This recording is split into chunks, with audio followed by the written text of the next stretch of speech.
Greetings, everyone. This is Kev, and this is Black Men Being Brutally Honest. And our esteemed guest should be along very shortly. So let me keep you guys a little, I guess, entertained until he shows up.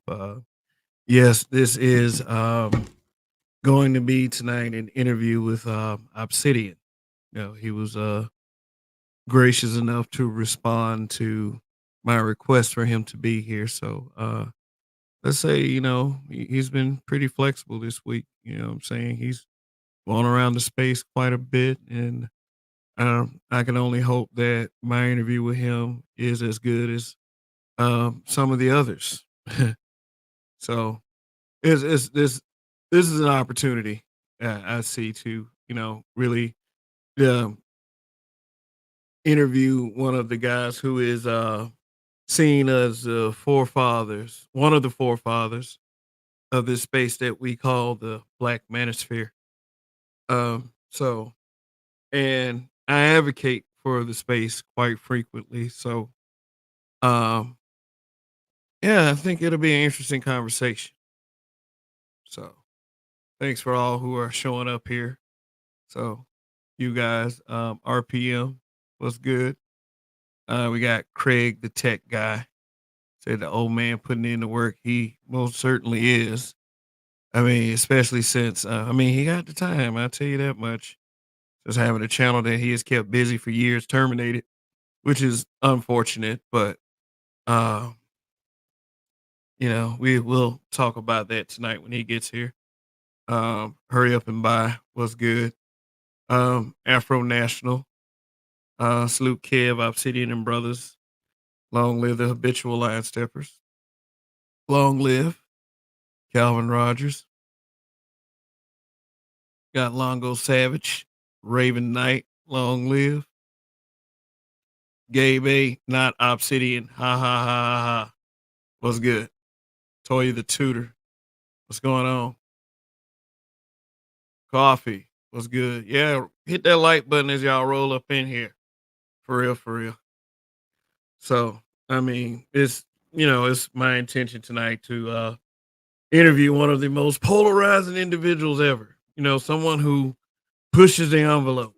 So we're here to talk about, a little history and, so I can get a clear understanding of what is actually going on when it comes to people like him. I think it's better to listen to it from the horse's mouth, which is very important, instead of just like listening to it from other people. I understand that we've all had different experiences with the man, but I'm for one am glad I'm able to have a clearer head because I'm probably the one with the fewest experiences. So it allows me to just back up and, see it from another's perspective. So if I'm not, you know, exactly biting the man's head off like people want me to, please try to understand is that I probably don't care as much as some of you do. I want you guys to understand that. So already we got a $20 super chat from Raven Knight. I really appreciate it. Yeah, you get one of these. Salute. Yeah, he says salute to your work, Kev. Yeah, salute to anybody that comes up here to a platform where they put themselves in somewhat of a spotlight to, you know, tell their side of the story, so to speak. And I understand that there are risks that comes with this interview. This guy's in the hot seat. His channel got terminated. So we got Prepper 101 in the building. It's good. I shout you out already, Gabe A. Yeah, I think I did. Yeah. All right. So I will be asking once he gets here. I will be asking Obsidian a set of questions. Some may come as a surprise to you. Some may not. These are. Oh, seriously, Kev? Yes, I am getting in on this too. I mean, soul watcher of the niggaverse. Yeah, let's just be clear. Um, Bandit Nation. Wow, what a tour run he's doing. Yeah, yeah, I have to admire it. Someone who just got terminated from the whose channel just got terminated. Still, given the opportunity to tell his side of the story. On different platforms. You know why he's making this tour, Kev? Chaos Rain said, "Where is Obsidian?" I mean, he probably is making an entrance, so I'll talk to you guys. I mean, if it doesn't happen, hey, we'll talk about something else. Yeah. So, like I said, we got to give the man a chance to breathe because I think he just did an interview on Dr. Tia Son Johnson's channel. So, I do understand.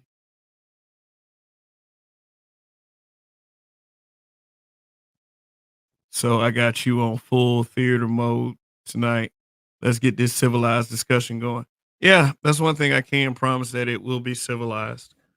Whatever questions I asked, I do believe that Obsidian is a guy who can handle this. Yeah, and um, as to what his motivations are, I mean, if there's any type of motive that he or agenda that he's pushing, that's something I can pick up on. I mean, I'm not exactly, a dumb person if you can believe that or not. Others would have you believe such artisan was good. Yeah. Yeah, I heard they tried to get you the other day, man. Art new stall. Yeah, they was trying to flash some shit up on your screen and that would have got your channel shut down. I mean, it was unfortunate. Childish bullshit like that still happens, but it's what we deal with. We have this thing we call mitigating risk. I would say something I want to talk to Obsidian about. You know what I'm saying? Because I always have understood that when you speak on this subject matter and how you speak on this subject matter, you're putting yourself at risk. It's a shame that that has to be that way, but um, shoot, I mean, just I would say don't. Oh, here we go. Here we go. Let's go ahead. Let's get this party started. How you doing? I'm sitting. You there? Yeah, what's going on, man? Was How you good doing? All right. showing up. Yeah. Thanks for accepting my invitation. I understand that you've been quite busy, doing other interviews and such. How's it been going for you ever since Great. the Everything's going good. okay, so since the channel's termination on YouTube, it's gotta suck that something that you worked so hard to build just is taken away from you just like that. But A lot of guys, look at stuff like that and see it as a setback. I don't. I see it as a one phase ending and a new one beginning. So, yeah, okay. I pretty much, done what I set out to do. You know, broke the Yeah. top 100, YouTubers in the country 8 times last year. So, Oh, oh, interesting. yeah, top Uh, 100. top There's there's 100. there's like there's like almost half a million full-time YouTubers in the United States. So to Oh, be consistently in the top 100 is something to really take a step back and look at. So and the lady that wanted to try to put the kibosh on me, look her up. I mean, she's not in the top 100. So she's not a top 100. I'm sure she isn't. Um, modern black feminists. I've found that modern black feminists are rabid pocket watchers of the manosphere. oh, I've noticed that. okay. Yeah, oh yeah. They're rabid pocket watchers. So, if you are successful in any demonstrable way, they come gunning for you. They did that to Fresh and Fit, Mm, you know. So, and then other examples. So, my thinking is this: if that's all it took to get them mad, imagine how mad they're going to be this year. So, yeah, this year. So yeah, there's more on the horizon, as a you lot say. more. It's only the end of the beginning. People say, well, it's the end. No, it's the end of the beginning. Mm, okay, so you It's are a the author. marathon, not a sprint. Okay, so you are the author of two books, I believe. So The far, book, yeah, the Book of Obsidian, and the Book of Obsidian Ladies Edition. that's Um, correct. Oh, okay. Just wanted to make sure I had that, Mhm, correct. mhm. Okay, is there another book on the way? Yeah, quite a few, as a matter of fact. I have plans to publish two more books, at least two more books this year, possibly three. But because I admit my original plan was to publish a book starting in 2021, and even that was, excuse me, even that was delayed because I got started writing in 2019, Yeah. and my plan was to publish in 2020, and then the pandemic hit. Oh, So that kind of scuttled my plans. So I ended up publishing a year later because of the pandemic. So my original plan was to the entire 2020s decade, I was going to just knock out a book every year. And like I said, things got scuttled by the pandemic. So I said, well, okay, let me go back. And this, so I said, okay, what I'll do is I'll just start from 2021, and from 2021 to 2031, I'll drop a book every year. So I did that, and the ladies edition book wasn't even planned. I didn't plan to do that.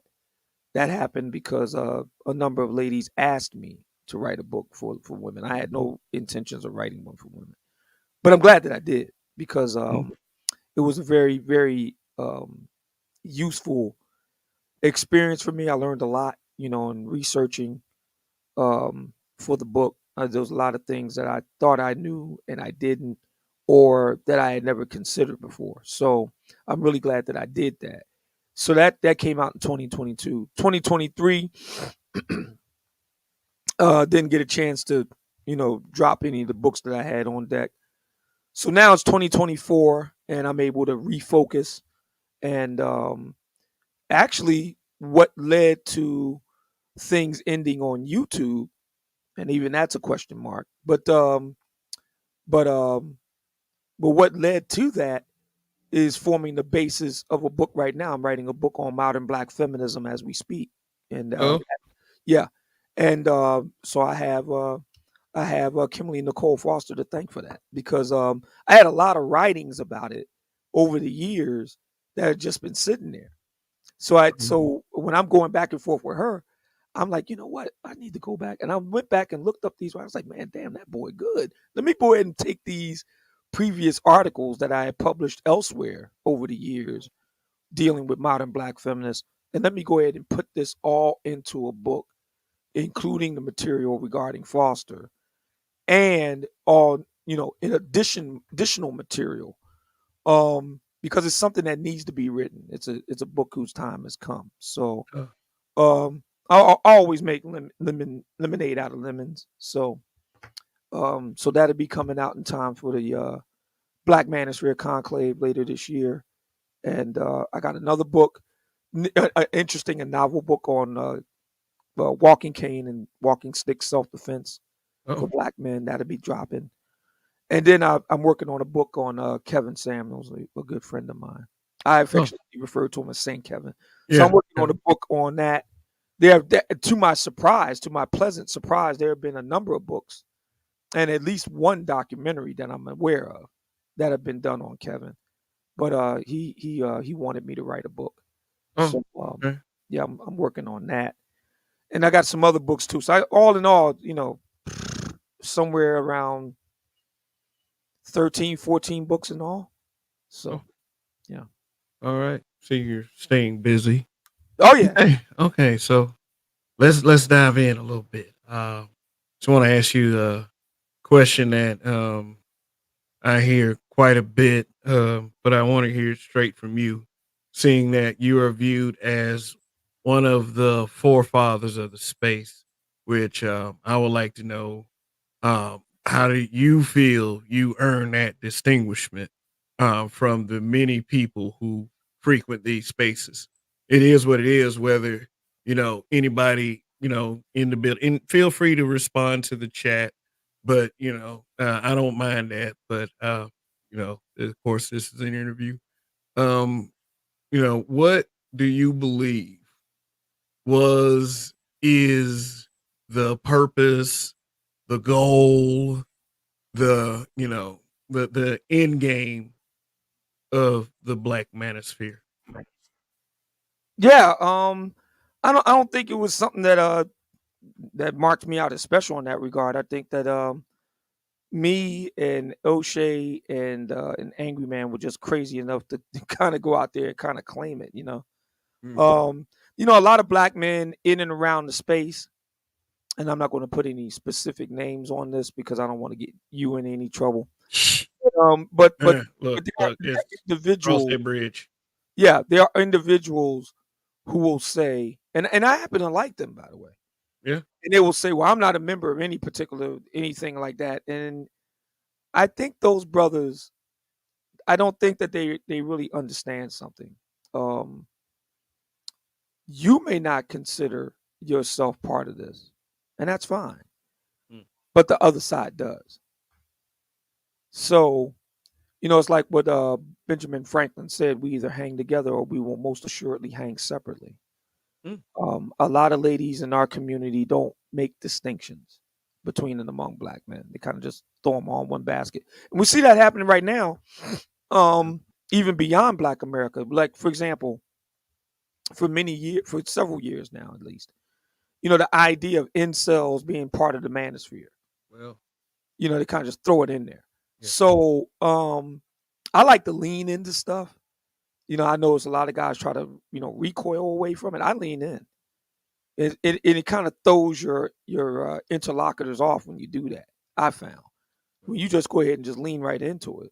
It's okay. Now what? And they don't really have it now what. So um, so I would say to anybody, it was nothing special per se. We just went on ahead and claimed it and moved with it. Oh, So yeah. okay.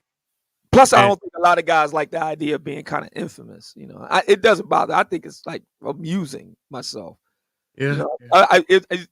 I got to tell you, being deplatformed is very liberating in a Oh, lot of. is it? Yeah, it's very liberating Mm, because when you're on YouTube, there are lots of like basically censorship. Just call it for what it is, and studies have shown that um, when there is a critical mass of women, censorship goes up. So they've seen this on a university campus, for example. So it's no accident that you have all these safe spaces and then trigger warnings and all of these are censorship tactics. All right. So and that's the same thing with YouTube. As more and more women come into it, you're going to have more and more censorship, and that's antithetical to a free speech society. One of the prices that you pay to have free speech is that they're going to be people you don't like who they say things that you despise. That's inevitable. Yeah. And so, the way to deal with it, well, the way I like to deal with it, if at all possible, is to have an airing of views and take it from there. Now that's not absolute. Um, there are limits on everything. Um, I'm not inclined to engage with people that I think is not just worth my time.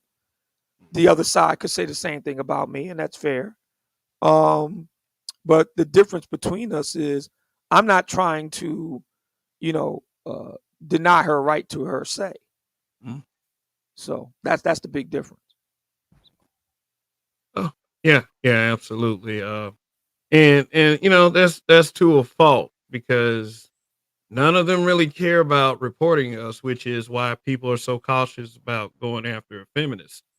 Which, since they can play the victimhood card every time, that puts kind of an even bigger bullseye on the space that is referred to as the Black Manosphere itself. So, for anyone representing, especially with some one of your high station, do you being at risk put others at risk? I mean, Well, that's just it. I don't see.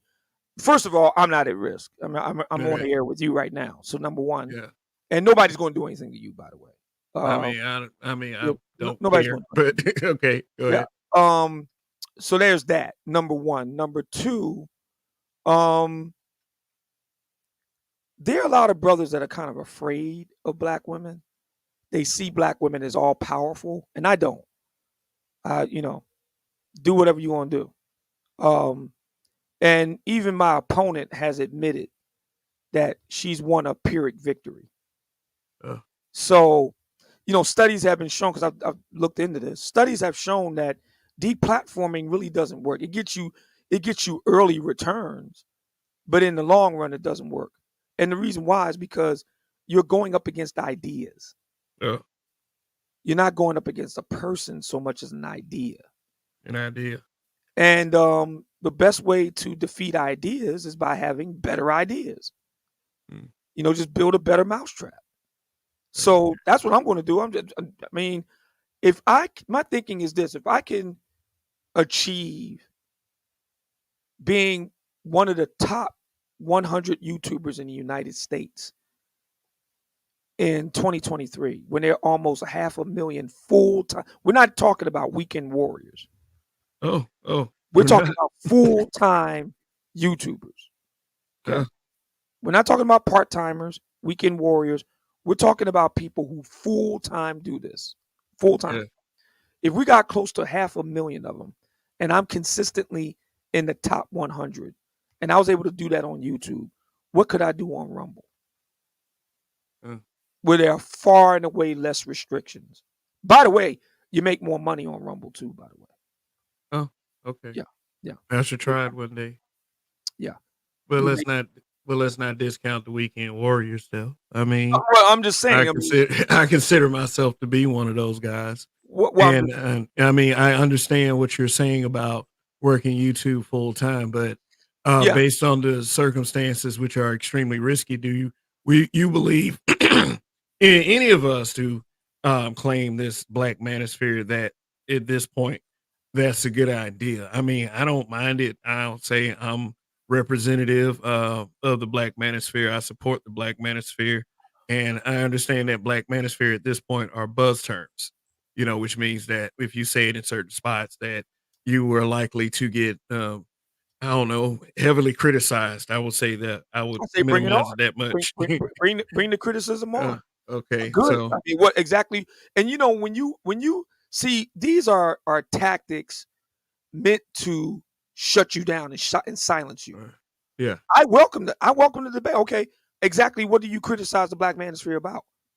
And that's the mm, reason why writing is so important. I mean, a lot of younger people in particular, but I don't think it's just a solely younger thing. I think it's a social media thing. And I've noticed that people read less. Now in the age of social media, they're reading books less. uh, And I'm tell me glad about that it. I'm glad that I'm writing so much, because number one, you literally get the last word. That's the reason why I'm not bothered by any of this, because I'm literally going to get the last word. Mm, I will be able to frame this for all time. And if the other side writes a book, it ain't nothing for me to write another one. mm, okay, I mean, I have like 15 years of writing online. So, and now, like you said, two books so far. One of them a number one bestseller. I strongly suspect that the book I'm writing on modern black feminism will also go on to be another bestseller. So, I uh, mean, um, writing gives you a chance to really frame things. yeah, And I've noticed that's kind of fallen by the wayside with a lot of people because of their reliance on making videos, particularly real short little snippets and stuff like that. And that's really popular among a lot of younger people, and it's really popular. I hate to say this, among our people. I thrive in the long form format, and Okay. I love writing really big books. So Yeah, yeah, absolutely. yeah, so that's so I think all of this is wonderful. I don't see it as a Okay. setback or a loss or the end of the manosphere and all this nonsense. I see it as the end of the beginning for the other side. Oh, It's the okay. end of the beginning. Well, let's go back to the question I asked. What do you believe is the purpose of the Black Manosphere? For black men to be heard in their actual authentic voices, not the contrived, scripted, cowed voices that black women hear, but what we really think. You just got to deal with it. Mm, That's just you got to deal with it. The yeah. black manosphere is a raw feed into the minds of black men. And Mm, that raw feed is very unsettling to black women, as we saw with my situation. I mean, the bottom line is that I was saying things that this woman didn't like. My lady was saying things that this woman didn't like. yeah. And she couldn't deal with it. Got to grow up. Put your big girl panties on. People are going to say things you don't like. Deal with it. Get over it. Okay. And if Okay. you're a public figure and you like to run off at the mouth and talk about various people and things and groups and factions and issues, other people are going to respond. And if you can't handle that, go into another line of work. Mm. So you're looking for the debate. This What is what is there there's really to no debate here. accomplish?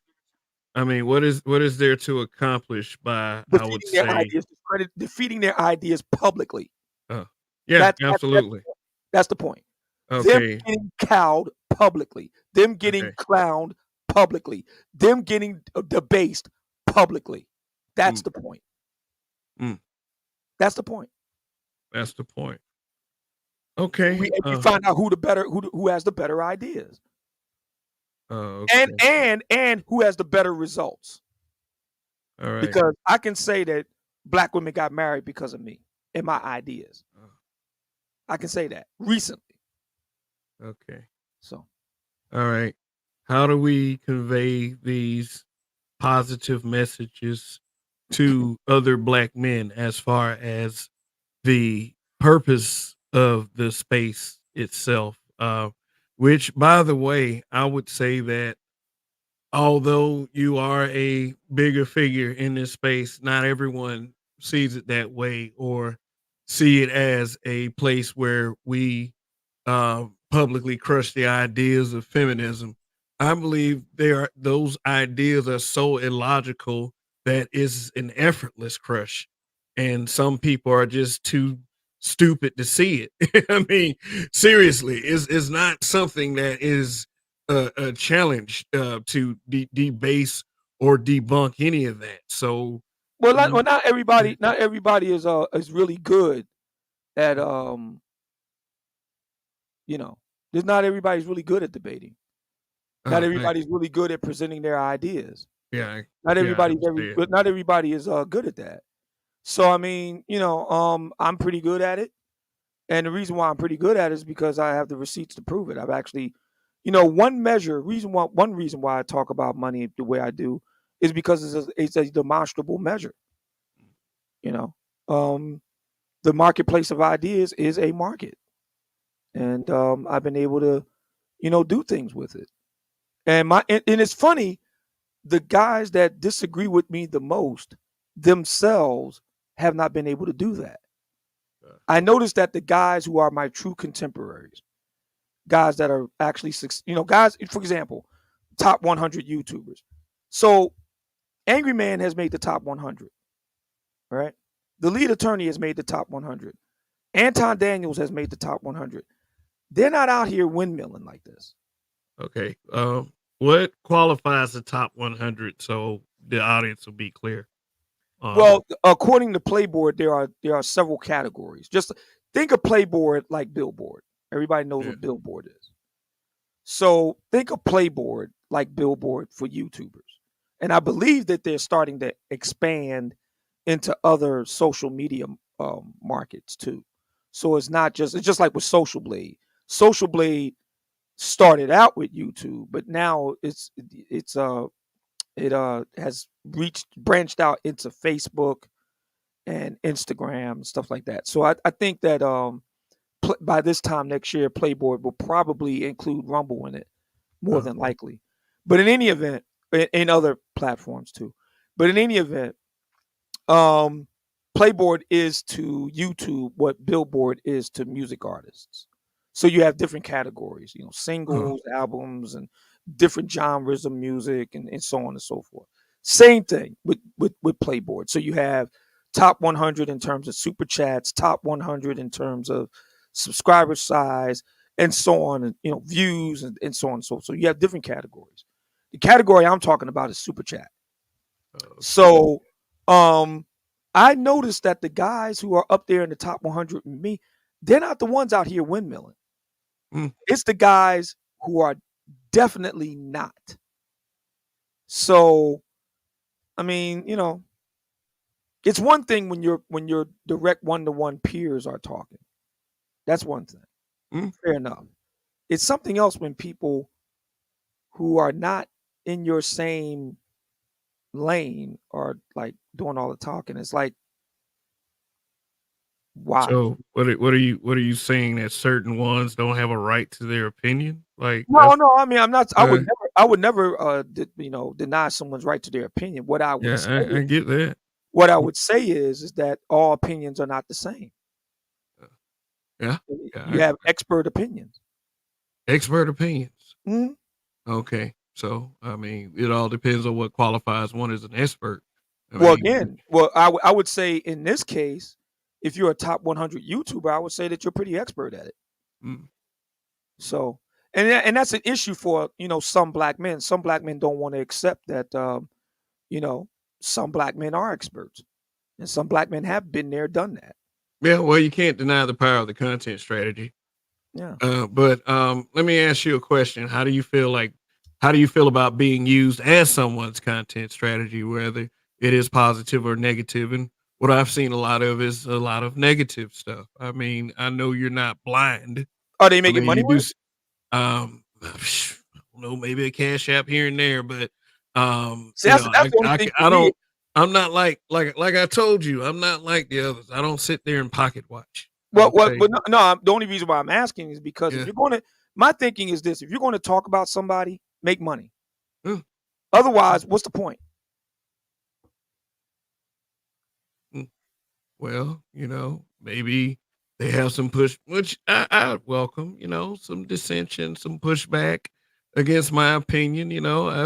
Sometimes If I you're listen on to what they social have to say, media, but yeah, if you're on social media and you're not making money with it, uh, why are you on it? well, that's what I had decided, like, in the transition from being on Facebook and always making the points with people who I feel like I'm wasting my other time with, as opposed to being YouTube. There is an opportunity to make money with it, and as long as you know, become serious and treat this like a business. Now, those top 100 YouTubers that you keep mentioning, I will admit, treat their YouTube channels like a business, so they are able to reap more benefits as opposed to someone that's hating from the outside, I would say. Yeah. So Yeah. I So do I mean, admit. so I mean, yeah, if you're going to talk about anybody, this is my strategy. Mm, Okay, if I want to talk about somebody, it's because it makes me money. If it doesn't make me money, I don't talk about them. yeah, okay. Personally, I mean, what's the point in talking about them if it doesn't result in actual money made? Uh, And I would like to just say something else too. Like I was saying earlier, in the United States, there are close to 500,000 full-time YouTubers, and most of those, the vast majority of them, rely on AdSense and brand deals and stuff like that. mm, And that's the reason why most of them don't make a whole lot of money. Fresh and Fit, just to use them as an example. Fresh and Fit also was in the top 100, and they made somewhere between 60 and 90 grand a month in super chats alone. wow. Yeah. So, I mean, that's the reason why expert opinions matter. Opinions from the peanut gallery with guys who, you know, don't have any real motion. I mean, why? Why? Just why? I mean, I guess when you're the talk of the town, you know, they will use you for their own growth of the channel. But the thing As, is, as long as they make I it would, money with it, God bless yeah, them. yeah, I get that, but I mean, you have to be careful with stuff like that because then, like, when you got crowds showing up, what they showing up for? They're just showing up just to watch you diss this guy, or are they showing up because they want to see you, want to listen to what you have to say? And that's what makes a difference I for don't me. see what's wrong Yeah, with a little bit of both. You can have a little bit yeah, of both. yeah. I guess. Yeah. Yeah. So So so yeah. So if you're going to talk about somebody, make money with it.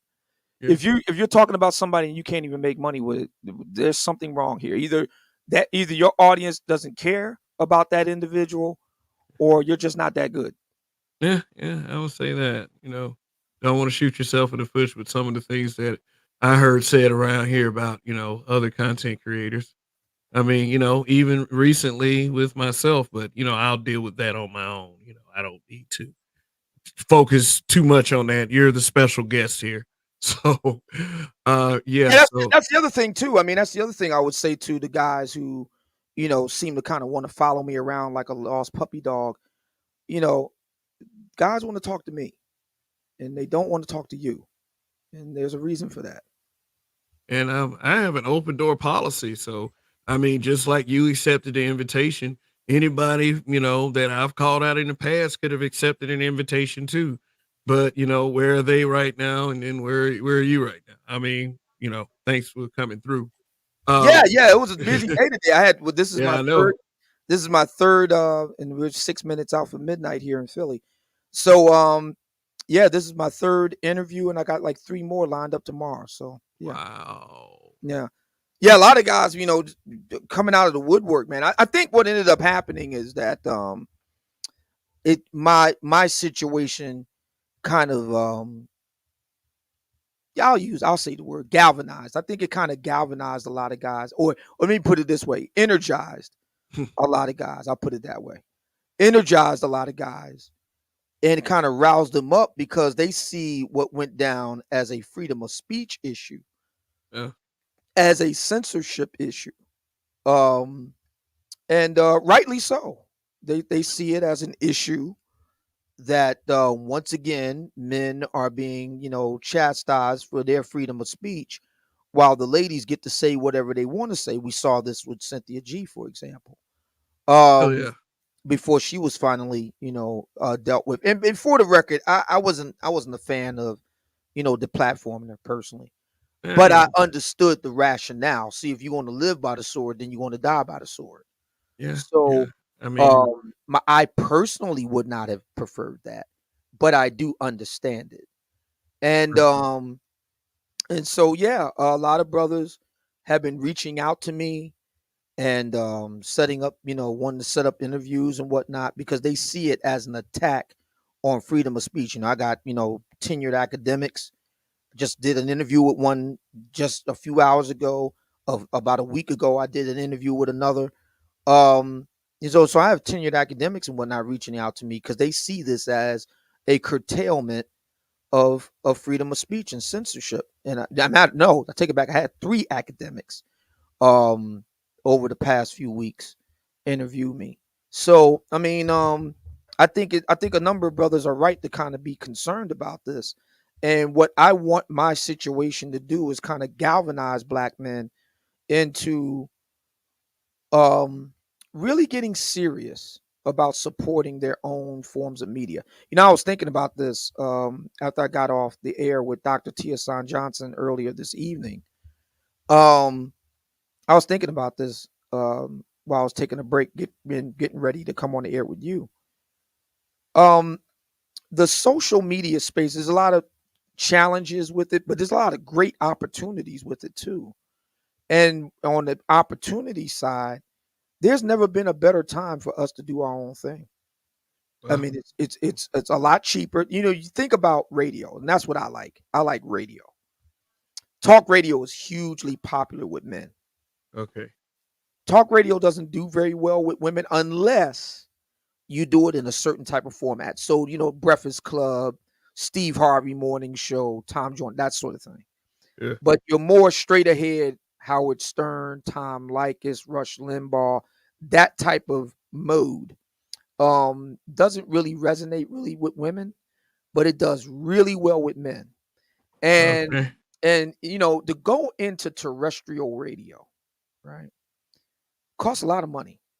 Even a small, local neighborhood, you know, station costs you a good grip of money. And I happen to know some people that do things like that. Mm, And it's not cheap. And FCC licensing fees, all kinds of stuff, man. It costs a small fortune for you to be able to do something like that. And that's not even talking about a TV based or video based all right. type of thing. So social media and the technology that came along parallel to it, like the smartphone, has really opened up all kind of doors to black men who want to be heard in their own voice and want to facilitate a dialogue and want to, offer content to an audience. And that's something I think in my opinion, we black men really haven't taken advantage of. I'm looking at Donald Trump because right now I'm on True Social now, and I just started my account today, and Oh, everybody, okay. yeah, everybody can What follow. is that? True Social. I'm not in the loop for many of these social media expenditures. I mean, I'm not on Twitter. I'm on Threads because I'm on Facebook. But I mean, how many social media platforms are there to engage in? You Quite a know. few. Uh, And the thing is, well, to answer your question directly, True Social is Donald Trump's baby. It's oh, it's essentially Twitter for conservatives, basically. assholes. And what ass? So you don't have to be a certain Yeah. political orientation to be an asshole. But Yeah. Yeah. I know. but it's definitely something. It arose, and here we go with the deplatforming again. So he was Yeah. deplatformed from I want to say all of the above: YouTube, Twitter, and Facebook. And so what he did was he just made his own, Twitter. That's what True Social is.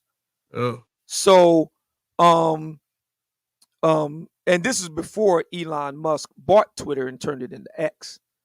So now that Elon has bought it, and now you got Donald Trump with True Social, was like, you can get him from both ends.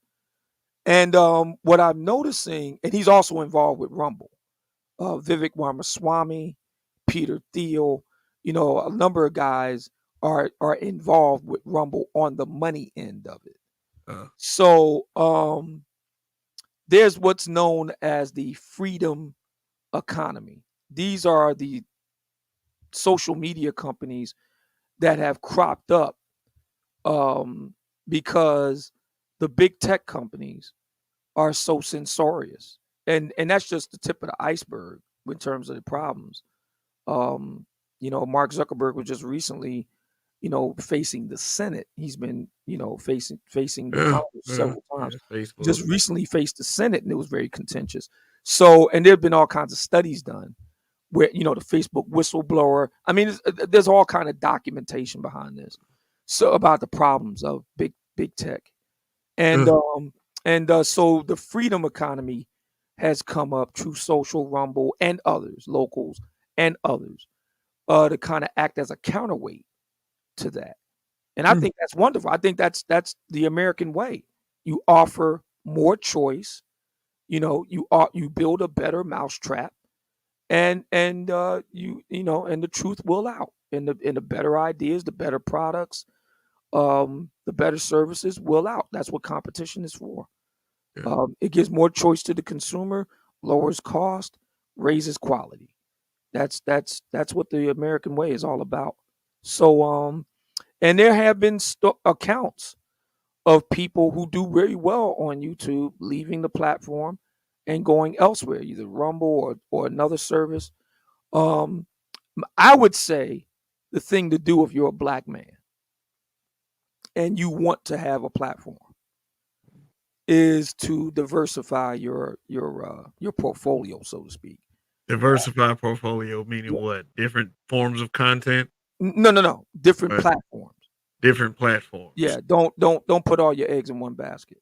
Okay. Um, I would say if you're on YouTube and that's your mainstay, seriously consider getting a Rumble.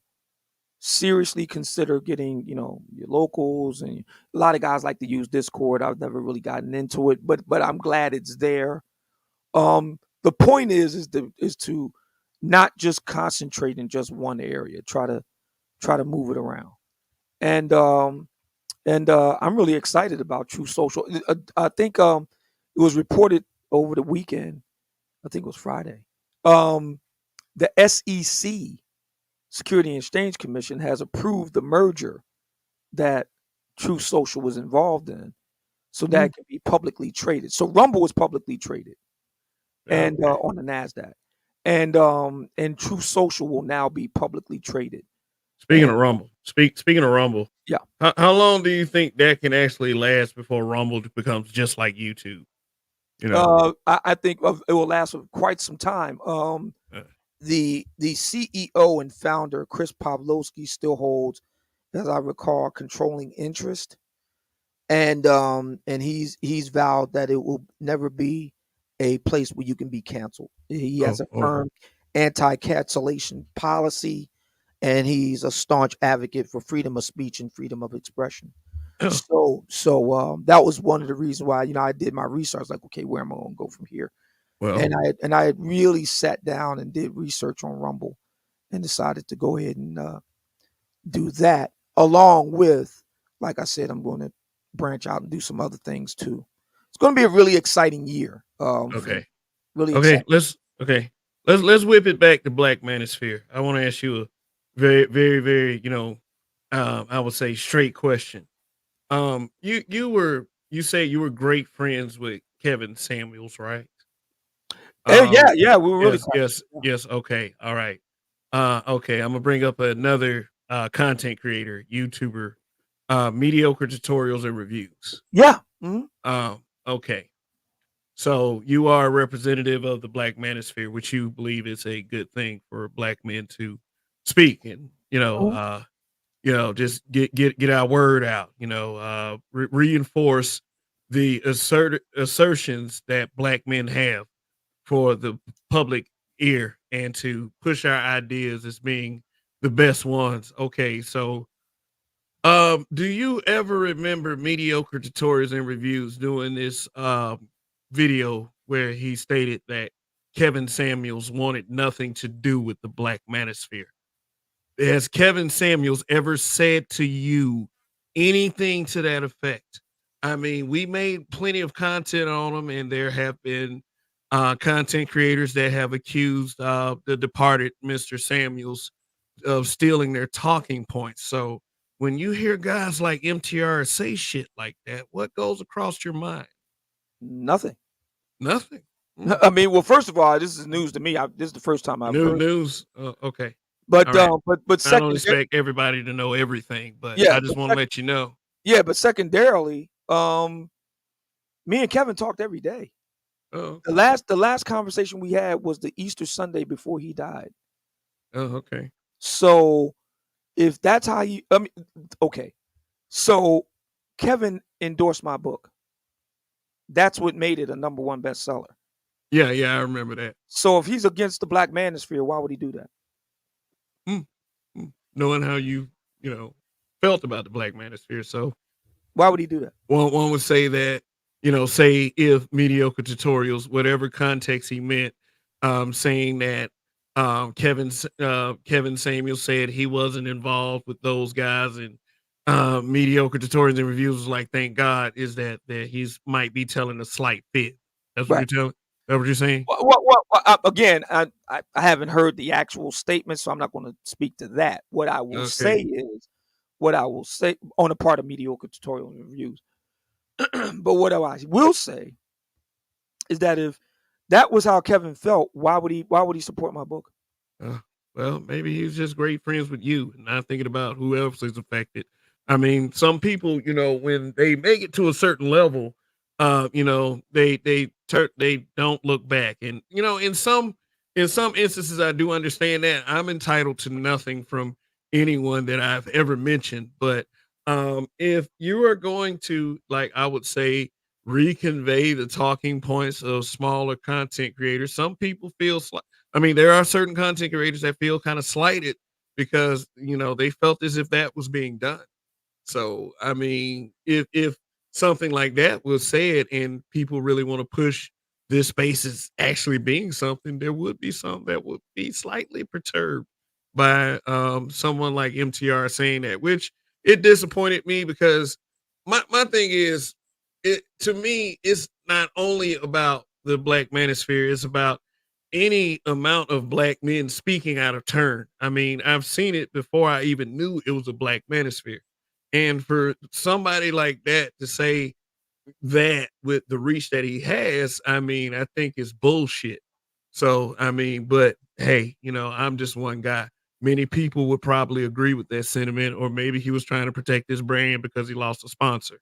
But, Well, again, to I put think go ahead.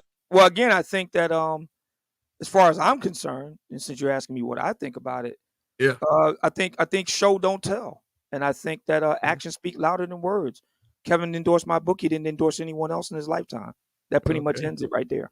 Okay, so let me ask you this: what do you think of guys who would probably be at one point claiming that they are part of the Black Manosphere, who wanted to be a part of the Black Manosphere that end up running away because of how they would say they view men who claim it. Like we're like you said earlier, incel.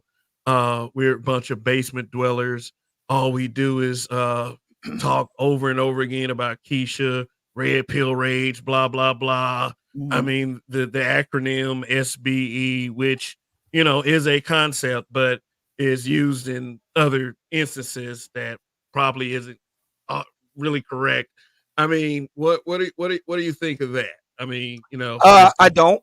I you think that don't. I just, Mm, my thinking is this. The great thing about social media is, there was a time, and I'm old enough to remember this. There was a time that you only had three channels.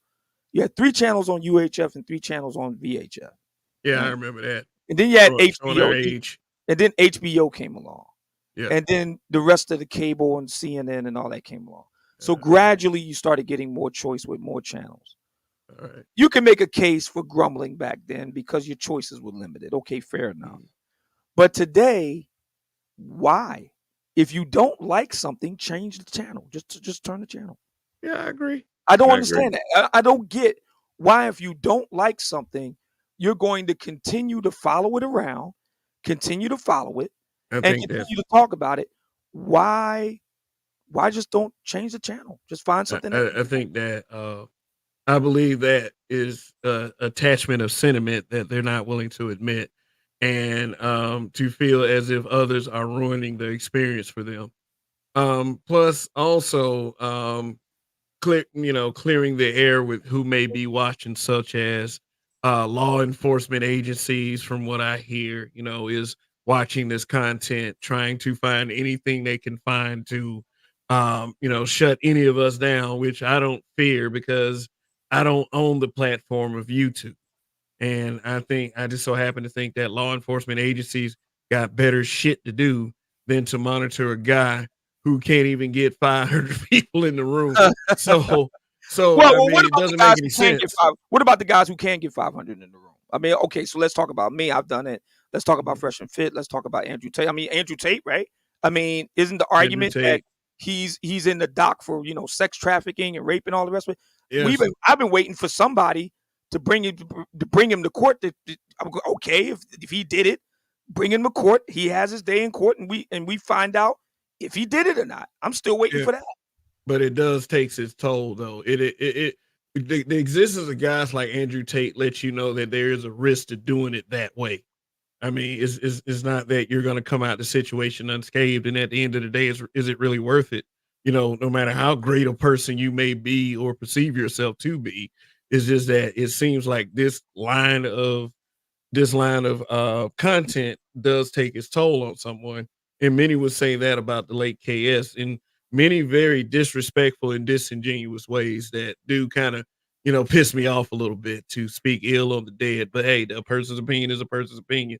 But what would be your what not to do? I mean, is the okay? Let me clear. Let me ask it like this because I said we will talk about certain things. Your channel's termination. How responsible do you feel for that channel's termination? Do you take responsibility? Do you say, "Hey, I was doing too much, and that's why No, this channel is gone," nope. or I do wouldn't you? change a damn thing. Oh, I wouldn't okay. change a thing. Oh, okay. So you would have continued on the path that would have Uh, gotten your channel I would have terminated. done the exact same thing. I Mm, wouldn't have changed okay. anything. Okay. So how Because many because channel? and this is the reason why, because it got the intended effect. Uh, So I mean, instead of just coming up with a better argument, make better videos. mm, Be more entertaining. yeah, Make a better case. absolutely. Yeah. What do That's you all. have to say? What do you have to say to guys who are against entertainment? I've been hearing that a lot lately since you brought up that word. You have, content creators is like, oh well, these niggas is just trying to entertain or whatever. It's That's because they themselves are not entertaining. yeah, I agree with that. I mean, it's just sour grapes. Yeah. That's I what it mean, is. If they could I've be e entertaining, they would. yeah, I've even gone as far as to say those guys are boring. They are. Yeah, and I mean, be man with me And all that you want. and don't be just boring, but also on top of that, be like a jerk and an asshole. Mm, It's like there's no redeeming quality here. Why should mm. anybody fuck with you? Why? Yeah, I mean, they certainly believe so, but I mean, but it's that stuff has an audience as well, which only leads me to believe that even though it's something that I don't agree with, that kind of content has its place, unfortunately. And I'm not like that side. I don't believe that they should be silent. In fact, if I had my way, I'd just let everybody go at it. I mean, I think it's better that way. And if if people decide to quit, they just decide to quit, but Yeah, just let it all hang out. Just tell yeah, the truth. Okay, so okay, I wanted to move along to this yeah. one. Women in the space. I Mhm. told you that I was going to bring this up. Also, I'm going to bring Pearl up as well. I'm not going to discuss Pearl too much because of your, I would say, welcoming her to your channel, which, by the way, is your fucking business. Whatever you want to do on your channel, which has like a lot of reach, that because of that and because of various black men content creators who have interviewed this particular content creator that somehow just Pearly Things is the leader of the black manosphere. And to that, I put my middle finger up to. I, you know, I am a content creator that cannot welcome someone like that to the space, despite, what others may believe. But I'm also a believer that not everyone believes what I believe. So, um, I'll just say, like, just kind Yeah. of describe to me your experience with just Pearly Things, because I hear it from everybody, like, she all leader. The reason why she gained so much momentum is because the black manosphere. And for me, collectively, there are not enough people in the audience between all the channels to match up what she was getting. So how could it be us? How could it be us that, but you may have a different perspective on that. I No, mean, I don't. I think that me and Pearl still remain cordial to this day. We talked recently. I think she's back in the UK, but she's bouncing back and forth between the UK and I believe the Chicago environs, because that's where she's from. And so she's doing some things, and she was going through her own demonetization on YouTube and all that nonsense. Um, she has said on my show, she has gone on record in saying she is not a leader of any manosphere, black, white, or otherwise. She oh, said that the men are the leaders. This is how I know people don't listen, mm, because she said that. I asked her that question straight up, and she said, "No, I am not the leader of any manosphere. The men are the leaders." okay. So So, why? so, So why do so, people keep saying that? yeah. So, I mean, because they just want to be angry. And what's interesting, and I'm glad you brought up Pearl. Pearl isn't the one calling black women pygmies. Pearl isn't the one trying to destroy black women's lives if they disagree with her. See, remember the argument with Pearl was that she was, being a culture vulture. She was, going in on black women. Pearl ain't the one trying to destroy black women. It's other black women.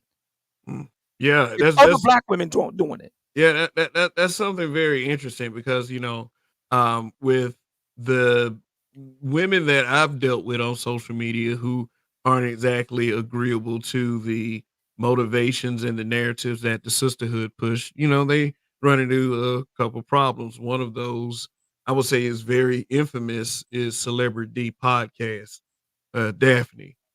I don't know if you've heard of her or Oh, I'm not. very, very familiar with her. Yeah. Oh, okay. So, yeah, she's got plenty of stories like that, the one thing that I see a lot of guys saying is, we shouldn't say nothing to women that, there's no way to hold them accountable, let women hold women accountable, but when you see that, then you see that kind of garbage, There's a whole lot of ways trying to hold. There's a whole yeah, lot of ways to hold black women accountable. It's just a lot of black men are scared, and they'll never yeah, admit it.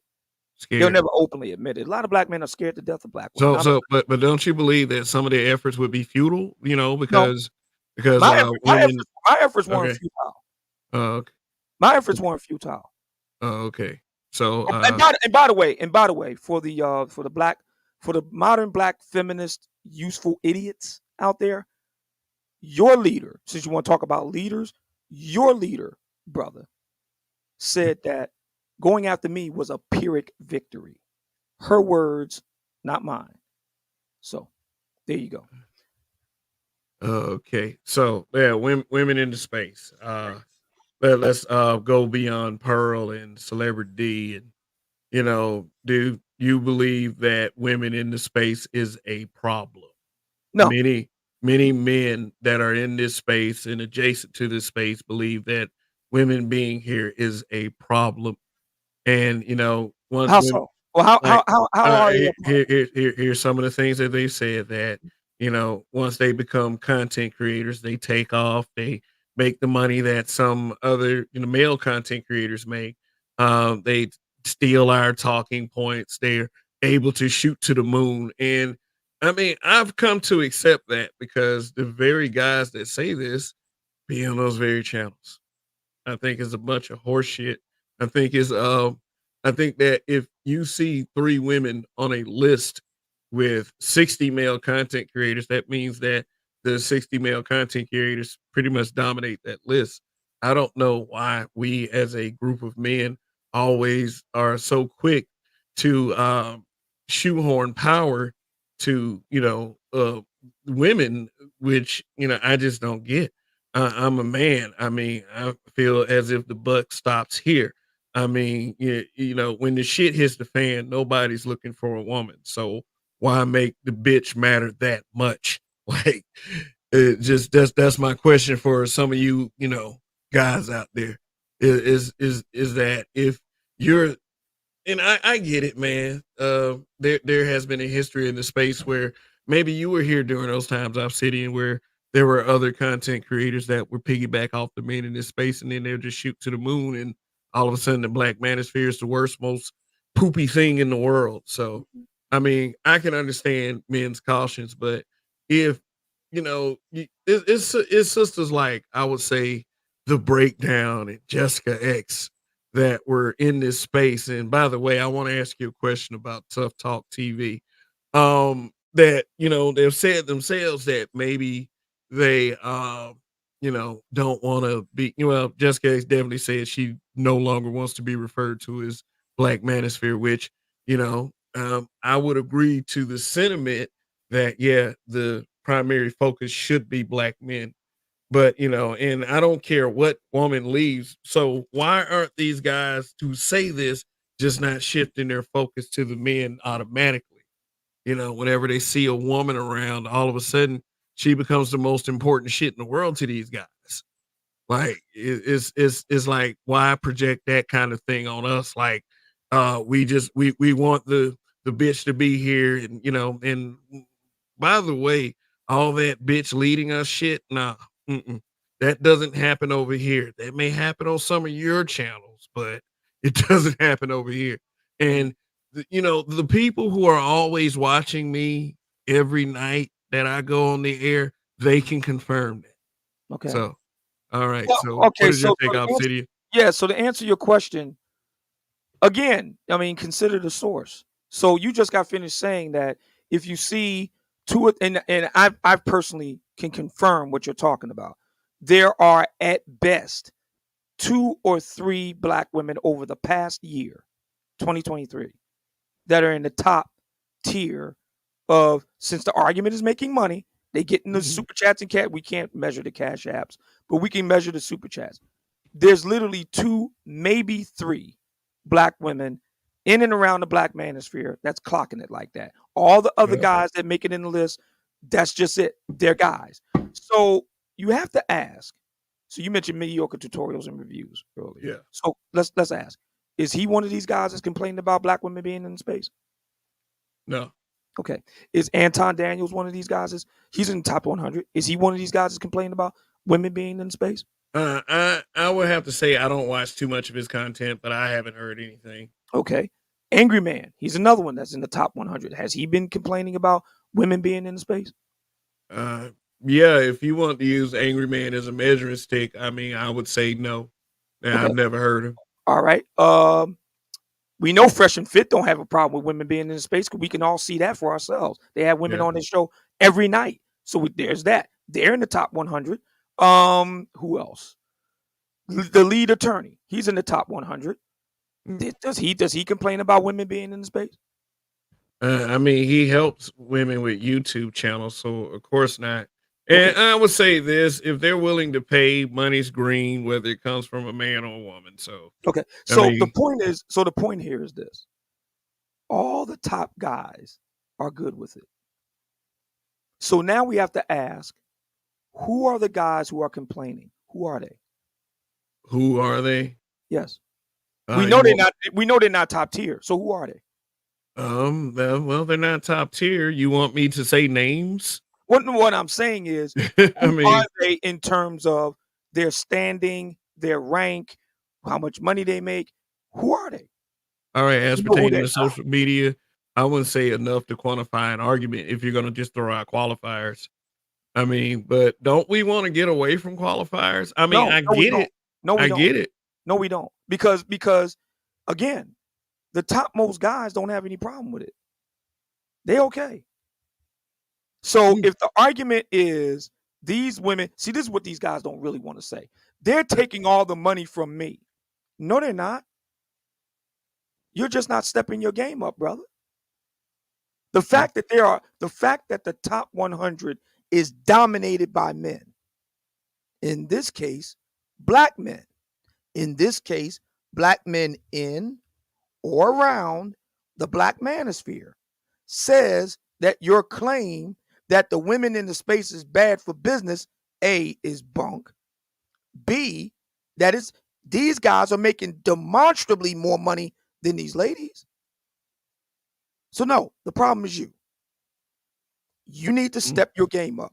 You need to step up your production values. You need to be more interesting, make more compelling content, actually learn the business. Oh yeah, by the way, I see Sister George in the chat. I don't have a problem with ladies being here. I don't. You get support anyway. So, I mean, you know how we do it. I mean, shit. But So I do agree with the sentiment of step your game up. It's not something that you can just sit around and whine about. yeah, That's anyone. and so I like the idea of women being in space for a very simple reason. It is a brilliant tactical maneuver. You Mm. can't call guys incels when you got women all over the place. Make it make sense. Yeah, you know what I used to say? I used to say that these simps used to get so pissed because these guys they considered these incels were getting attention from women that they felt like it was owed to them. I mean, it used to be so funny pointing that out because it would make them mad even more. And then, then that's when they start going after my family and And stuff. and But what those are other stories. and so what has happened now is that modern black feminists have taken to calling black women in and around the black manosphere pick me's. Now let's think about this for a minute. think about this for a minute. These women they lead with, just like, guys, you leading with your wallet. There are a lot of black women that lead with their degrees. Kimberly Nicole Foster is one of them. Every 5 minutes, she's reminding you that she went to Harvard. So, Oh, yeah. okay, that's the best you can do is call somebody a schoolyard taunt. That's it. That's Yeah, the but best you got. yeah, they got degrees in anthropology, women's studies and shit. You know what I'm And saying? that's the best you can do is We should call a black woman that yeah, we disagrees with should your acknowledge opinion. that. You know what I'm saying? That's the Just best you got. So yeah, that's the best they got, literally. exactly. So to me, the black manosphere having black women around, or women period around, actually is a good thing. It's a sign that of success. Women, you can't be a red pill, right? And say Oh, that you there's understand those words, red female pill. nature, right? You say you understand female nature, right? And then get mad when women want to be around you when success is in the air. Women are attracted to success, and the black manosphere has proven to be a success. Women don't want to be around guys that are not successful. And that's another reason why these guys who complain about the women complain about the women. They complain about because the women they want don't want to be around them. Okay, we got a question from Sister George. I really appreciate it. If I didn't see it earlier, I do apologize, but I'm not trying to ignore anyone. And like I said, if you want to prioritize a question, you put it in the super chat. Sister George has the right idea, so this is for you right here. Thank you for your support. She said, "Hi, Kev. Hello, Obsidian. Obsidian, what is your opinion on Pearl tweeting that Dr. Martin Luther King a race hustler?" I don't have any opinion on it. That's her opinion. She has a right to her opinion. Mm. I mean, No, it couldn't be any worse than B. Simone, what she said about Martin Luther King. It I can't mean, be any worse than that. I get that too, and then that's something that we discussed also. But is the fact that Pearl did it for me? I would even say I would expect that. I'm not surprised when things come from white people that are said that in such a I'm just not tone that. deaf manner. I See, mean, my it thinking is. is this. My thinking is this. I'm just not that animated about, like you just got finished saying. I'm just not that animated about racial stuff. See, I mean, sometimes. I'm much more animated about the fuckery of black women. And see, what cracks me up is a lot of black women. And see, I said earlier, a lot of black men are afraid of black women. You want to know somebody who's afraid of black women even more? Black women. Yeah, black women. I mean, That's the reason why you don't see black women checking other black women. They ain't gonna do it. well. I mean, They're it scared to does. death. It does become a hassle for them, and then but a hassle on top of people coming at them sideways at any random time when they do try to be a little balanced. That might Oh do no, something to some. it's deeper than that, You brother. know, It's deeper than that. They try to destroy black women. And by the way, there have been studies that have been done on this. Women, uh, men's aggression is direct. Women's aggression is indirect and relational. And social media facilitates that feminine aggression. So, destroying reputations, destroying careers, destroying somebody's good name. That's how women get at each other. So, so a lot of black women know that what I'm saying is true. yeah. I mean, They just I don't want to say understand nothing that, about but it because they don't want to get destroyed. yeah, I understand, but at the end of the day, for them to get destroyed and based on how we present ourselves, is it worth the effort at the end of the day for them to have to go through that just to get a word out? Right.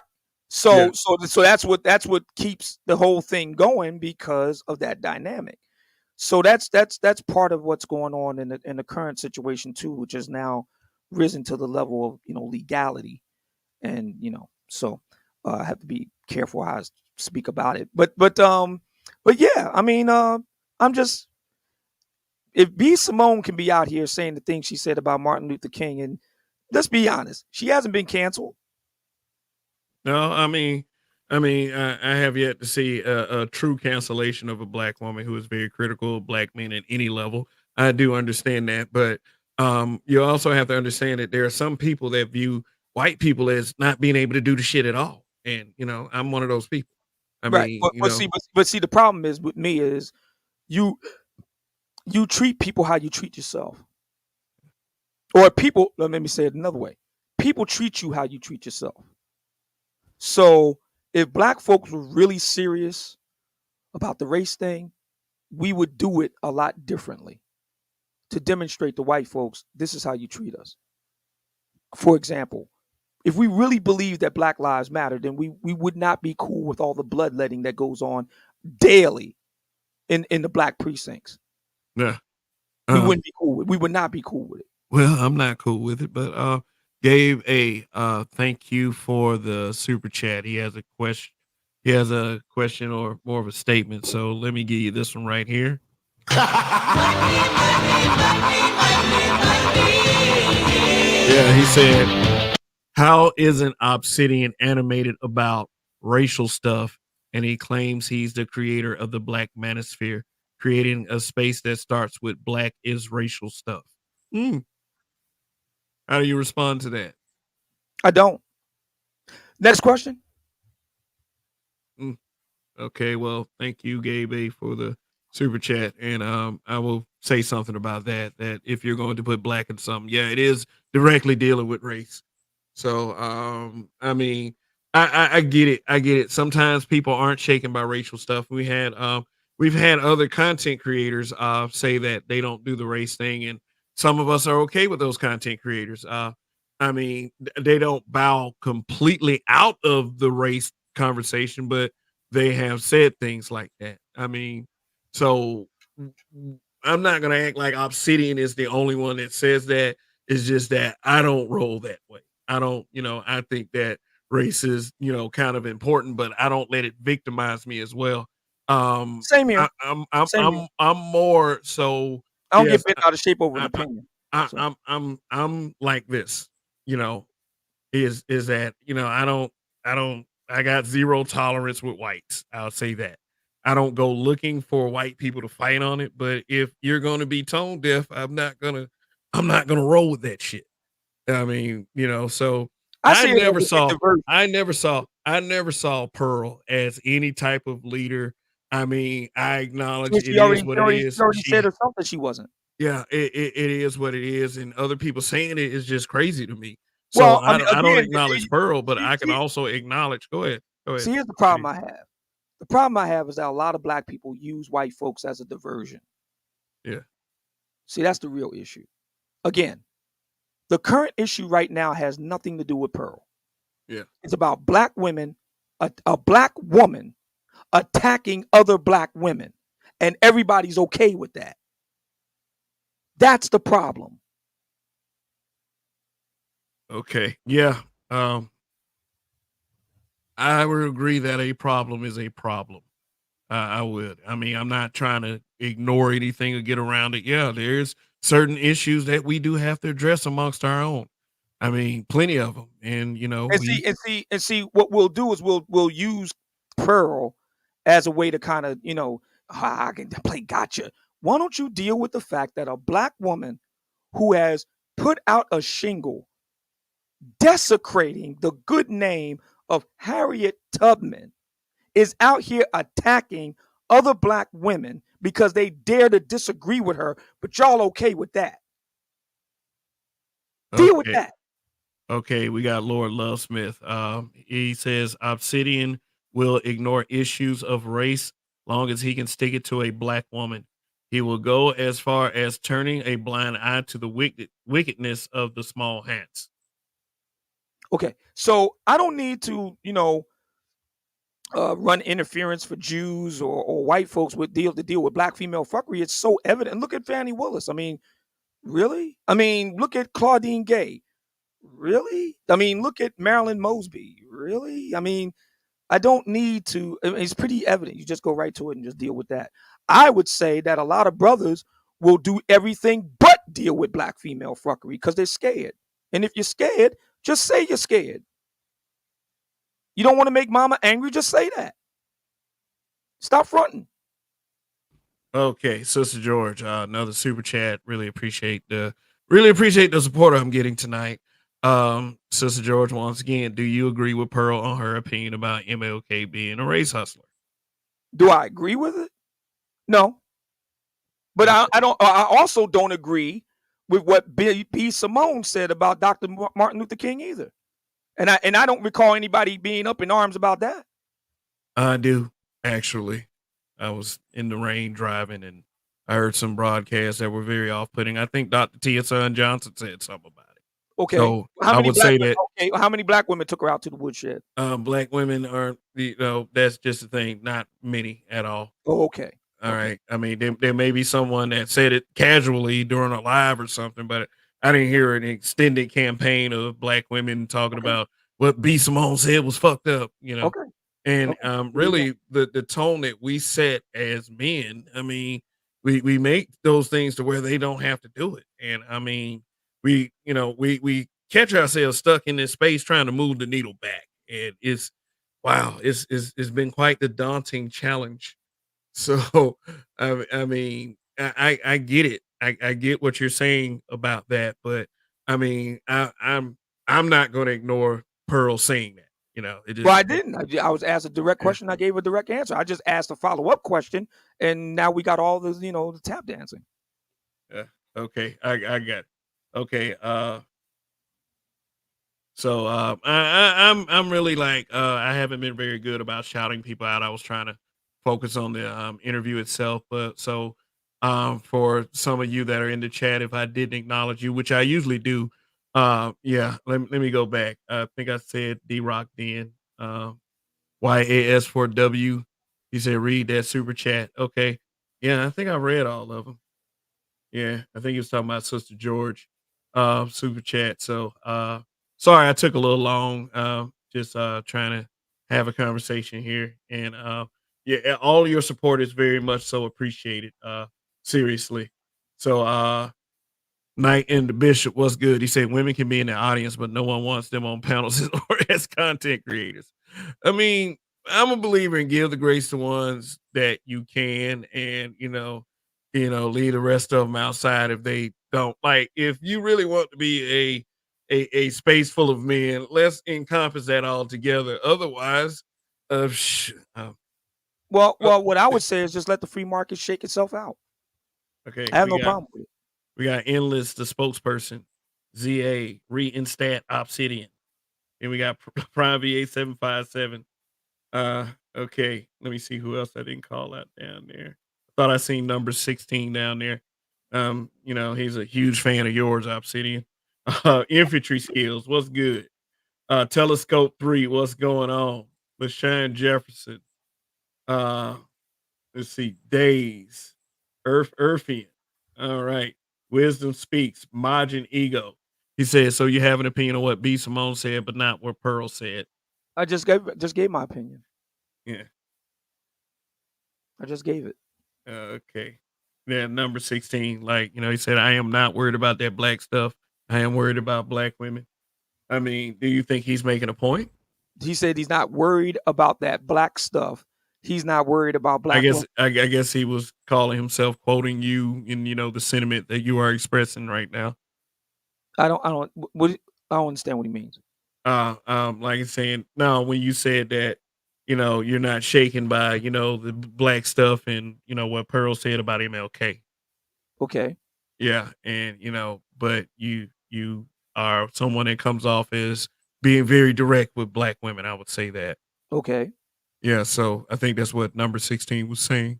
Well, I could be wrong. I mean, last time I checked, I had the right to determine what I do and do not want to engage with, and I don't have to check in with anybody else. And as mother, may I?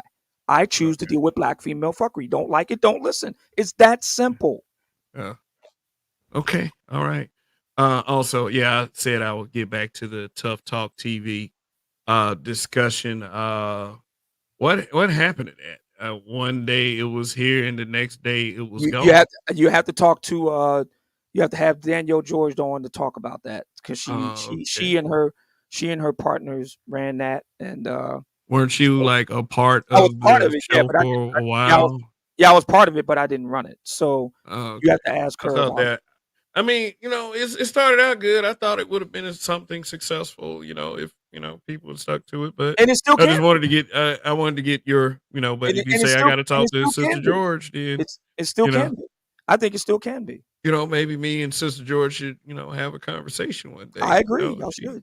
Y'all should. If she wants to, Yeah. do an interview one day, if she has the time, I she s got I things still think going that on they right can, now. I still think that they can make a go of it, and I think that, they have the chops to do it. It's up to them. That's Okay. her Yeah. and Rose, that's who I'm talking about. Her and Rose. I tell you one thing about it though. Their interview with Prince now they to be fair, they did a number of interviews, but the interview I'm talking about is the one where things kind of came unglued. And Prince Selleck, spazzing out and accusing, Danielle and Rose of being, black male identified, and all these years I had to fight and all that sort of thing. That was a interview to die for right there. So Okay. All right. Snuggle 668. He said, "What are your thoughts on lack of comprehension?" Wonder what he means by that. But thank you for the super chat. I mean, I think it's a major problem in America today. yeah, yeah, okay, yeah, yeah. I would agree to varying degrees. Yeah, That is the case. yeah. But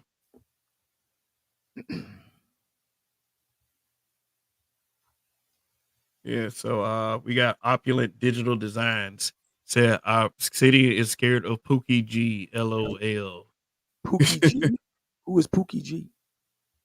Majin Ego had something very strong to say. I mean, hey, we just doing an interview, man. I wanted him on the show. I mean, so that's the decision that was made. It was just that's what it is. So if anybody wants to blame anybody for Obsidian being here, yes, I will take full accountability. And I know accountability is a word that we are definitely some of us are tired of hearing. But hey, I mean, you can't do without it if you want to function in society. So, all right. So, okay, you are you? Let me ask you this: did you at one point say that the space that is referred to as the Black Manosphere was a homophobic space? Is that what you said? Did you say it in another way? Do I have the context wrong? Because I'm No, hearing I stuff don't from think other people. I don't think you're necessarily wrong. No, I don't. Uh, Because once again, are gay guys really the problem here?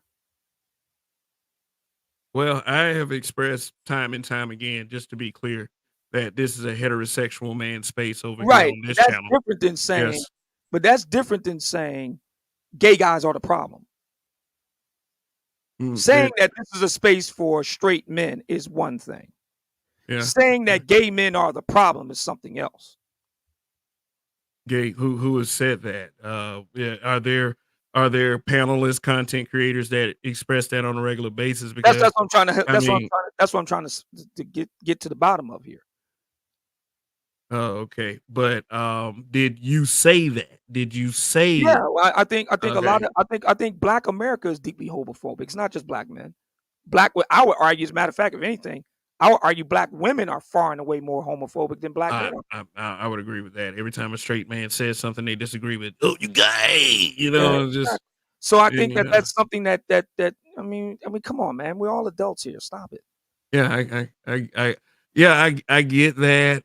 I get it from that perspective. But people would say that it would say more of a accusatory tone, that we were somehow trying to be this. You speaking like this would um be some type of problem with black men, especially in this space. And I'm not really checking for a forum like that. They can stay in their space, they can stay in their lane, and I'll stay in mine. I mean, but am I a supporter of whatever their causes are? No, that's their goddamn business. So, Bray J, what's good? When Tom Likens learned that Kevin Samuels died, Tom celebrated by tweeting, "This is what you get when you make a living stealing other people's materials." Did you ever make a response video to Tom? I'm thinking he's asking you, No, I Obsidian. didn't. I'm very familiar with the statement, and I didn't. I thought that that was a low point in Tom's career, and very low. Very it's a very low character moment, and I didn't bother. Yeah, I just yeah. decided to just let it just stay out there on its own. Well, for the record, on my point of view of that, I'm not surprised that a white man would say that. But I fuck him. I'll say that. Um, but did I make any content berating Tom Likas? Uh, no, I don't remember doing that. I'm like you in a certain way, Obsidian. Just in this way, is that I'm far more concerned about what goes on in our community as opposed to any others. But I would say the difference between me and you is that when it comes to certain things like white supremacy, I can call a spade a spade.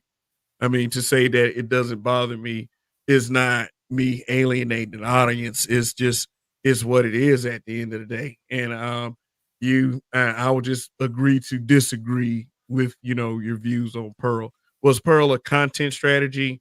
Do you agree with the sentiment that she could somehow be used as some type of political arm for black men to gain some type of advantage? Myself, the answer would be no, but I just wanted to ask you. I'm trying Um, to understand what type of advantage would be gotten. This is a new one for me. What kind of advantage would be there, gotten there, by using Pearl? there are people in the space that believe that Pearl should be used as some type of political upper hand for black men, and I I, have no I don't believe that's possible with a I person yeah, like Pearl. I'm thinking of political engagement. I'm not saying, "Okay, Pearl." No. I'm not thinking that, no. Okay. Oh, okay. I just wanted to make sure because that does sound kind of crazy. So, I Yeah, mean, it is off the wall. I'll give it that. Yeah, it is yeah. an off the I mean, wall idea. Yeah. okay.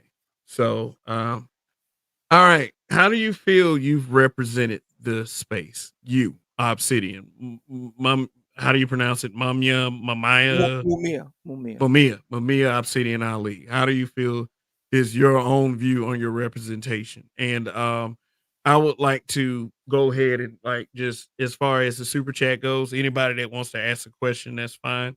Would you prefer not to open the panel? I don't have to, you Yeah, know. yeah, because I'm about to go take it down for the night. Yeah, But yeah. I'll wrap up on this. I think I've done pretty well. A Okay. number one bestseller, best-selling book written by a black man for black men. I mean, let's all take a moment here to consider how many number one bestsellers have been written by black men for black men. How often does that happen? So that's number one. Number two, literally the top of my profession, top of my field. Um, publicly acknowledged and recognized. Did it 8 times in 1 year. Um, Part of one of the largest gatherings of black men in the country. Black Manosphere Conclave is rated number 5, Mm, behind Black Enterprise, Black Men Excel, and Black Menswear. They have their thing, and there's some other groups. And not only are we in the top 10, but and we only been this past year was the third year, but we're the only group that has events for black men every year. That's a multi-day event that and also is privately funded. We don't take any money from corporate or government sponsors. Um, I think those three measures alone is enough to be the price of admission. Number one bestseller, um, top 10, top 100 YouTuber in the country, and heads up an event for black men to be the best versions of themselves, and it ranks in the top 10 in only 3 years. So uh, I think let's that's pretty damn good representation. I think. All right, Gabe A has a super chat. He said Obsidian also said the space needs a queer eye. Do you need a queer eye, Kev? The answer to that question is fuck no. Okay. No. No, I don't think the space needs a queer eye. I don't agree with that. Did you say anything to that effect, I Obsidian? did, and I was saying it in relation to someone that the gentleman there, and I use that word loosely, likes to hang out with.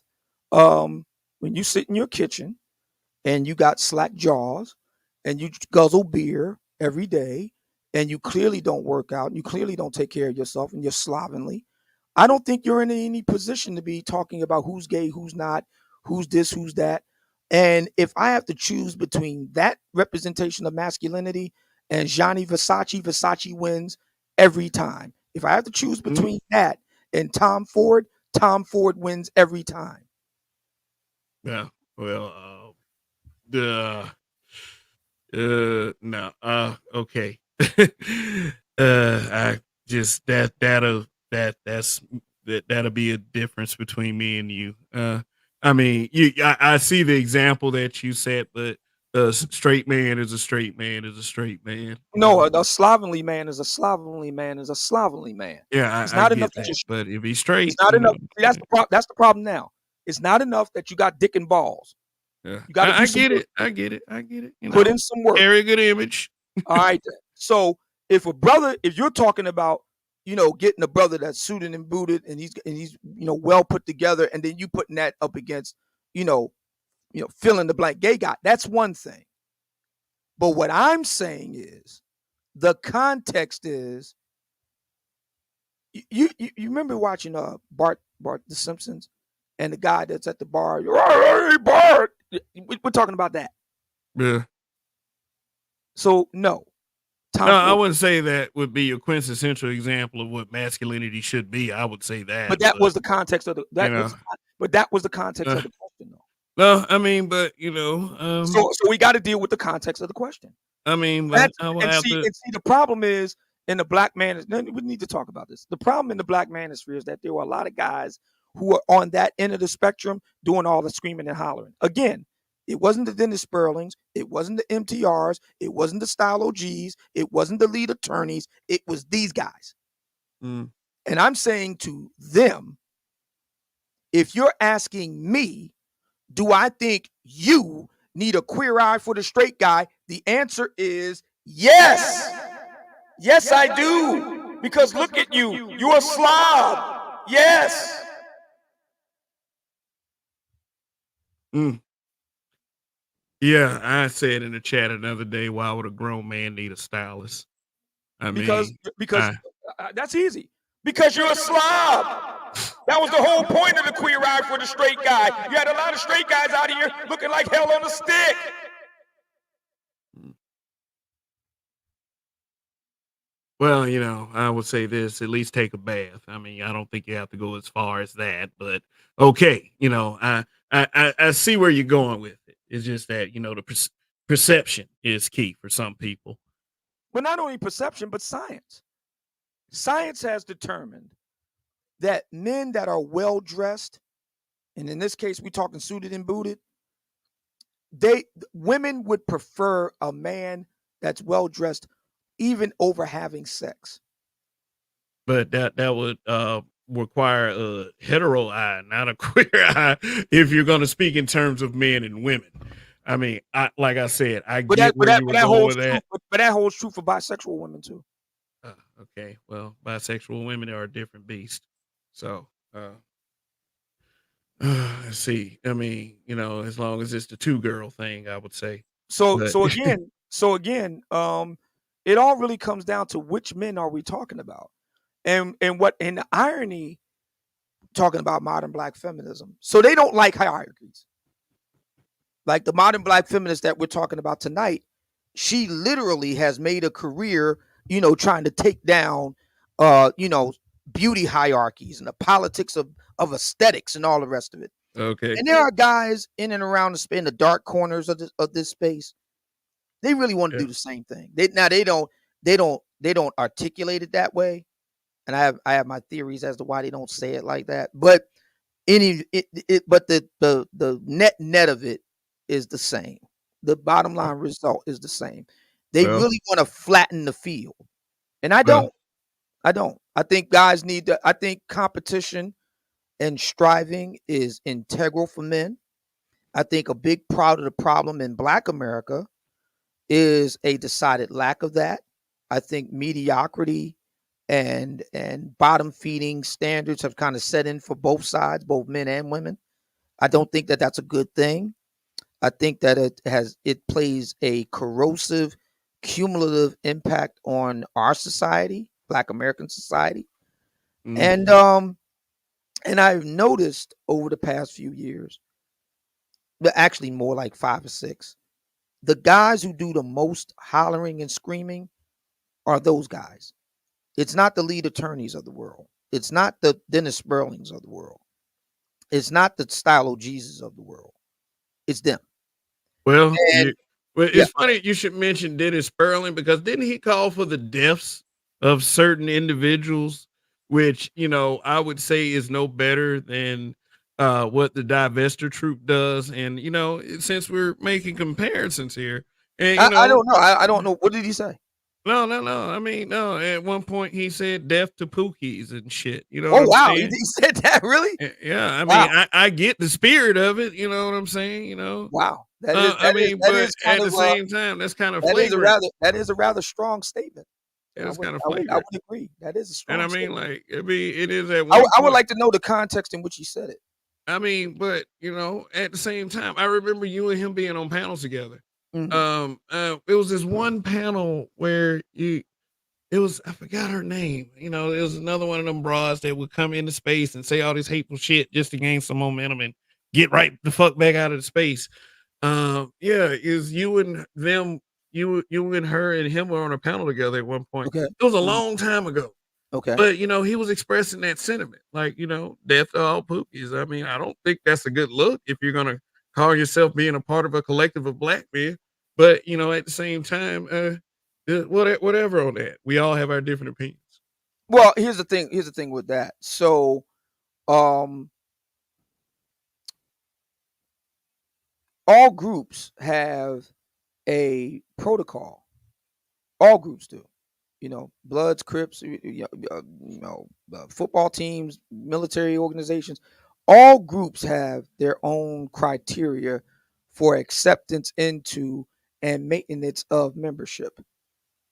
And black men are going to have to get used to the idea that all black men cannot be in all groups all the time. Mm. I think that there are many that would agree with that, seeing that, there has been a separation within the space that, there are some factions that don't want anything to do with other factions. So I get that very, very clearly. I hear content creators saying old niggas gotta go. And, they would probably include people around my age group in that. So I do understand that, yeah, not all black men can be a part of all black men things, and the reality is we're not. I think we need to do more emphasis on show instead of tell. Uh, I yeah, think we yeah, need more emphasis on that. yeah. I More mean, are emphasis you are on you saying show. like a show your work type deal? Yeah, yeah, I'm absolutely saying that. And I think that will be the ultimate arbiter as to which ideas will out, Mm, which ways of being will out. I think that's the ultimate, arbiter. That's the reason why, I say the things that I do about myself, because there are guys who they want to hope that their words will overtake my deeds, and it doesn't work that way. If mm, you think that you have a better way of doing something, go do it, and mm, the results will bear themselves out. That's all you have to do. Just go do it. That's how I've always attacked everything. It's funny. The argument is that I'm going after these black women and all the rest of it. I've never gone after anybody the way I've gone after Derek Jackson. I've made like 65 videos on him. six, Yeah, 65 videos. yeah, at least. So, and my thing with him was, you know, I can write a better book than this guy, and I Why did. why the persistence? Why not? You don't think 65 videos is a bit? I mean, you do your content the way you want to do it, but 65 videos. Why not? Don't you think? I mean, O'Shea. You talked about Pearl earlier. Yeah. O'Shea Duke Jackson has done over 100 videos on her. Do you Yeah, think and I that's thought that was pretty nuts as well. I mean, I really did. I'm like, he damn. did I over mean, 100? It seemed like he wants to drive the point home that it he seemed was like a not lot of happy people with this didn't really white have a girl and problem. what she expresses. Seemed like a lot of people didn't have a problem with it, based on the views and so on and so forth. It seemed to me now a lot of like people had a problem with it. Pearl didn't have a problem with it. She took it in stride, kept on getting up. Mm, Same thing with Derek. To his credit, Derek took it in stride and kept on getting up. so Derek Jackson acknowledged that you were making these videos about him and I had don't know if he many did or things to didn't. say. I Oh, know what he didn't. I know what he didn't do. He didn't, run to somebody talking about he's attacking me. You know. uh, So okay. Well, that's a good point. But um, Kimberly Foster. Uh, yeah, I wanted to ask you that. Yeah, I understand that you said real quick, because I got yeah, to because jump. you have to go. Yeah. All right. So, when could something like that end? I would say when she When finally gets to point. What's going on? when can it end? Yeah. When I mean, like, I'm not saying end it or anything, or as any type of safe advice or anything. I would just want to say what would have to happen in order for that whole thing to be resolved. Since Uh, you lost a channel behind it. I lost the eye and gained the dragon. I can't say because it's Mm. no longer for me to say. It is now Uh, moved into the realm of the legal. oh, the So legal. yeah, Oh, okay. So we'll see how that unfolds. yeah. So I can't say. I don't know. Okay. But for me, um, it ends. I guess when I get the last word and my book comes out later this year. I guess that might be it. I don't know. Uh, I don't know. Um, I think that all of this happening against the backdrop of her own former teacher, Claudine Gay, being outed and utterly discredited and disgraced as an intellectual fraud and an anti-Semite apologist. uh, Happening at the same time as Fannie Willis being the biggest trick in America. She tricked okay. off nearly 700 grand on her BJC. All right. Somebody Coming, won in that situation. yeah, yeah. So coming at a time when Marilyn Mosby is about to go to jail and down in Baltimore. Um, I think that's I don't think it's the end. I think it's the end of the beginning. Well, I mean, based on those you just named, is evidence that black women can be held accountable. I mean, so that's nothing that has to be argued, anymore. But there's still a ways to go, according to you. And I do see where you're coming from on some of the stuff. On the other stuff, I'm kind of like, nah, but I can, respect you that you do stand on, what you say very, very, you know, uh, just thank you for coming through. I really appreciate you being here and, let's chop it up again sometime if Yeah, you, yeah, we got to do it again sometime. I really appreciate it. Thanks a lot, yeah. man. No, I got to it shoot. is no problem All whatsoever. right. Hey, thanks for coming through. I really Thank you. appreciate it. Appreciate it. Thank you. All right, Obsidian. Okay, well, that is it for now. Anybody has any questions for me? Um, okay. Let me see some of these comments. Let me see. Said bye, boy. LOL. Oops. Said drop the link. Black Uru strikes. Does Obsidian have an AHA sponsor? And exhale. Shin Jedi Nobi's in the building somewhere. All right, yeah, let me drop this link. Any of y'all want to come up and discuss what was just said? You come on up. I don't have a problem with that. I mean, I know a lot of you came to watch the interview with Obsidian itself. Whether you feel as if I did a good job or a bad job, I expect mixed reviews for something like this if you care to comment or anything like that. So, hey, now that the interesting part is over, I know that some of y'all wanted to have some questions for Obsidian, but this thing was pre-discussed, so it wasn't going to be open panel, so to speak, because it would have turned into a smoke show.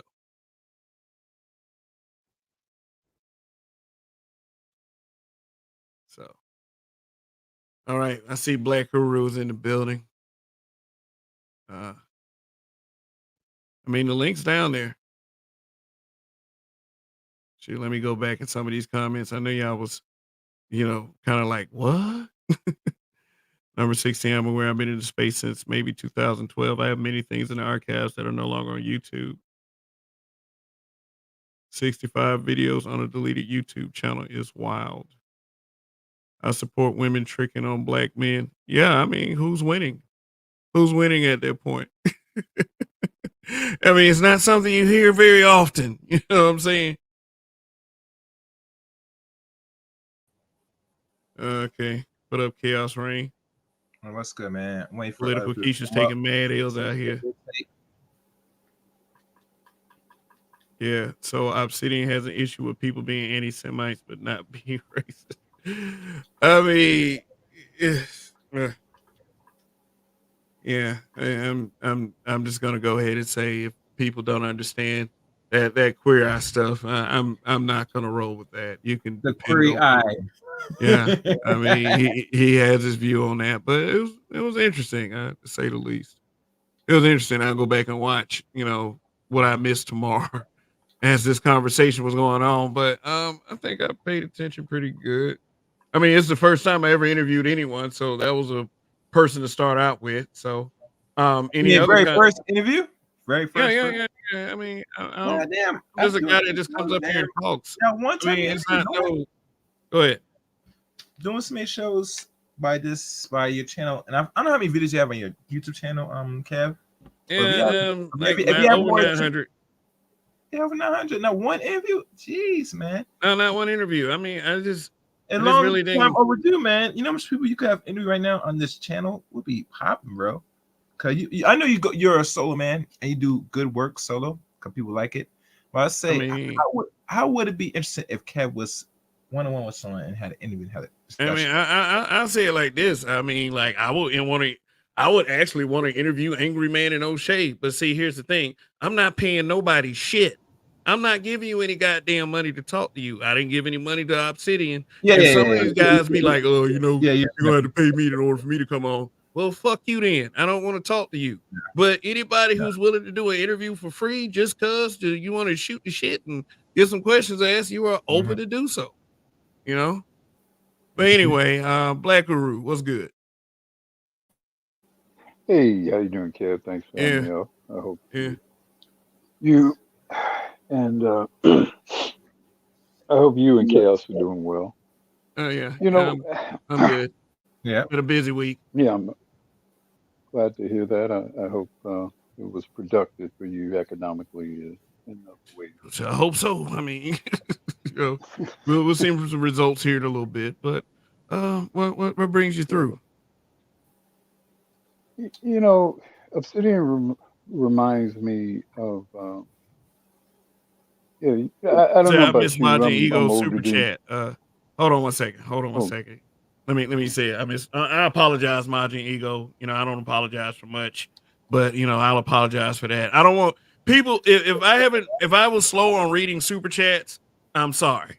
I mean, but he said Obsidian don't hesitate to address black women, but kept his head low when the white man Tom spat Obsidian the grave of his supposed close friend KS. Yeah, people remember things. I would say people remember things. So to the credit of the people who have been observing this space a little bit closer than I have, I'll give you that much. But Black Guru, go ahead. Thank you for the super chat. Let me give you. Yeah.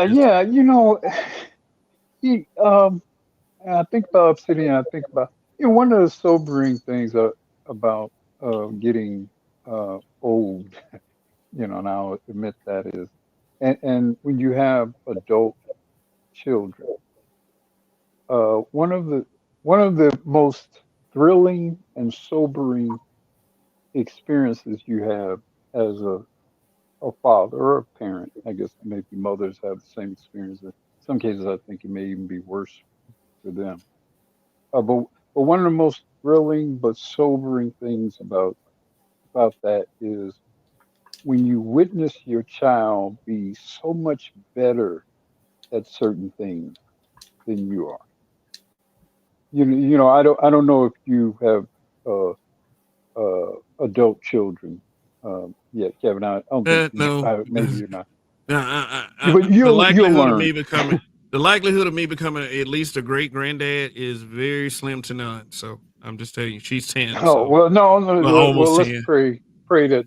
Let's pray for you that's not not the case. I mean, but It's a sobering thing because, of course, we want our children to do uh, the very best, be the most competitive, uh, talented, skilled, capable people alive, and certainly we want them to surpass us in every meaningful way. But then, as our being ourselves sentient beings and thinking ourselves to be still important, necessary, it is sobering, feeling somewhat obsolete in just juxtaposition to your children. Um, I think the Black Manosphere has passed Obsidian by, Mm, and while okay. he is an acknowledged and worthy progenitor of Yeah, this environment, acknowledge. Hmm. um, I think the purpose of this environment has extended beyond what he is capable of providing to it in its most productive and enlightened way. And I'm not saying that to say that, not certainly trying to disqualify him for making contributions or anything at all like that, but I think it's quite telling that many who have at some point been admirers of his, in some cases great admirers of him, uh, do not harbor that same intensity of fidelity to him. And I believe that's because we know the issues involving Black men are beyond, you know, the Tom Ford suit, you know, and whether we observe the proper Emily Post etiquette. And, I have plenty of suits and cologne and that kind of thing, and that kind of thing has its value. But I grew up during a time when Black men always dressed formally. As a child, Black men I never saw brothers in gym shoes, for example, when I was a kid. More times than not, I saw them wearing ties. More times than not, I saw them wear fedoras. You know, and those brothers were being treated like shit, most of them. You know, in the '60s. So I don't buy this notion of playing dress up to impress white people and Black women as being any sort of real cure for the issue. I think this country and Black women, sadly, are quite adept at finding reasons to hate and shit on Black men. And very often they'll take some of the very best things we do and then some of the very best ways we do them and use that as a basis of shitting on us. So I don't buy that notion of, boy, if we only said things a certain way, if we only acted a certain way, if we only dress. Look, I don't have a problem with it, but I don't think it's a persuasive argument for any sort of cure-all for Black men. I guess I'll maybe end. I don't know if it is an opening statement, but I'll end it there. Maybe I'll have more to contribute on. So, Okay, but Andre. I'll just round it out by saying I think the space has passed Obsidian. Says it's over with. This is on to better patch. Well, Jim I think his Jim Shoes is status wild. as a no, I was just saying his status as a leader in the Oh, space has passed him. Yeah. So let me okay. clarify that. All right. So Andre, then Ian. Hey, and What's good, yeah, I family? saw you gifted me 5 more memberships, so I really appreciate that, Andre. Let Well, me same let to me you, man. let me see who you gifted them to. Uh It's random. Real quick. Let I me don't have see. anything in the matter. I mean, okay. All right. Oh, they just picked random folks. So, Yeah. Sister George, Craig the tech guy, Black Pearl, DJF, and Serge _Blade. You have been gifted memberships by Andre 416 Reform. So, all righty. Well, I know one like Craig the tech guy. I know he's cool. He's the one I've talked to before. Yeah, I mean, anybody's cool, man. I mean, Well, I'm just going off it is what it is. I appreciate it anyway. It's support for the channel. Yeah. Yeah, it's the same thing regardless. Yesterday, the 21st of January, 2024. Okay, yeah, somebody need to. The air shipment. Someone needs to mute up. All right, who was that? Chaos Rain? All right, but go ahead, Andre. What you got to say? And then I want to get Ian in. Yeah, so basically, part of the reason why I even came up, it was just that questionable thing that he said before he left, which you addressed after he left, when you were like, you don't agree with that whole, that, I don't know, because I got here late, so I missed most of the conversation that happened prior to me coming here, but just hearing this whole, I don't know, as soon as I got here, it was going in the rainbow direction. I was wondering what the hell was going on. Yeah. You got to be careful with shit like that. You know, I mean, that'll put me in the line of fire, but my position is very clear. And for those of you who didn't think I made my position very clear, I don't know what the fuck he was listening to. No, I don't agree with that shit. Like, no, they have their lane, I have mine, period. They can't respect me, fuck them. But it is what it is over here. Yeah, you clarified this earlier, and I'm glad you clarified it again, because I didn't know what was going on with that, because it's like to compare like a dude that's overweight to somebody from that community, I don't see the... Yeah, I would rather sit and chill with the straight brother. I'm sorry.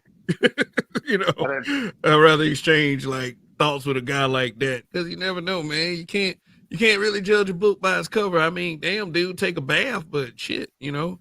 I can anticipate that things are gonna be cool. You know, you probably got some good weed or some shit. You know what I'm saying? Yeah, and then somebody threw Barney from The Simpsons under the bus. I was like, damn, you can't do Barney like that. Yeah, I mean, but still fucking when he had the chance.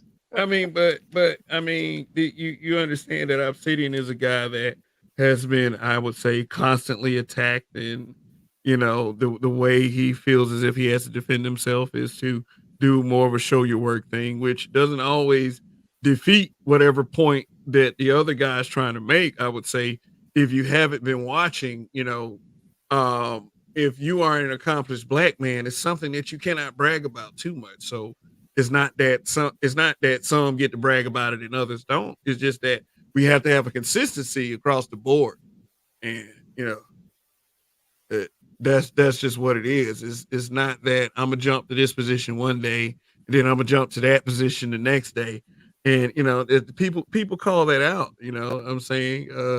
But I got to give it to him for coming through here to this channel. I would have, like, if I'll say this, if I don't know if he would have came through if his channel wasn't terminated.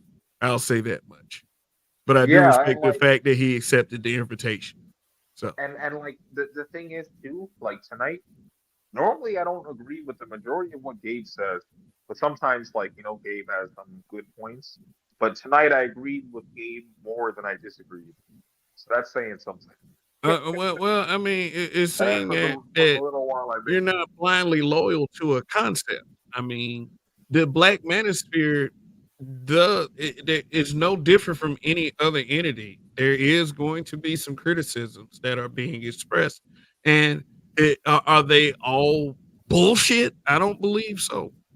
And my point to this is, you're considered a leader in the space, so how you represent yourself as far as it pertains to the space is going to affect people like me who try to convey the message that this space is a good thing.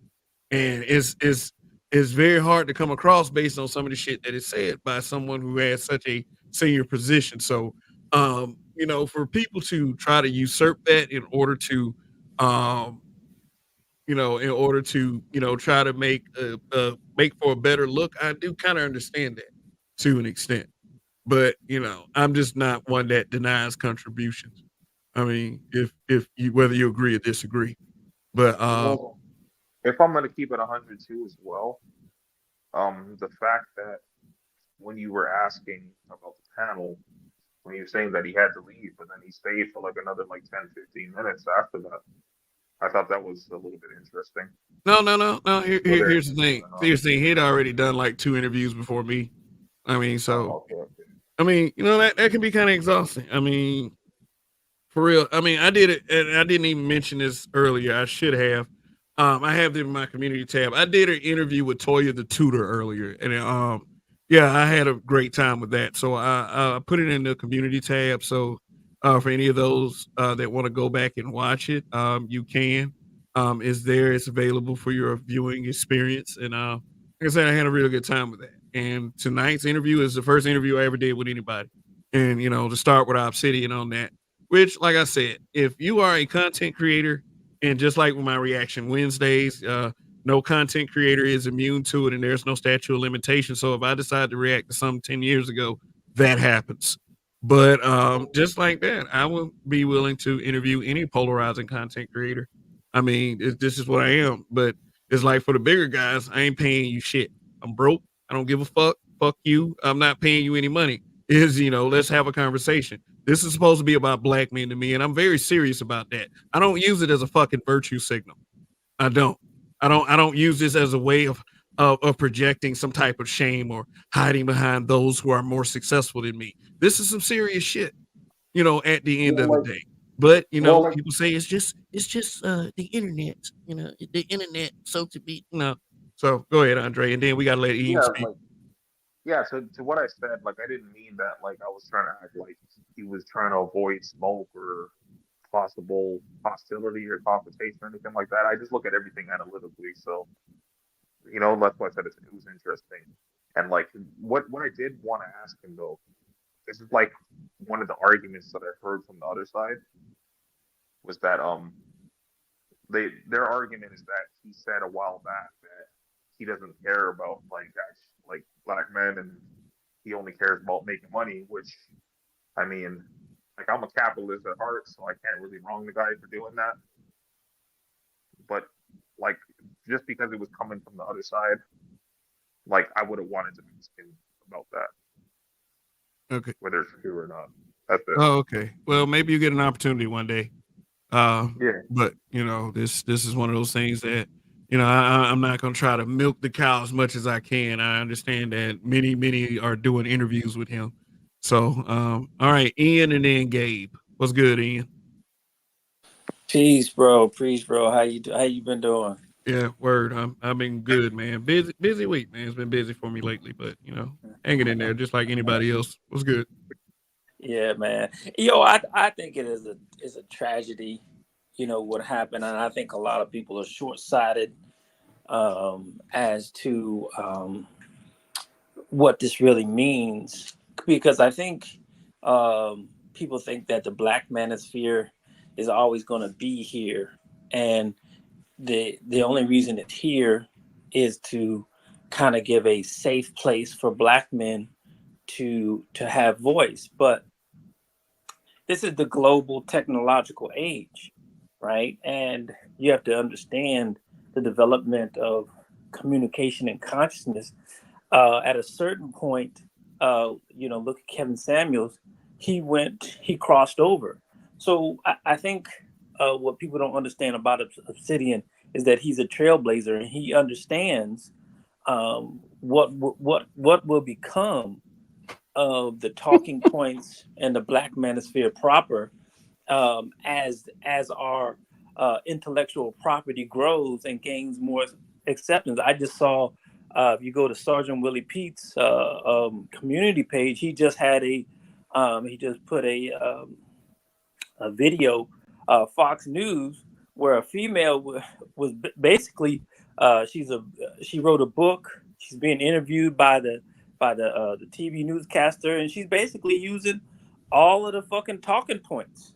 I mean, so essentially, what you don't you see that as problematic though? No, it's not. It's a development. Again, it's a development. Unless you have a license, to the intellectual property, that's one thing. But this is just a space where men are talking, and so it's unrealistic to assume that somehow you can gatekeep this to where, especially when you're successful, right? And this is what I don't understand about niggas. When your ideas are successful, of course people are gonna fucking use your shit. Why would you not expect that? That's just a logical conclusion. So I think when you see someone like Obsidian being attacked the way that he is, you have to understand, this has a bigger ramifications than just the Black Manosphere. It's still showing you where we are in terms of the whether or not Black men, it's acceptable for Black men to have opinion outside of the norm, right? We don't want to continue to live in a world where fucking Fonnie Willis is is the leader of Black people and fucking Kamala Harris. Okay, do we want to stay there? Right? So we have to support Black men who are moving the needle, whether you agree with them or not. You have to understand that he's also moving the needle on what's acceptable for Black men to voice, whether he is in agreement with the mainstream or not. That's, I think, the important part that a lot of folks in the Black manosphere who just want to sit on panels and have an echo chamber and not understand that at a certain point, whether when the ideas being propagated here are successful, people are going to use them, and people are going to want to challenge them too as well. So I'll just land there. All right, Gabe, you got it. What other Black manosphere content creator is having the same issues with being deplatformed from YouTube like Obsidian? Because kind of hearing what you were saying, Ian, it sounds like you were saying that, hey, because of what happened to Obsidian, this can have, I don't know, shockwaves effect across the space. Have you seen anybody else that are having the same issues that Obsidian is having with being deplatformed? Well, no, I mean, you know specifically why he was deplatformed, because he was specifically engaged. No one else is specifically engaged, and that's part of, as he understands, that's part of who he's been since he's been in the Black manosphere, is engaging directly with people. That's his uniqueness. So then what would be the effect across the space then, if this is a unique thing to Obsidian? Well, because of the fact is based on the politics. At a certain point, like I said, if you want to keep Fannie Willis as the fucking leader of Black men and talking about she doesn't want to fucking emasculate, if you want her to be the leader for Black men, okay. But at a certain point, Black men are going to have to fucking engage and stop hiding behind Black women to be the voice of Black male issues. At a certain So do you think that dudes should interact with Black feminists the same way that Obsidian did on YouTube? Do you think that should be the course of action that Black men take? Well, essentially, here's the thing: is who is a Black fem? How do you know who is a Black feminist and not a Black feminist? Right? They don't come out and say that. Yeah, they do. Kimberly Foster says that she's a Black feminist, so some of them identify. Yep. Some of them, right? Not all of them. Not all of them. But the point is, outside of social media, what I'm saying is you're gonna have to engage these women in the public squares in terms of getting power. Here we go. For Black men. Please don't block them. Please don't block them. Keep them, please. Okay. I'm sorry. Go ahead. All right, let me go ahead and read it real quick. Yeah, it's got to be done. I mean, they super chat me. I mean, but I have no issue with that whatsoever. Okay, so let me give you that. Thanks for the money. He said ointment fund for the chafing from all the twerking done by Gabe A. I'm sorry. It's close to midnight. Your wife said you could only be on here for 1 hour. Like, wow. No. It's kind of like people she going said 2 hours. She said 2 hours. Okay, so for clarity purposes. I still got some time left. All right. Yep. So, all right. Thanks for the super chat. What was that? I don't know what that meant. I just got a troll. No, but it's cool. Like, you just embrace them. Yeah, I mean, it's like the places that you go. You have arrived when you have a troll that names himself after. Absolutely. It's beautiful. But you get what I was saying. I hope I showed what you're saying. I think I just don't agree with your point, because I think that Obsidian's issue is unique to him. It's But unique to. when do black men engage black women? And do you think at a certain point that we're gonna have to? Because what I'm saying is majority of black women who are in positions of power in government and politics and so on, the majority of them have these fucking ideas, man. You feel what I'm saying? Their ideas don't cause black men to be deplatformed from YouTube. There are a lot of ideas out there that like the queer ideas, right? The other groups of people ideas. Those things aren't causing black men to be deplatformed. Yeah, they have different opinions and different positions. Yeah, they don't have any power over people's YouTube platforms. It's only the power that you give them when you violate the terms and policies of the platform. Can I ask a question? Because I'm not very familiar with what happened with Obsidian, but the little bit that I know, very little bit, seemed to suggest that there were some things got very personal, between him and her. And so, I mean, I don't know if we should be getting personal with people. Now, again, I don't know the details or whatever, but I don't know if that's what's necessary. The battle against feminism does not include steps like sliding into a woman's that you're battling with, her dude's DMs to try to, I don't know, go at him for things he said on Twitter. Like that's not. I don't see that as. I don't see that as part of the gender war here. Gabe, let me ask you one question. It's two, but let me ask you the first one. So you approve of the queer eye? No. Like what you mean? Okay, he asked me he asked me in a super chat, just like to emphasize the point, like the hell no, and I answered the question directly. Fuck no, I don't approve of that shit. No, I'm in the same position. And he did the. I'm in the same. And he gave the super chat with the intention of saying, "No, I don't approve of that shit either, bro." Right. Yeah. So another thing. Second question, Gabe. So you take the information from Kimberly Nicole Foster more than the other side. You'll take her side in regards to what she wrote. I'm not taking anybody's side. I'm taking the side of truth. No, I'm taking the side of truth and the YouTube guidelines of what really happened. Because what really happened is that Obsidian put up videos of this woman, right, this black feminist, and associating an event that she was having with corn, right? It was literally blurred out corn, and he was associating that with her sip and paint event that she was having, and that eventually ended up causing Obsidian to get multiple YouTube channels deleted. That was the final straw. That was the bullets that Obsidian gave her to put into the gun to shoot his channel down. So that's my position. I'm like, that's goofy. I don't think anybody else should do that. And I think that as a result, like, we don't see any other black men dealing with those same type of issues when they like, right? So this is an Obsidian thing. This isn't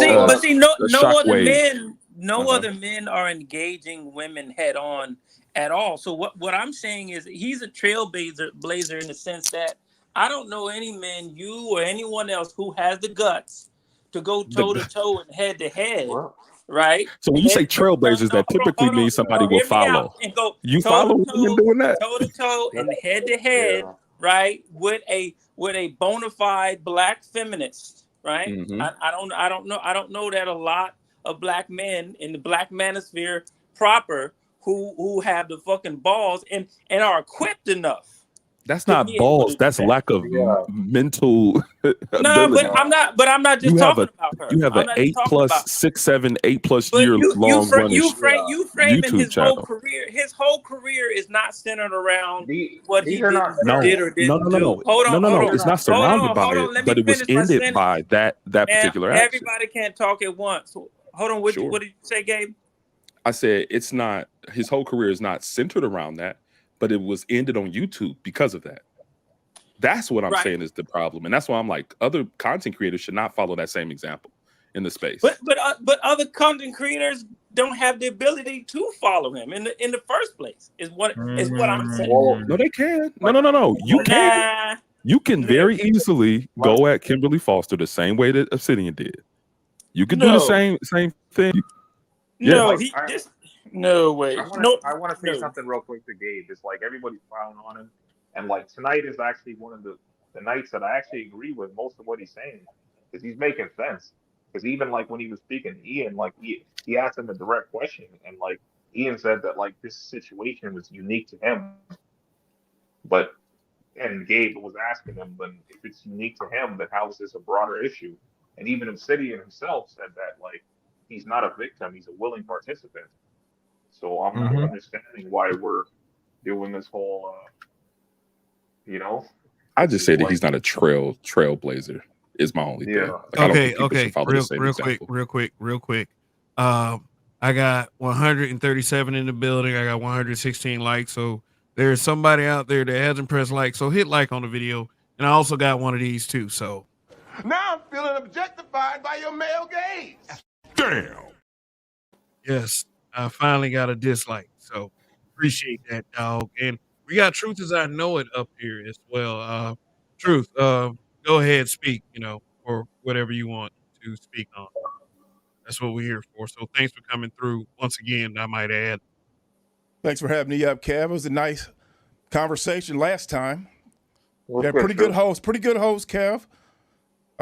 Ian, I don't know what in the fuck you're talking about, okay? About bro, fuck off. Yo, hold on. Don't just let me finish. Let me finish. Nah, don't relax, start cursing at me, nigga. Relax. Don't start relax, cursing at me, nigga. Just chill. Don't start, chill, bro. Chill.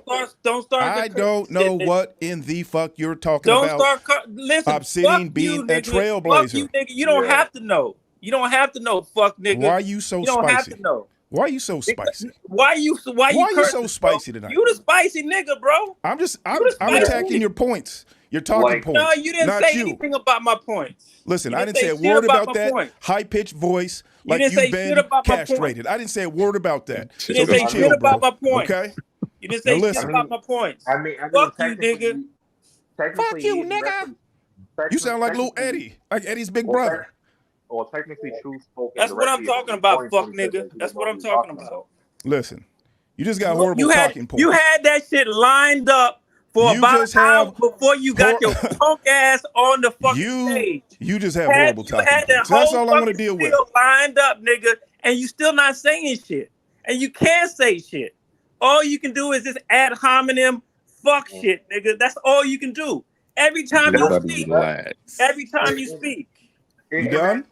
Every time you speak. You done? Bro, you're not saying I'm shit, asking bro. if you're done. Okay, you're not done. Go ahead. You're not saying shit. You're not saying shit. Again, the point is that you fuck niggas are dependent on leaders in this space. The point is at a certain point, you're going to have to grab your fucking balls, you old fuck nigga, and you're going to have to live on your own, and you're going to have to depend on your own intellect to have these discussions and stop depending on other niggas and trying to tell them how they should lead and what they should do.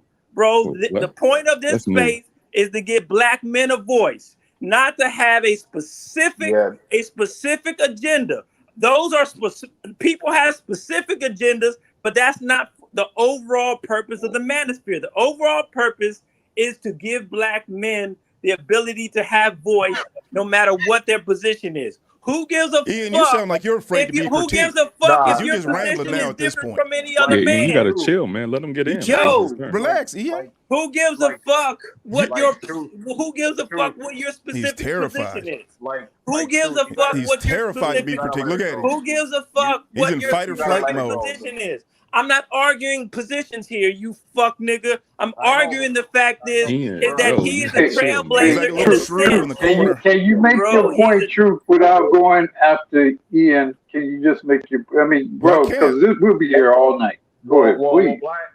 Black Guru, to be fair, like the last time I seen this happen, he went on for like a good 3-4 hours. Man, can you stop with this fucking gay ass shit, nigga, and get off my dick? Chill, man. Like, get off my dick, nigga. All right, y'all. Let's let cooler heads prevail. Let's make our point, and let's move on. Let Truth get it, and then let Faulkner get it. Okay, because Faulkner just got up here.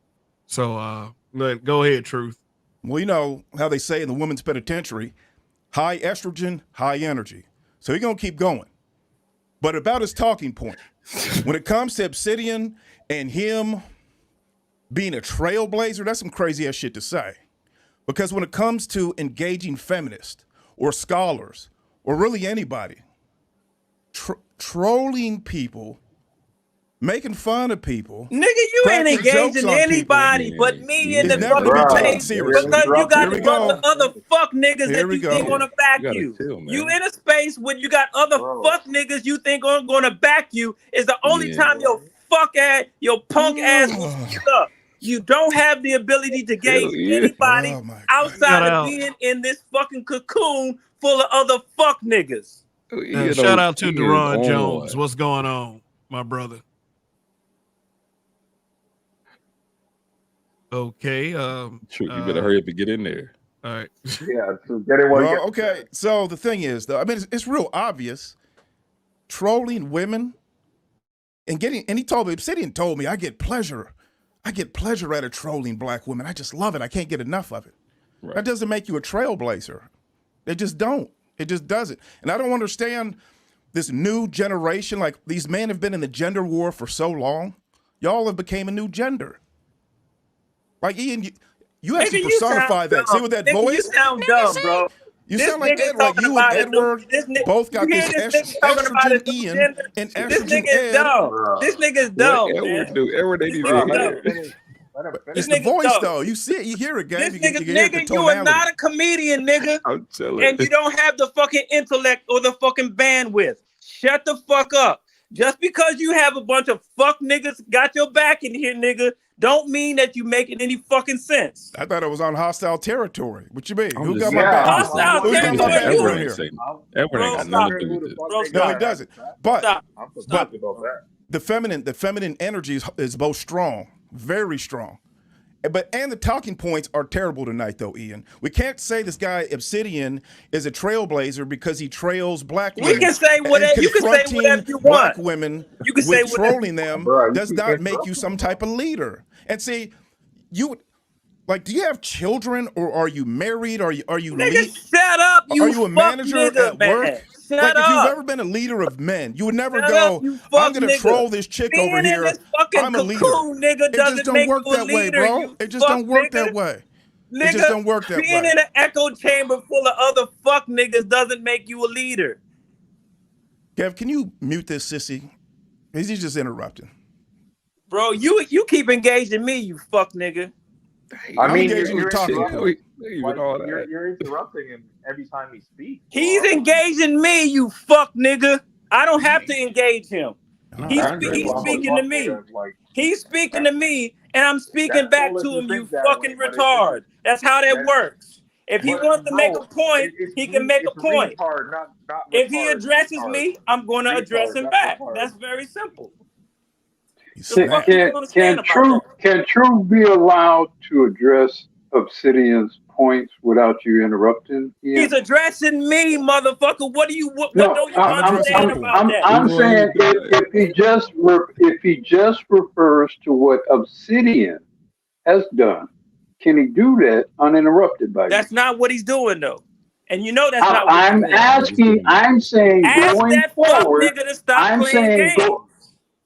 I'm saying going forward, if Truth focused on Obsidian and do not at all include you, can we go from there? It ain't no Uninterrupted. way, bro. If he addresses me, I address him back. You know that's very simple. It's not But he complex. I don't understand. Black Guru is talking to y'all. He's an elder. Why are y'all not giving him the reverence of an Yo, elder? because he's not Because we addressing that millennials. fuck nigga I and that can fuck explain that to shit. you, Donnie. Millennials. The reason why, I'm just trying to get Truth to get through what he has to say, Well, and tell so that we can nigga go on to to the other. fucking make his point and stop the fuck shit. Very simple. the point is, Hey, when you've been in this gender war for too long, it starts to degrade you. And you start to become a different gender. Like a guy like Gabe, he's married, he's got children, he speaks with sense and intelligence. He doesn't sound absurd about things that are going on in this world because he's grounded. He's got the mentality of a leader of men. Gabe, do you have employees? You sound like you would have employees or you manage people in some way because you stay cool under pressure. See, I mean, you could see that. Like you heard Black Uru up here. I don't hear him trolling women. He doesn't go trolling women. He's married. He's a father. He's a business owner. He's ran in politics before. He's successful. He doesn't do he's not. You won't hear him just arguing on and on with chicks. He just moves on. And what we understand is that when you've been in this gender war for too long, you start to become a new gender where you go, these women, they're all Western women are horrible. You can't date any of them. They're all this. You got to go overseas to, pay $25 for a broad overseas. Go do that. And any like real type of grown man discussion, guys like Ian start popping off at the mouth and trying to run over all progress. I didn't pop off on nobody. I made my points, nigga. You sounded like a moron all night. You came cussing at me. You were doing beautifully. You were doing beautifully, True. Bro. But I gotta make the example. Because he really is an exemplifies the type of guy who's been in this gender war too long and has lost his mind. And he feels empowered. Now he's empowered and justified to sound like a moron all the time. That's one of the most interesting things. And so I'll just leave it at that. Because we all see it. Go ahead, Ian. There's a lot of shenanigans going on. I'm just very curious. Can I get by gender war, what do you mean? Can I get a definition on what you mean by gender war? Yes, I mean that's kind of like to the panelist that mentioned the words gender war. Donnie, who is my habitual line stepper brother, has a question for you. So I'm going to ask the question myself. What exactly is this gender war that everyone keeps referring to? And I understand the context, but I would like for someone to explain it that, uses those words very often. So I think that question could be directed toward Truth. So go ahead. Truth. No, it is directed towards him. I'm just curious what it is. He's eloquent, so I'm just asking. Okay. I mean, you know what it is. Why would you ask me that? You know what it is. It's like, what do you mean by the sky? No, I don't. Blue? I'm legitimately asking you. So well, look, man. I'll just bow out from that question because I know that you know exactly what that means. So I'll just leave it. You see what I'm saying? I don't. That nigga can't engage anybody. Listen, bro. I don't need the back and forth. I'm just legitimately asking, and I'm telling you, I'm legitimately asking you, and you're bowing out from the question. People are saying gender war. I just want to know what you mean by it because I hear the word and it invokes a certain reaction and emotion.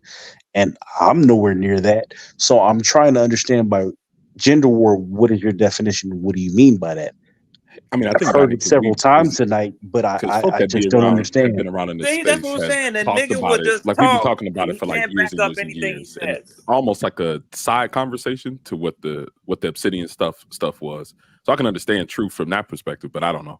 I just think it's been let me put it like this. Let me say it like this. We could go back 50 years ago. And the black-white marriage rate, single-parent home rate was in the same ballpark.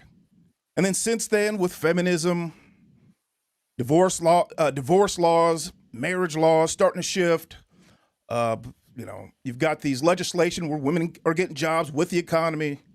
You got these movies. You got rap music. All these B's with rap music. You got The Color Purple 1 and 2. All these movies in between. This gender war is like 50 years old.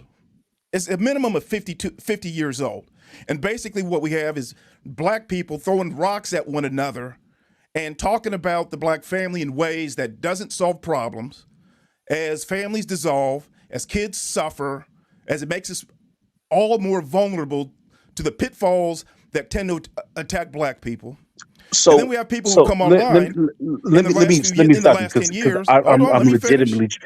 But I'm just trying to understand because you've not really said anything of substance, right? So you named some dates, you named some situations, but you've not really told me what the gender war is. What that's exactly not really fair is the gender because war? From the beginning you played dumb on the question. With the question from the beginning, you were playing dumb, and now you're saying you still don't understand what I'm saying when I'm being very clear. And no, I asked you what you mean by what gender war is. Now you're telling me I'm playing dumb, and I take offense. It's clear you're playing dumb. And that's the point of the gender. I'm asking See, this is what the gender war does to people. No, it allows people to play dumb. And you're using sloganism in order to not have an argument. I'm being genuine. No, you're playing dumb. This is what the you're using sloganism in order to not have an argument. I'm asking you a very simple question. What are you saying is the gender war? What is your definition of the gender war? I'm asking you specifically because you should be able to articulate what your position is and why you feel that way. If you can't do that, you don't have a legitimate argument. I think the problem is that we conflate legitimate critique of sociological phenomena with the maybe some of the misbehavior, some of which Obsidian himself engaged in. Like there are lots of different things that could be considered part of the gender war, but are also valid critiques of sociological phenomena, of cultural phenomena, of legal phenomena. So to just simply use gender war without being very specific, truth, about what you take exception to versus, which might I be never valid. You may got have, to that I mean, let's point, just say Black it Guru. simply. I never got to I mean, that let's point just say because he it's The interrupted. elder is being interrupted very me in the eloquent in filibuster. where he's speaking with you, and he's telling you Donnie, exactly what I'm you don't got to asking make you, an issue and out now of it. you're being You don't got to defensive. make an issue out of it. The gender war is literally a online, like so in Thank the you. Black manosphere, it's an online space where it's Okay. like the black male retort for all of the negative things that had been said about black males over the history of, I don't know, the 1990s and all these different things. So it's literally the black male retort for the negative things that were said about black men over the last 30, 40, 50 years. I Thank think you. that's Who said that? Probably about 70, Gabe. 80. Gabe. But Okay, 70, Gabe. 80. Yeah, we could expand it, sure.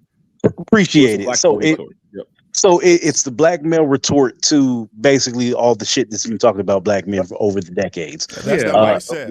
I didn't like say in that. other words, it's like it's single the baby moms versus version of deadbeat dads and I child support issues. Black okay. men, So kids. now in we other have words, it's and truth as I know it is saying he don't agree with that. Is that To me, right it or goes what? back way longer. It goes back a minimum of 50 years.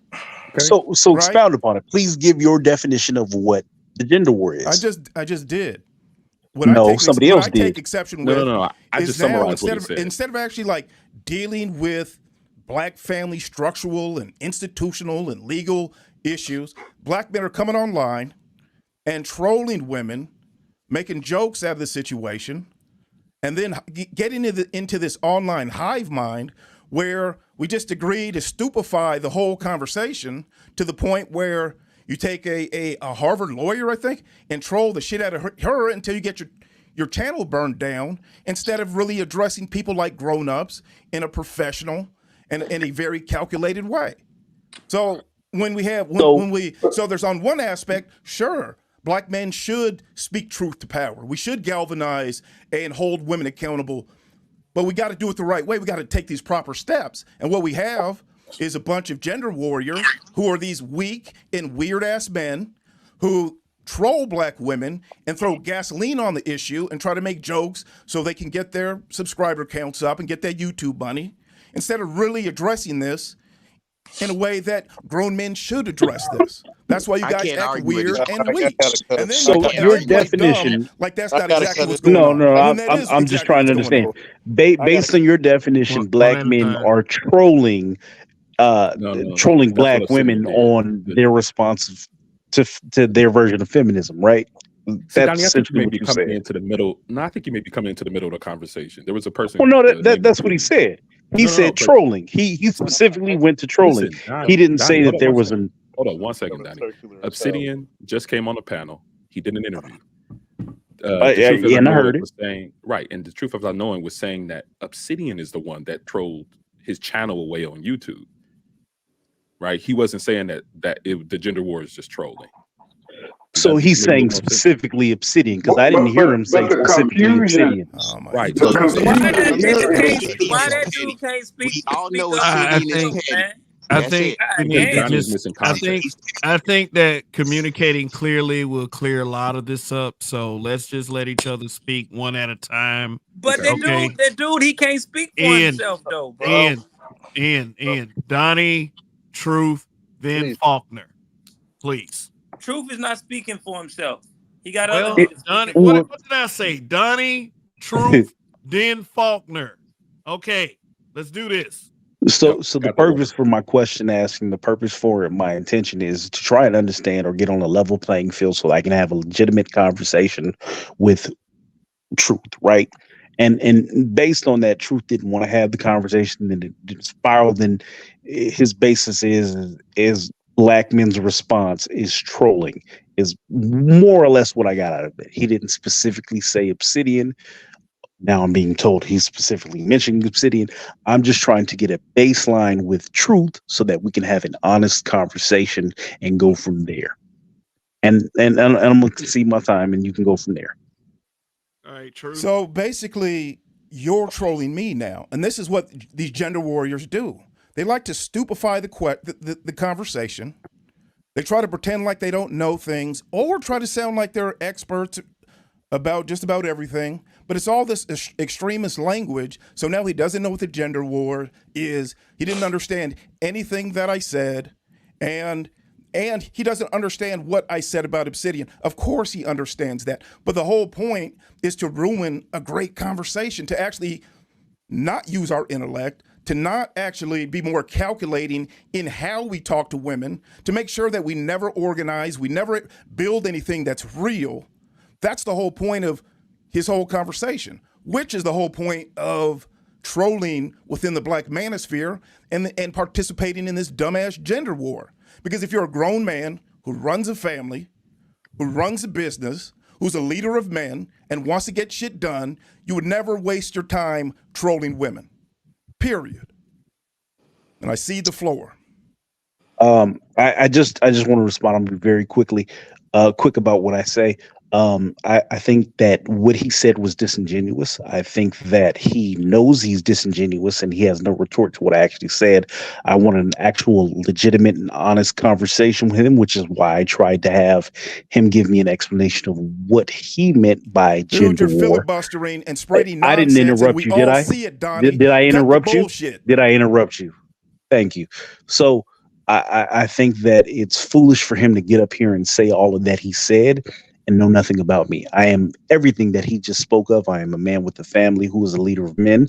And I'm very curious as to why he chose to try and deflect from the actual honest conversation that I was trying to have with him and go into this rant. But again, I'm going to give up my time and we'll have this conversation later, but I'm here for it. So let's go. All right. Now we thank you, gentlemen, for making your points.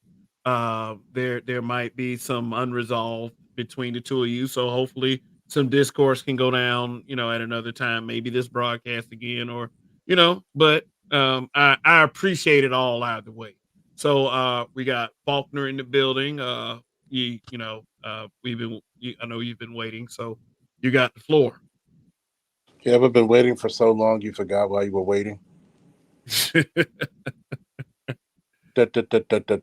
He-Man. Oh, yeah. Just to answer a few things. The gender war, you can technically, unofficially say it started to slavery because we're in reverse order of everyone else. The legalities. Remember when they Faulkner got the floor. Who's that speaking? I think that helped too. I've been quiet and so quiet. Please stop it, damn it. Shan, come on. God damn. Because now the legalities of it started hitting us hard. The late 70s, early 80s. That's when you started to see the amazing dip within the Black family. There are other factors as well.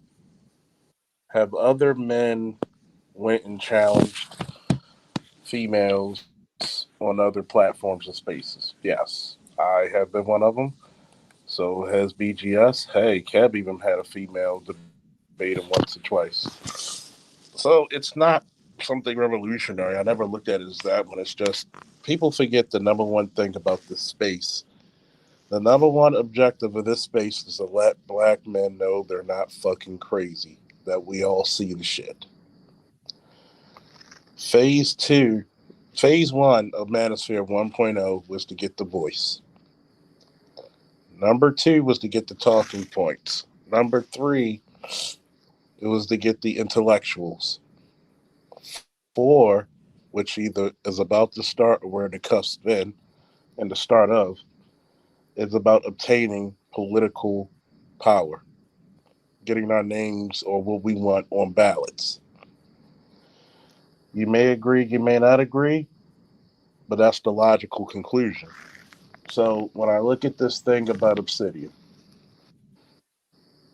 in America, you have the right to do almost everything you want, but you also have the right to take the consequences with your actions. When I look at, I like to quote this one philosopher named Escanor. And when I look at people like Kim Foster and others, I just think of this one statement: I don't hate anything that's beneath me. The only thing I can share is my pity. She's not getting with all the education, with all the acclaim, she's not getting what she wants out of life. No amount of education is going to get you the man that they said they were going to give you before walk across that stage. As a man knows very harshly, you got to forgive me because I'm a little tad bit under the weather. Men believe in equal opportunities. Women believe in equal outcomes. The world ain't fair. We know this. Day one, A1. And I think that Obsidian knew that, that, I mean, this isn't the first time anybody's channel, not even his, was in hot water. I was around when they had the hit list, when they were going out to actually get a lot of Black Manosphere content creators' channels knocked off. That was also started by Obsidian. I said that. And this is not anything new. I mean, if you're playing Russian roulette, how many times does the bullet gets fired out the muzzle and hit you? Has he made his point? I don't know. That's up to him to personally say. Did I hear the interview? Not necessarily. But dealing with Obsidian, I know his nature. Well, if you like it or love it, you got to respect him for being who he is and true to himself. Why do you have to respect that? Why do you have to respect? Because He was up on the panel saying he made 60. Too. Why That's not? why. In other words, if you ask, he said he was on his panel. He said he made 65 videos about. If you ask me the question, give me time to answer, please. I mean, I wasn't done asking the question. I was giving some I'm going to context answer to it right now. Why do I respect it? We'll start there. Okay, if you don't want the context, go ahead and answer it. One, why do I respect it? Because he's true to himself. He's not trying to be anybody else. He's true to himself. If you dealt with Obsidian before, you know him. He's himself. I may not always agree, but I know he's going to be himself. So if he's happy, a murderer is a murderer. A comment is a comment. Guess what? I gotta respect that. They're gonna be who they are. About the murderer, and you respect somebody even if they're fraudulent. Wait. Yes. What's your you point respect about somebody the even if they're fraudulent or they flip flop and they don't stand on their words. Yes. You respect them. Okay. Yes. And you arrest them as well if they're doing something why. illegal. I don't expect them to be anything different than what they show me. Okay. Can I ask you a quick question, sir? Since you asking Charles Faulkner all these damn difficult questions, would you want to be judged the same way you judging that man? Yes. Then never mind. When that shit hit the fan, don't you bitch, because you judge Obsidian just the way you want to be judged. I think every man should be judged based upon the stuff that comes out of their mouth. A man should be able to stand on his word. let me call this out real quick. The audience grew since Obsidian left, so I really appreciate you guys for being here. Okay. So I mean, many of you, if you just have this in your history, you can go back and watch the actual interview with Obsidian for those who have just coming in and gotten this far in the program. It was quite interesting. So let me get some feedback from you guys. How did you think that it was my first real quick, Kev. I like to say this with Kev. I like to address two things. One, I like to say to D, you can't compare Obsidian to a murder. That's kind of like total difference. And to Robert Nelson, he said, no, Charles, black men refuse to stand and fight for their rights. That's a lie. That's historically disingenuous and dishonest. everybody knows that we stood up for our rights. Is it our fault that white America and the government finagled civil rights that was meant for black men who stood on business, and they gave a lot of those beneficiaries and benefits to white women, and now those same white women are turning on the white men that gave them those benefits, and that's kind of the reason why you got a gender war in the first place. And white women acting just like black women did. They were the And first so, damn blueprint. and so when they were given those rights, because you got to, God knows they didn't earn shit. So when we talk about we stood on our rights, yeah, it's black men who are actually leading the charge. The white manosphere is not leading this shit anymore. Kevin proved that. So when we look at this, a lot of your famous, white, men's rights advocates were really kind of jealous of Kevin. See, no, this not even a subject. You never had white men check. You never had white men online checking black women, but you had black men checking white bitches in front of their men. But you just up here to bring up a new subject because that's nothing that we was talking about. No, I'm just answering his question. All right. When he made the statement, that's why I respect him. If you're willing to play that game with your channel, and this is how you make good money, or how you promote your books or your material, and you're willing to gamble it on frivolous shit, I respect that. But if you think that if you're going to do more work and actually being somebody more refined, trust me, there's nothing. Knowing Obsidian, he knew this was going to happen one day if he kept going on the same path. I'm pretty sure he probably even said this. He's probably made arrangements on it. And that's unfortunate for him if he didn't, but I'm pretty sure that he knew that a lot of these chicks, they're going to cry and they're going to whine. Oh, he's bullying. He's doing this. He's saying these nasty things.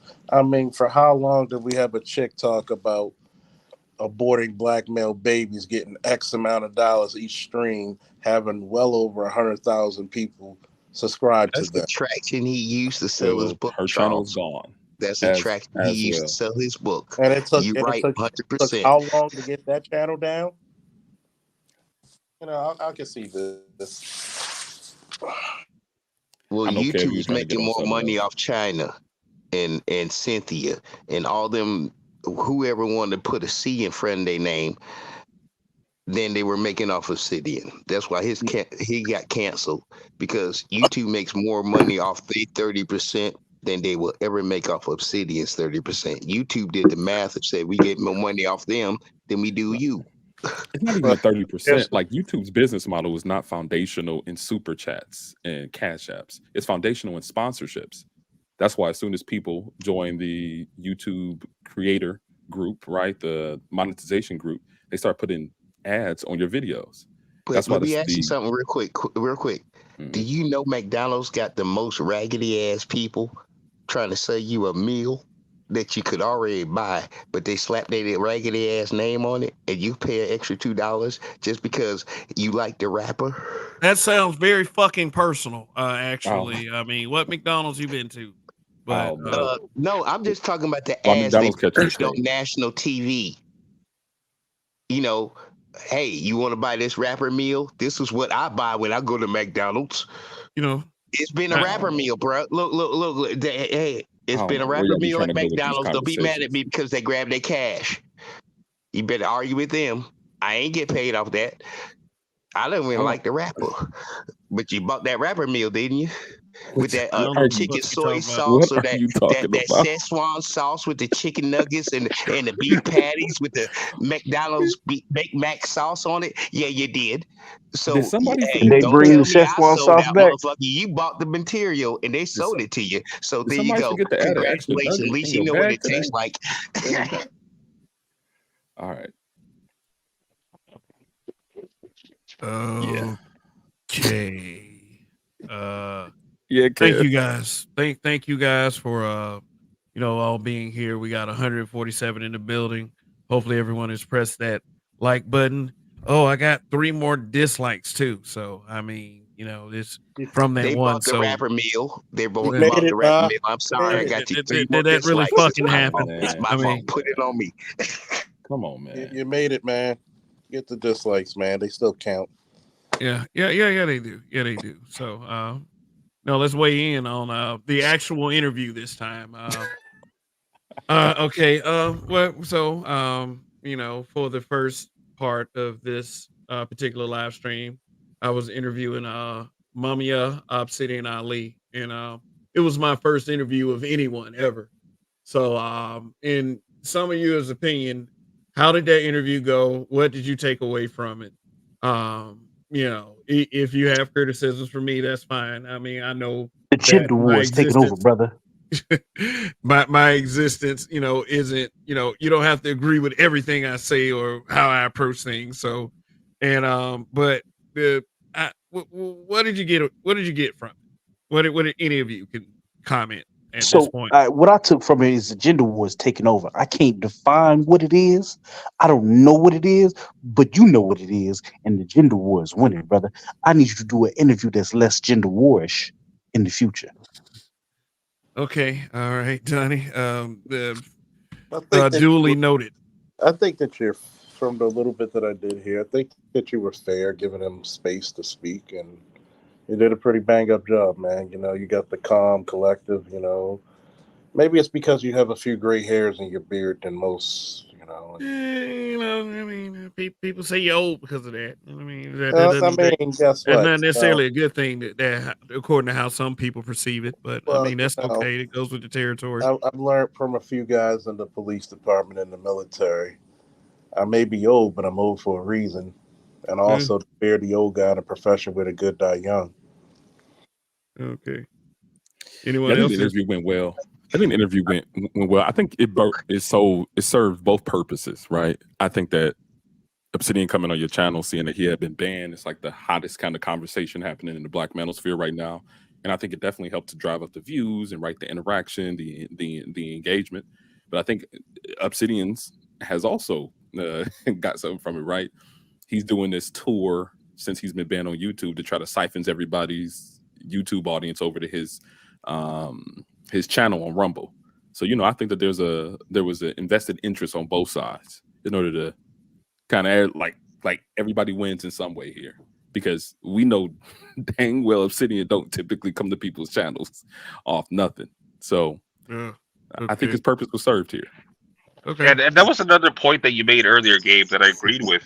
And even Kev was saying that, like, whether it would have been likely that he would have came if his channel was still up and running.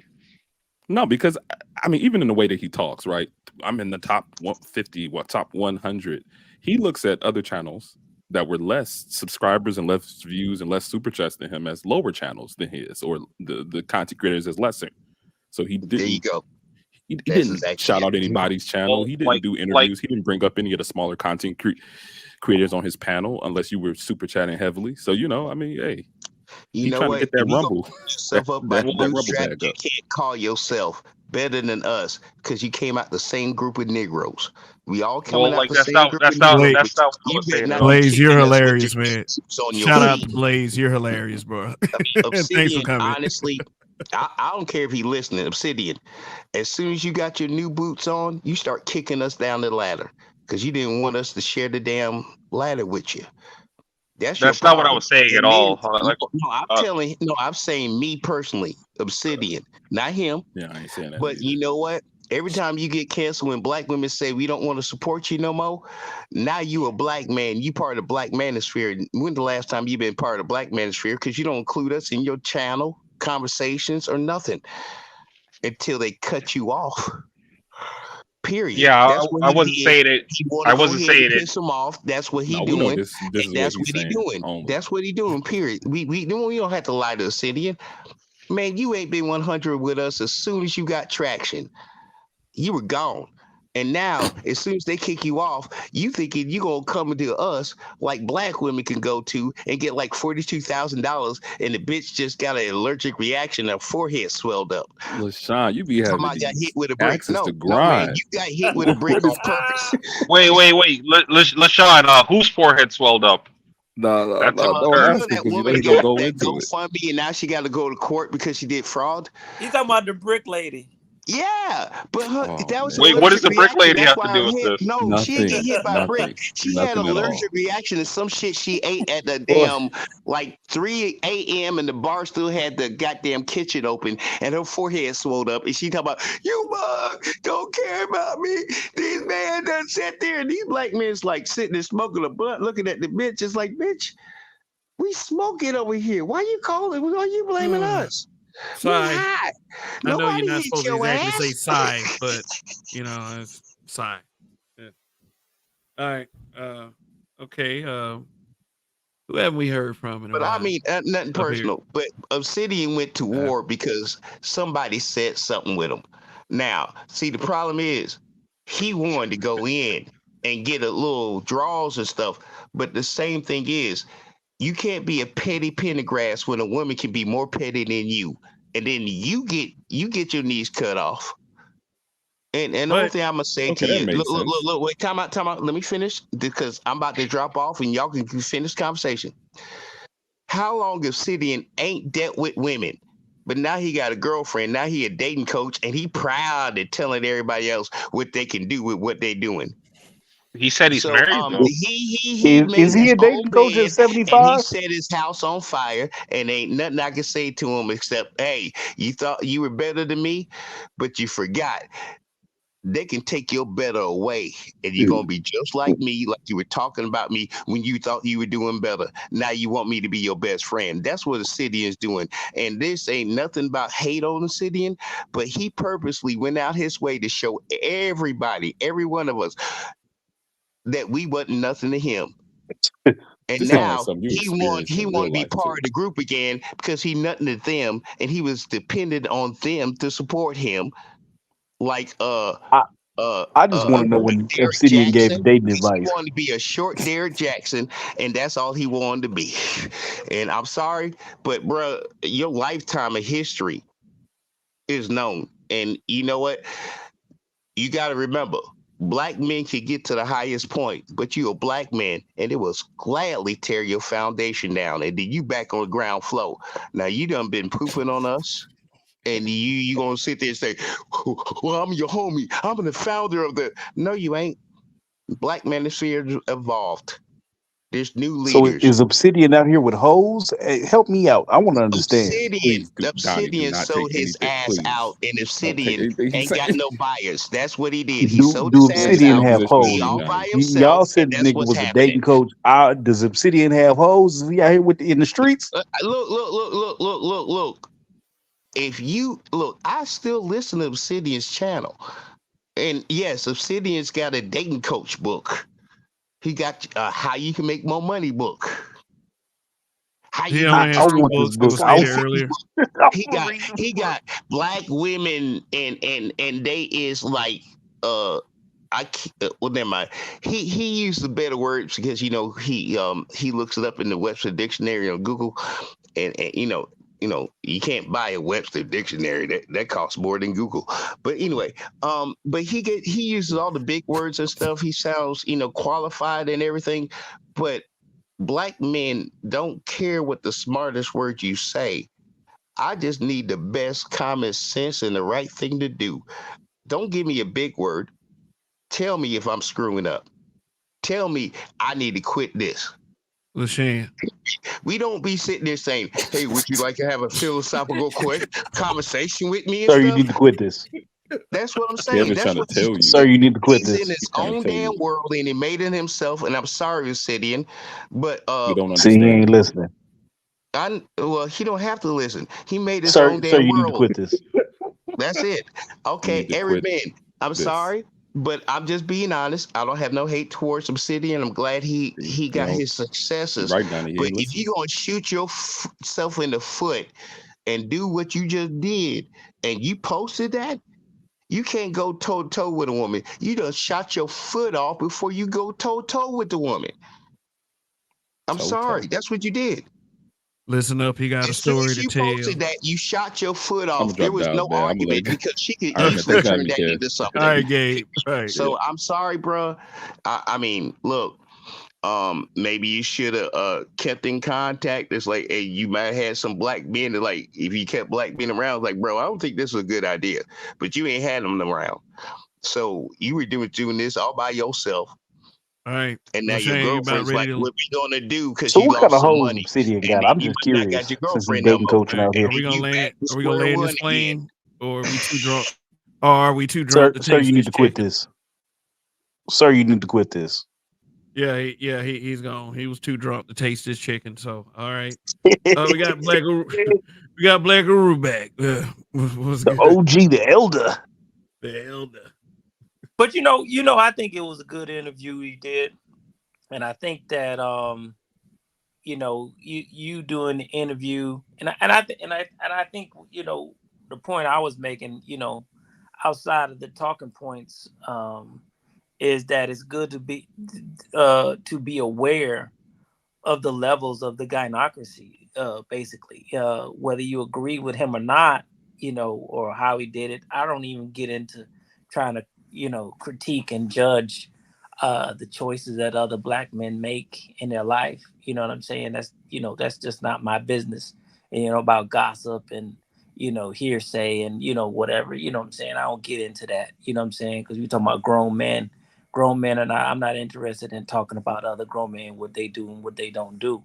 Nothing that he did, was a direct shot at black men in the manosphere. So that there should be no reason to be taking shots at him. But I do think that the interview went well, and as you know, when we talk about as Faulkner talked about the different phases of the Black Manosphere, Obsidian was part of was part of each one of those phases. He was part of getting the intellect. The intellectual was in the space too. That's why Dr. Tiason had him on doing the interview, because of the level of respect that Dr. Tiason has for him, and how he helped him to grow and develop. Kevin Samuels owed a great debt to Obsidian. So when I say he's a trailblazer, I mean that's in all in all sense of the word. You know what I'm saying? And you had a brother, talking about he's not, and he couldn't even carry on a conversation with another brother in this space and properly articulate himself without cussing and going on and then trying to throw rocks and hide his hands type of shit. But I think again that was a good interview. He needed to make his rounds because again, he is part of the founding idea. He gathered some of the founding ideas for the space to give black men a voice. So I think that was important for you to recognize that, whether you agree with him or not, that's on you. But I do think that it's important that you have upheld the point of this space, and that's to give black men a voice, no matter where they fall, politically on these issues. All right, we got some Yeah, interest. I mean, I think Obsidian is very, very, very important. Historically for this environment. It's interesting. I remember when Obsidian had a sort of like a radio show back in the some time ago, and I was listening to it, and on that radio show at one point he had BGS, Angry Man, Ron Wills, Alan Roger Curry on that show. Um, Prior to that show, I had never heard of either one of those four gentlemen. I mean, Obsidian has brought a lot of voice to this environment. Now what he has chosen to do personally with his personal choices, some of them economically motivated. Like I said, sometimes the ship goes in the direction in which the original captain can no longer lead that ship. And I think that happened, at some point, Jobs founded Apple, and then at some point, Apple fired Jobs. He came back later, you know. But, sometimes the mission and the objectives of the enterprise transcends even the founder, no matter how great his or her initial contribution was to that enterprise. So I think I continue to appreciate and honor his historical contribution to this environment, but I don't think he should be considered the sole or primary thought leader of the environment. If he ever were that, I think that time has come and gone. Okay, let me read this super chat from Gabe A. He said, I'm going to be real. The post interview banner was more interesting than the interview. The panelists better represent the voices of black men in 2024 than Obsidian. Is that leaning toward the point that you made earlier that the spaces might have passed someone like Obsidian by Black Uru? And thank you, Gabe A, for the super chat, by the way. The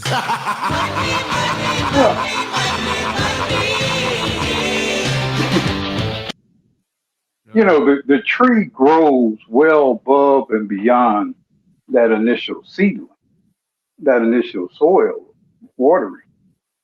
And again, as profound as whatever contribution we may make individually into an enterprise, any worthwhile endeavor is going to transcend the creator.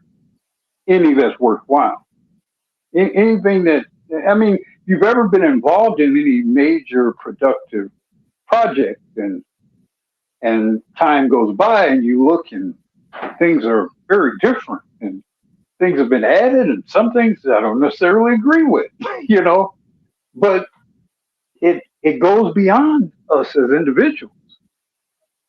And here's the other thing about Obsidian too, and you could say about myself, and you could say about the late great Kevin Samuels. We're all older men. We probably won't be around. Well, sadly, Kevin's already passed on. But men like myself, like Obsidian, we won't probably be around very long. The direction in which the ship goes is inevitably going to have to be guided by younger hands and minds. And so if I were to ever humbly make any contribution to this environment, I would hope that I help to support that endeavor. Okay. Words from the elder, Black Guru. I see Andre 416 Reform has come back up, but Ray Hummer, you haven't spoke yet, so you got the floor, Ray. You there? Yeah. Yeah, you keep going in and out. Yo, what's up? What's up? What's going on, Ray? What good? What you got? What's up, brother? Nah, man, shit. I like the interview, bro. It was good. You conducted it well. It wasn't no bunch of, going back and forth or you was trying to attack him or none of that. He was cool. He was chill. And you showed, too, where you wasn't what they call Charlie Roberts coattails, but you showed the true essence of black men being brutally honest. And you was honest with them. You disagreed, but when y'all disagreed, it was still on man shit, you know what I mean?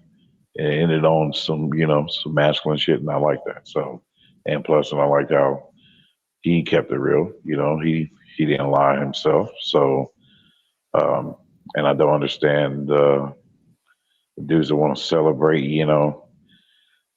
him being gone from YouTube. They celebrate that more than they did Sin G when when she got deplatformed. So, and I see a bunch of that, and I don't like that kind of shit. But Uh, but yeah, but other than that, brother, that's it. Shit, I like it. Yeah. Okay. All right. So, Chaos Rain, you haven't said much, but I can pass it to Andre, and I'll probably go ahead and just wrap this up here in a little bit. I think it was a I think it's a great show myself, although that's just my opinion. If other thinks that the show was great or even lackluster for that matter, they have the right to that opinion as well. I'm extremely diplomatic, until you push me, of course. But outside of that, you know, anyway. All right, fellas. Uh let's see. Robert Nelson, really Uru. All y'all have is living better than KS and Obsidian. He never let Philly. He wanted to be the smartest guy in the room problem. Um Said, please stop. His words are tripping over his lips. I mean, but everybody has their difference of opinion. What you think of Obsidian may not exactly be what everyone else thinks of him, but you have a right to think what you want to think too. CNG was irrelevant to me. Uncut underground. Thanks for coming through, dog. Well, But brother Kev, you can also look at it like this too, though. Like shit, and like in a sense, you could say he's like what the Black Joker. Well, man, it's here, Boba for Kane. mhm. Yeah. Oh, reigning woman. If I didn't call your name earlier, thanks for coming through. If I didn't acknowledge you, my bad. You've So been here for a while. So what's good, Donnie?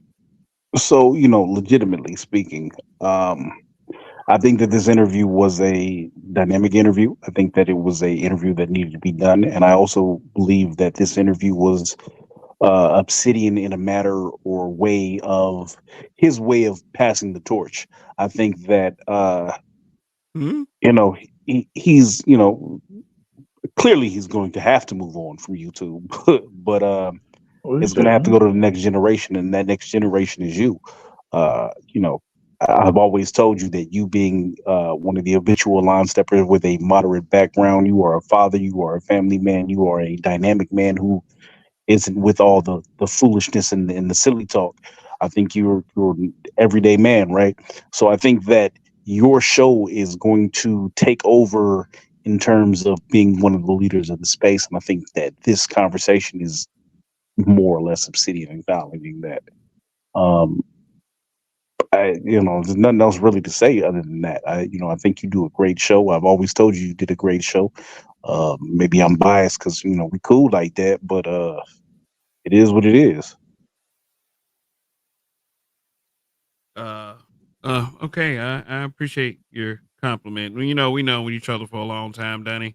Donnie is not new to this space. Like I said, when we first started out in this space, it was nothing to have a woman on a panel. Reigning woman being one of those people, and just having a regular conversation. It didn't have to be, you know, um, putting the weight of accountability on a female per se when they come to the panel. It was just regular speak, and we were always cool like that. And when we got to this part of the space, we didn't expect to run into a lot of what we run into, but yeah, but me and Donnie, we've been through that fire before. Like, we've both been doxxed on Facebook. We know what that kind of scrutiny is like already. And we kind of got doxxed up here on YouTube by a YouTuber a while back. But that shit at the end of the day did not matter. What mattered to us is our ability to deal with the bullshit as it comes. And I get that there are many of you out there that have the ability to do the same, and to keep a level head. And all I that's all I ever try to be the example first. Don't expect it from everybody else unless you're willing to be that beacon, I would say.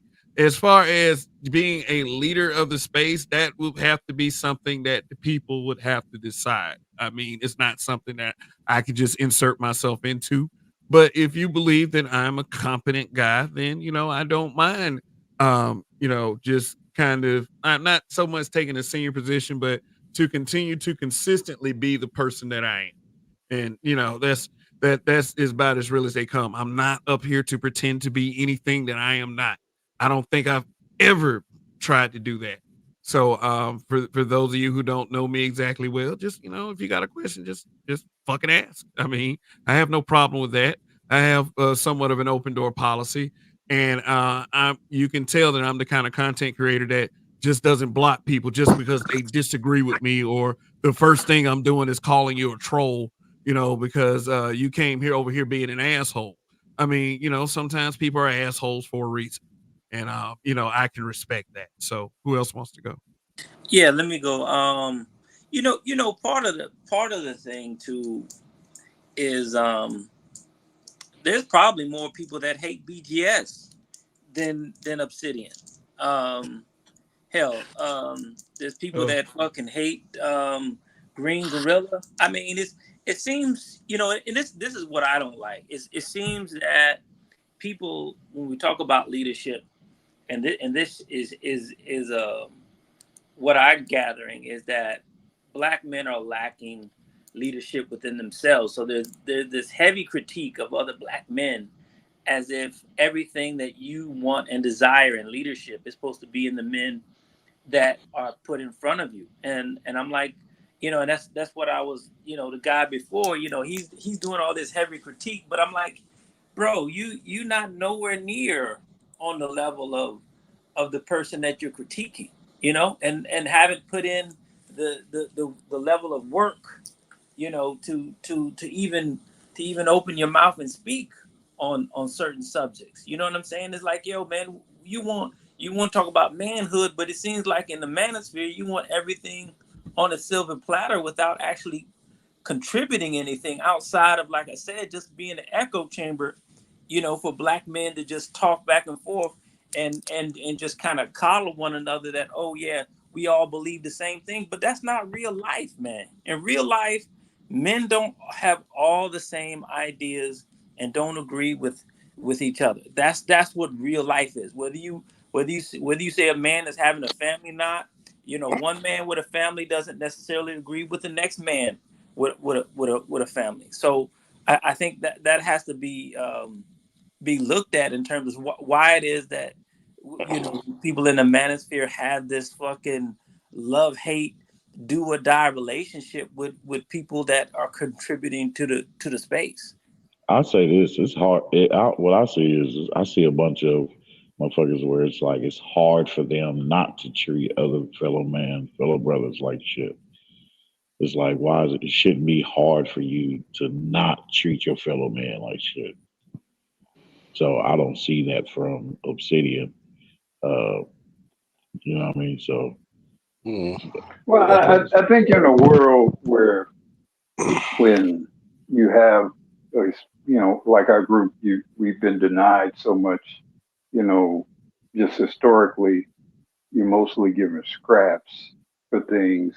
You kind of see things in a somewhat myopic view in terms of opportunities, ideas, resources. It kind of creates a sort of a zero sum game of things where, the whole, or the phrase, the Highlander, phenomenon of there can only be one because there's so little that's going to be made available to us that we got to niggerlanders that we got to fight and kill each other so that one of us is left to claim the scraps that I are can't left for us. stand those kind of niggas, Uru. Yeah, and I think very often, even though I don't agree, with a lot of what Obsidian says and does, I would never make the argument that he should not be in the environment, he should not contribute, and I likely would, short of someone mentioned something about doxing people or somehow attacking people personally. Other than that, I just see that, every voice, every different life experience, whatever, offers an opportunity for growth for us all.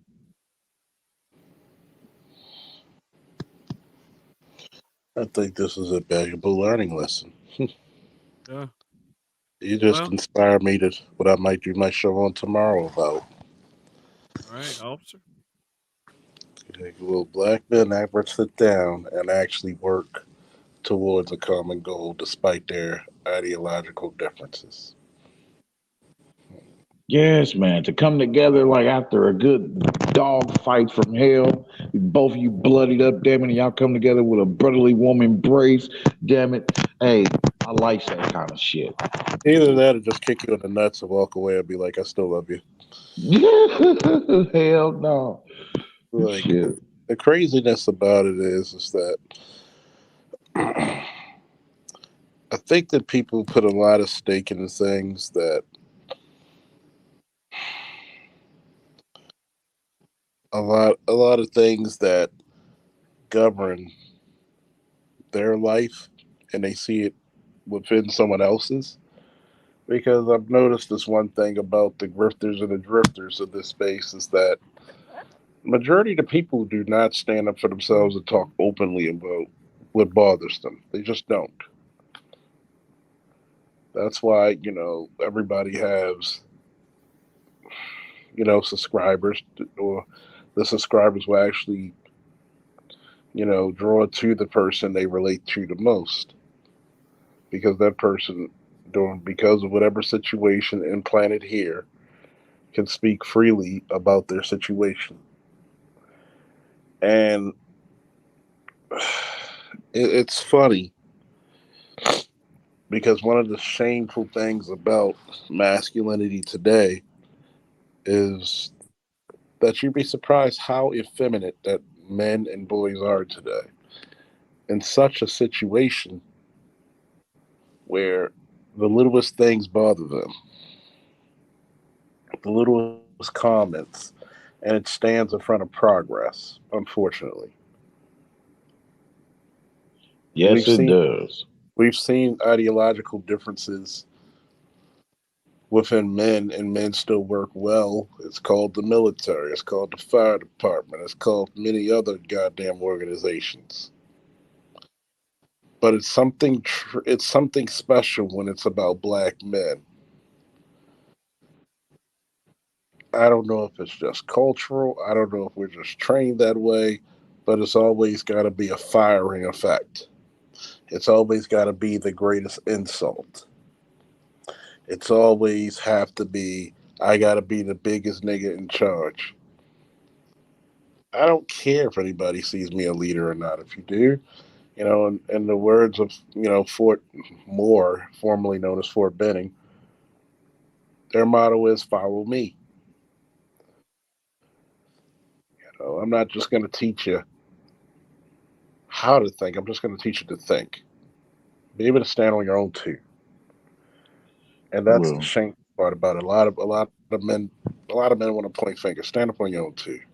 well, Brother Charles, if I may, while we're at it, since the foundation of this stream, this platform is black men being brutally honest, I don't see the point or find any prominence in it of right now of of recommending for brothers to join a corrupt organization such as the police department.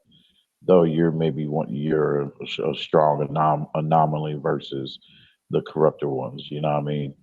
So Mm, I, so dis- so so I, salute though.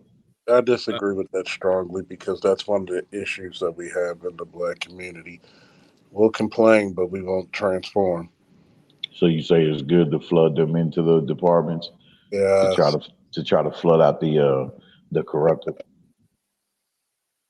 And it's funny. I'm looking at Gabe A's Yeah, super. yeah. Let me acknowledge it real quick. Thank you for the super chat, Gabe. He said, "I cannot unite with black men who think black women are our biggest issue in 2024. That is an ideological difference that I can't just look past." Okay, thank you for the support. I'm just gonna say this to that part. Who's your greatest opposition to getting the funds for black boys? Who's the number one opposition you got to go through? Does the money funnel through the men or the women in the black community? And I'll leave you with that one. Well, Because and where do the boys come from? Do they come from Mars, or are they being raised in these households with black women? and then if I you mean, think all the you were talking earlier about our our inability to receive leadership. Where do you think that comes from? That comes from 3 generations of black men being raised by black women. That's where that comes from. I gotta correct Black Uber on something. It's up to 5 now. And here's the shameful Well, part. yeah, but I mean, considering the fact that they're having children so young, so yeah, I guess you would be right about that. Yeah. Here's the craziness about it, Uber, is that any black man that says our biggest hurdle is not overcoming our women, you're being disingenuous. When 90%, if not more, of your issues is because of such. The reason why you look at other black men with some issues is because who's the first person to tell you that nigga ain't your brother, that's your enemy? All right, listen up. I acknowledge everyone that's in the chat. I see Bomb Cherry Juice down there. What's good? Thank you for coming through. All right, I thank everyone for coming through. So, whether I see a difference in their opinions or how you've interacted with my people, sometime, and it's not who you think, is some other people, I will still acknowledge you for coming through. So, and no I cap think we just 22. Okay, no cap 22. All right, so go ahead, Black Uru. well, I think we are an ecology. We are a society. We didn't spring forth upon the earth as fully grown black men. Most of us were raised with our principal parent being a female, and that has consequences. And we witnessed those consequences on this panel. Some of the behavior of ours exhibited on this panel is a consequence of generations of black men being raised primarily by black women. So to just sort of offhand discount the influence of women is somewhat myopic. And Uber, remember what's the greatest trick that the devil played on mankind? Well, I think I heard this one before. And what's the greatest trick that black women played on black men that we have no involvement? And it's not, and it's crazy, right? Because I'll just ask this one question because I know Bomb Cherry's in the chat and she's saying they just want somebody to blame. I'll just say this. Wherever you see single black mothers, do you see a community of growth or stagnation? Do you see crime infestation or do you see peace?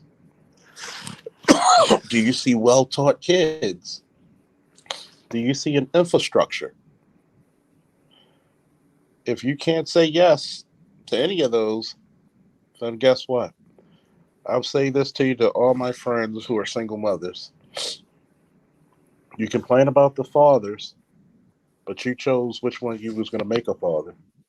Hey, number 16. Yeah, that might be true. In reality, I'm fucking crazy. So, I mean, thanks for that suggestion, sir. Yeah, I'm, a crazy motherfucker like me must be crazy for defending people like you. I guess I just, I put my life on the line defending people. Well, I mean, I have had therapy. I don't see any problem at all with men, talking to somebody and trying to figure things out for themselves. I think that's a very worthwhile endeavor.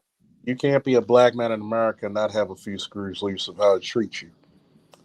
So thank you for the compliment.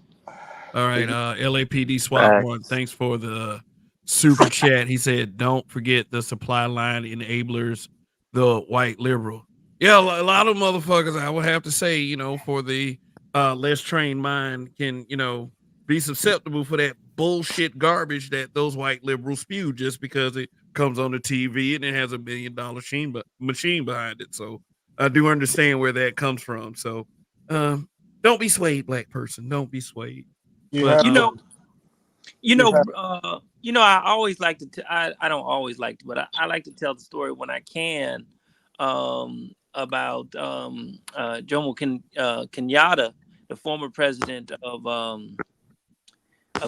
Kenya, in his book Facing Mount Kenya, where he talks about he had to overcome the matriarchy before they could get rid of colonialism, because essentially, this whole ecosystem, this dynamic of women raising men, but not even just the effect on men, but their interaction with the larger society, which is empowering them.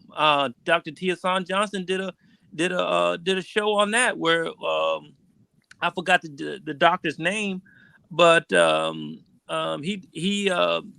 same thing happened in Jamaica, where the empowering of the women over the men ultimately destroyed the fabric of that nation. So to say that that's not what it is, when you have examples around the world, not just in America, and like you said, this myopic kind of these blinders on, like, yo, you can see anywhere in the world where the dynamic of the women in particular is one of the most problematic things in terms of the survival and the liberation of that particular nation. Because like I said, in the book he said before they could create the Mau Mau, one of the great fighting forces that helped to force the liberation from the British, they had to overcome the matriarchy, which was being supported by the greater, larger white supremacist society. So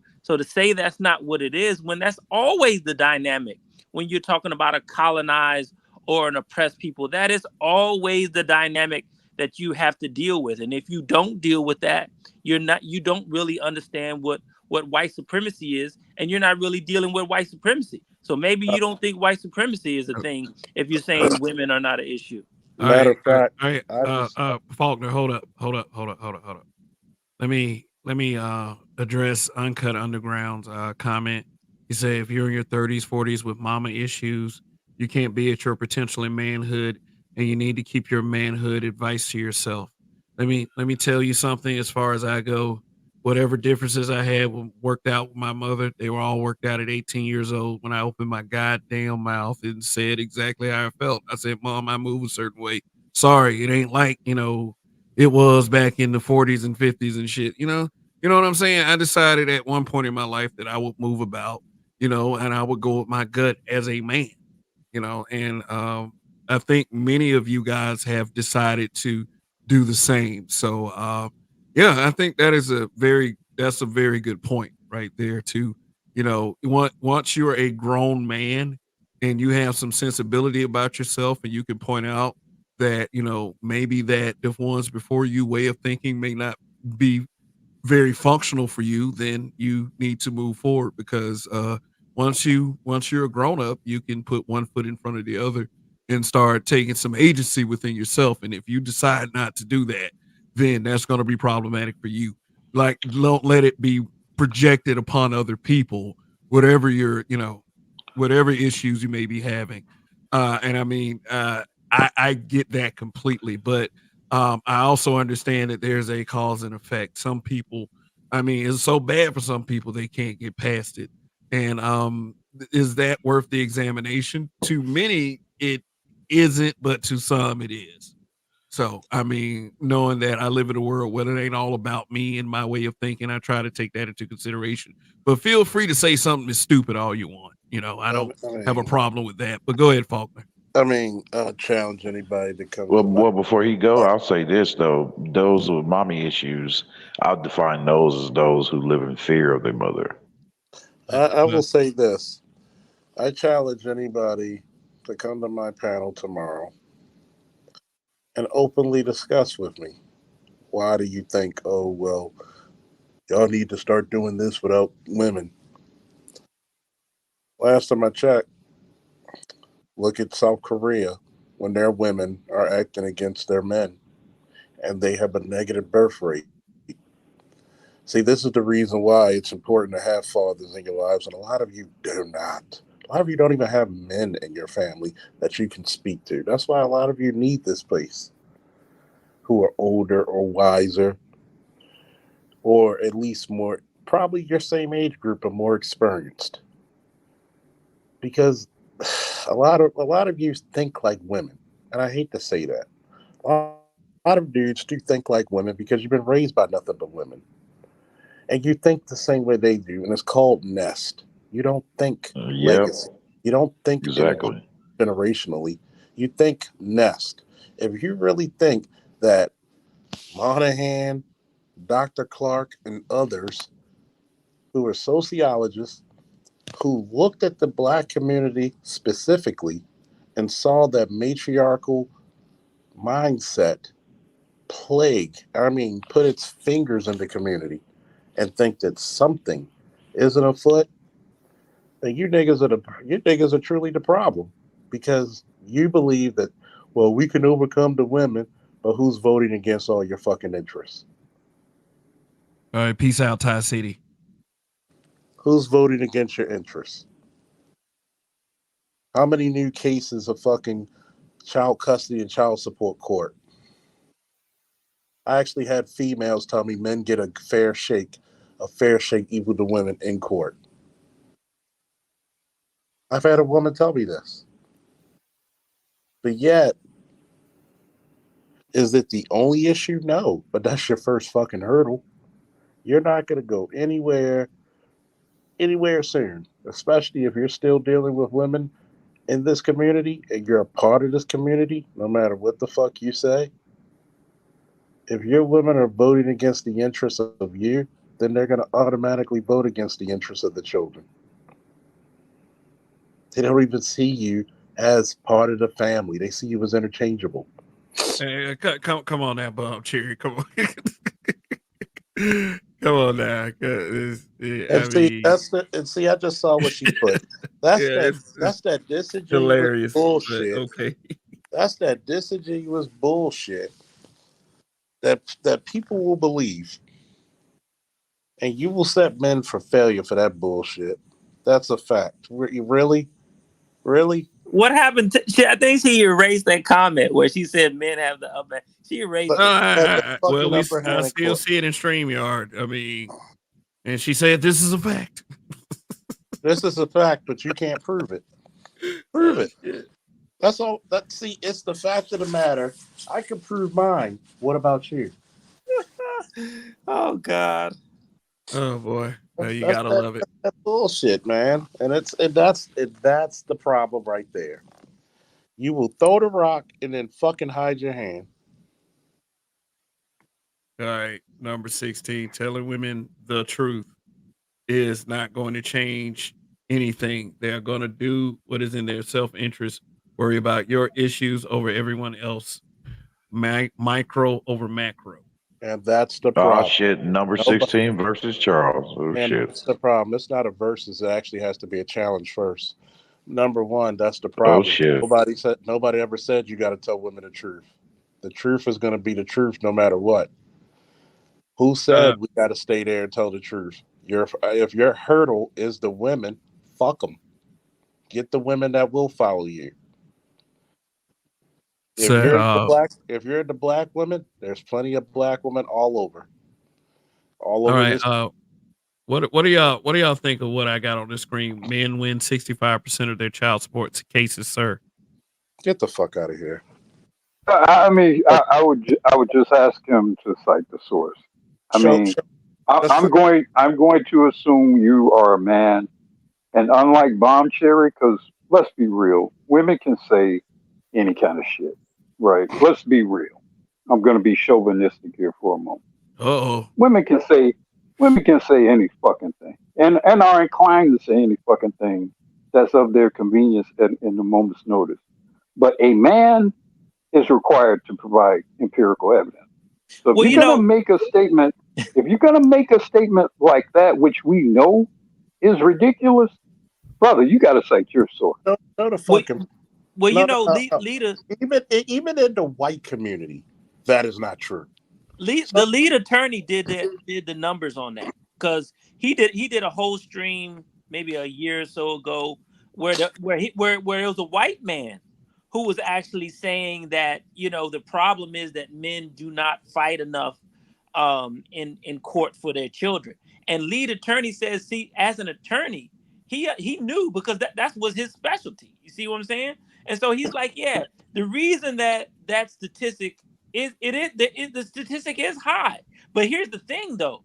There's only a certain amount of cases that go forward because there's only a certain amount of cases that meet the threshold to even challenge the matriarchal authority over the children. And then it's called money. It's called how Yeah, much. he basically said an ethical attorney will not even bring the vast majority of the attempts up because they know the men will lose and waste their money and go broke trying. Exactly. Yes. It's called money. You're not going to have enough funds to get them kids. Look, here's one thing. Look, I'm gonna respond to this comment. Here's one thing that I will say: if all of you niggas didn't participate in all the shit that is so hateful to black men, then then I could see saying a statement like that. But there's one of the things I won't play stupid on. One thing I do believe in is everybody should be able to say whatever the fuck they want to say, without all the bullshit. So I can't ask black men to stop if black women won't stop. I can't ask black women to stop if black men won't stop. So my whole concept is have the fuck at it. I mean, shit. Whoever stays in it the longest, or whoever is the most right by the end of it, will stand up and I guess be revered as the most right person, most right motherfucker in history. And that's not something that I really look for from day to day. The fact that I can spend days above ground is good enough for me. I would say that, me being more right than you is not really important, but facts are facts, and facts is something you can't argue with. So you can call who and whatever name you want, but if you're not willing to be across the board with that shit and say, hey, you know what? Some of these hoes need to shut up like some of these niggas do, then I don't want to fucking hear it. Let everybody go. Let everybody talk. Fuck it. Just like Bomb Cherry got a right to talk shit. Fucking Andre 416 Reform got a right to talk too. But you can't just point at Andre and say, hey, motherfucker, you're wrong and she's right. No, that's not how this goes over here. I am a very balanced content creator that lets everyone speak.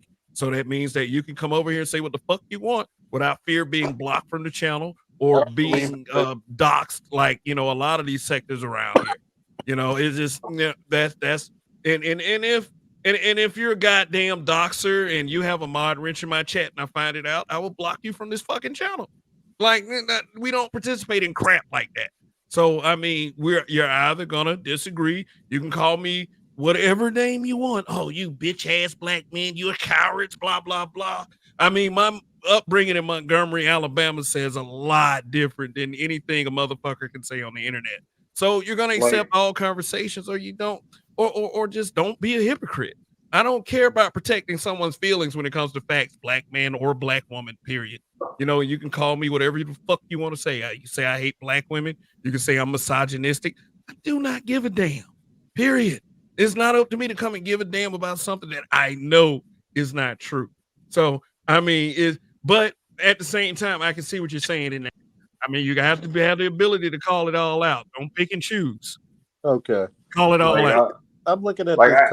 You don't need a lot of money to file court documents. If you can fill out a credit card application, you can get the fuck out of here. Any man.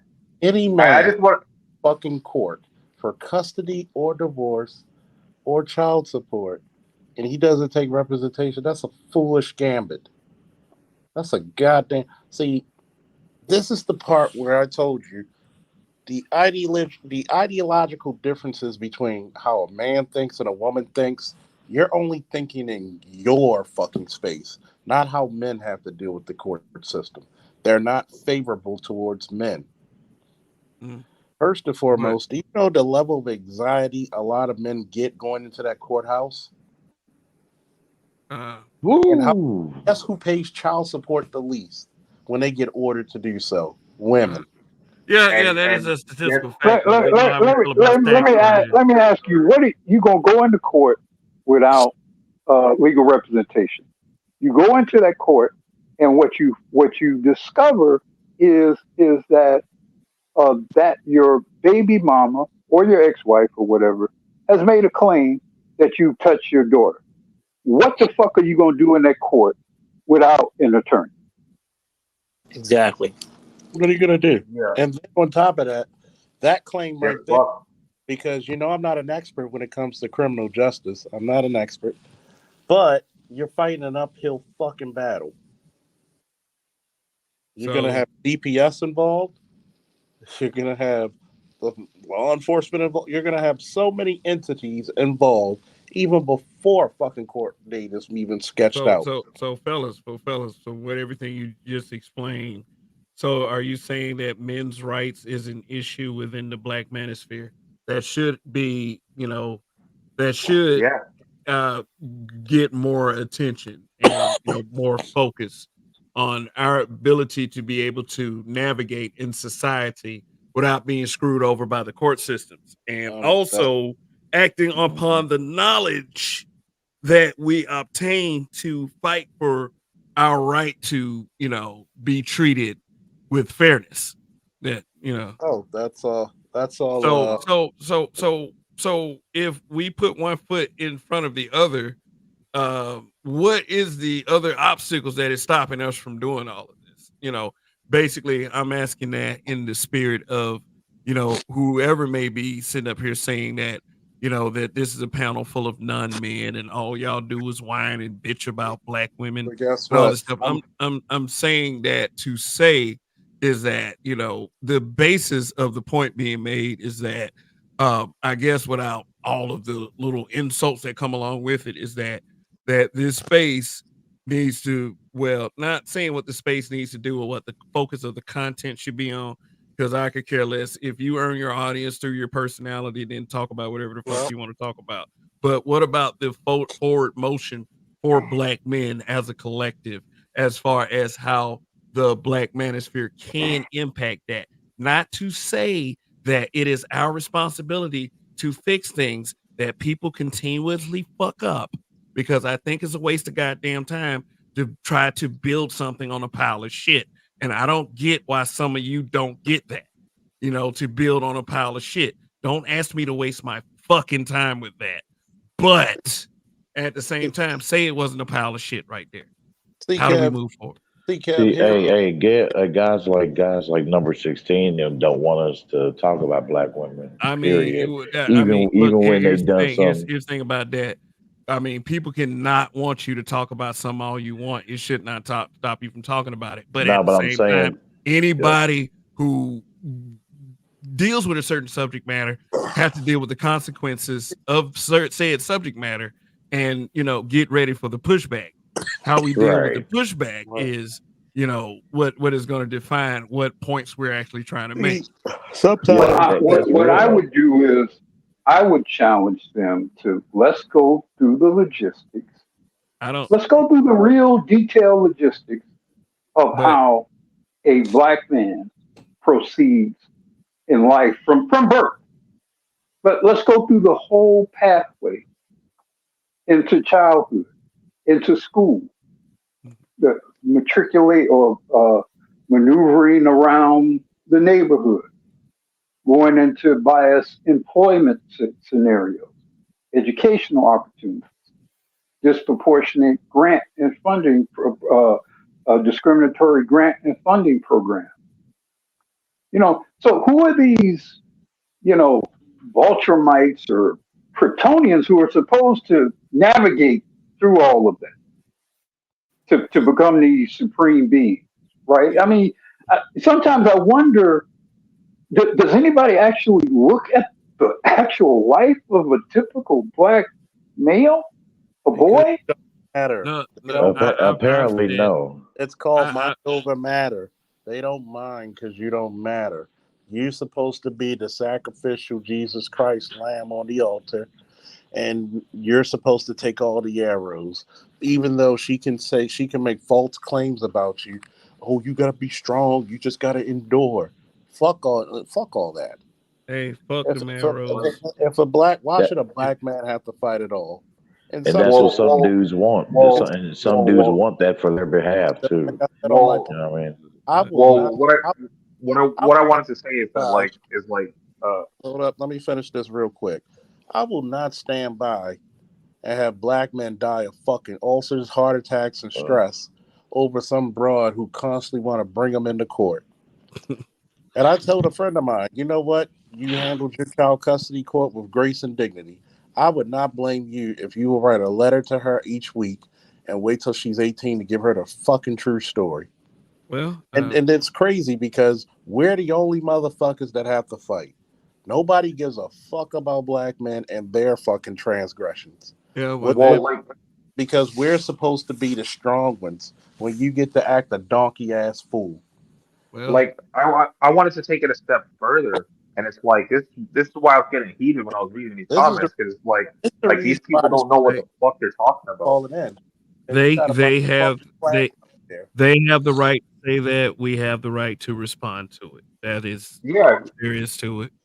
Hell, Yeah, we it's just fine. It's fine. we're just Let now. me put it. Go ahead. Let me finish And it. all of you mods, we're not blocking or timing people out. Remember that. Okay, we're not blocking people. We're not timing people out. Let them say what they're going to say.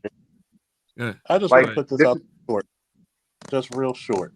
See, the problem is not just the women; it's the simps who support this shit, the strong arming of this shit. Well, I've been saying, and the simps ruin everything.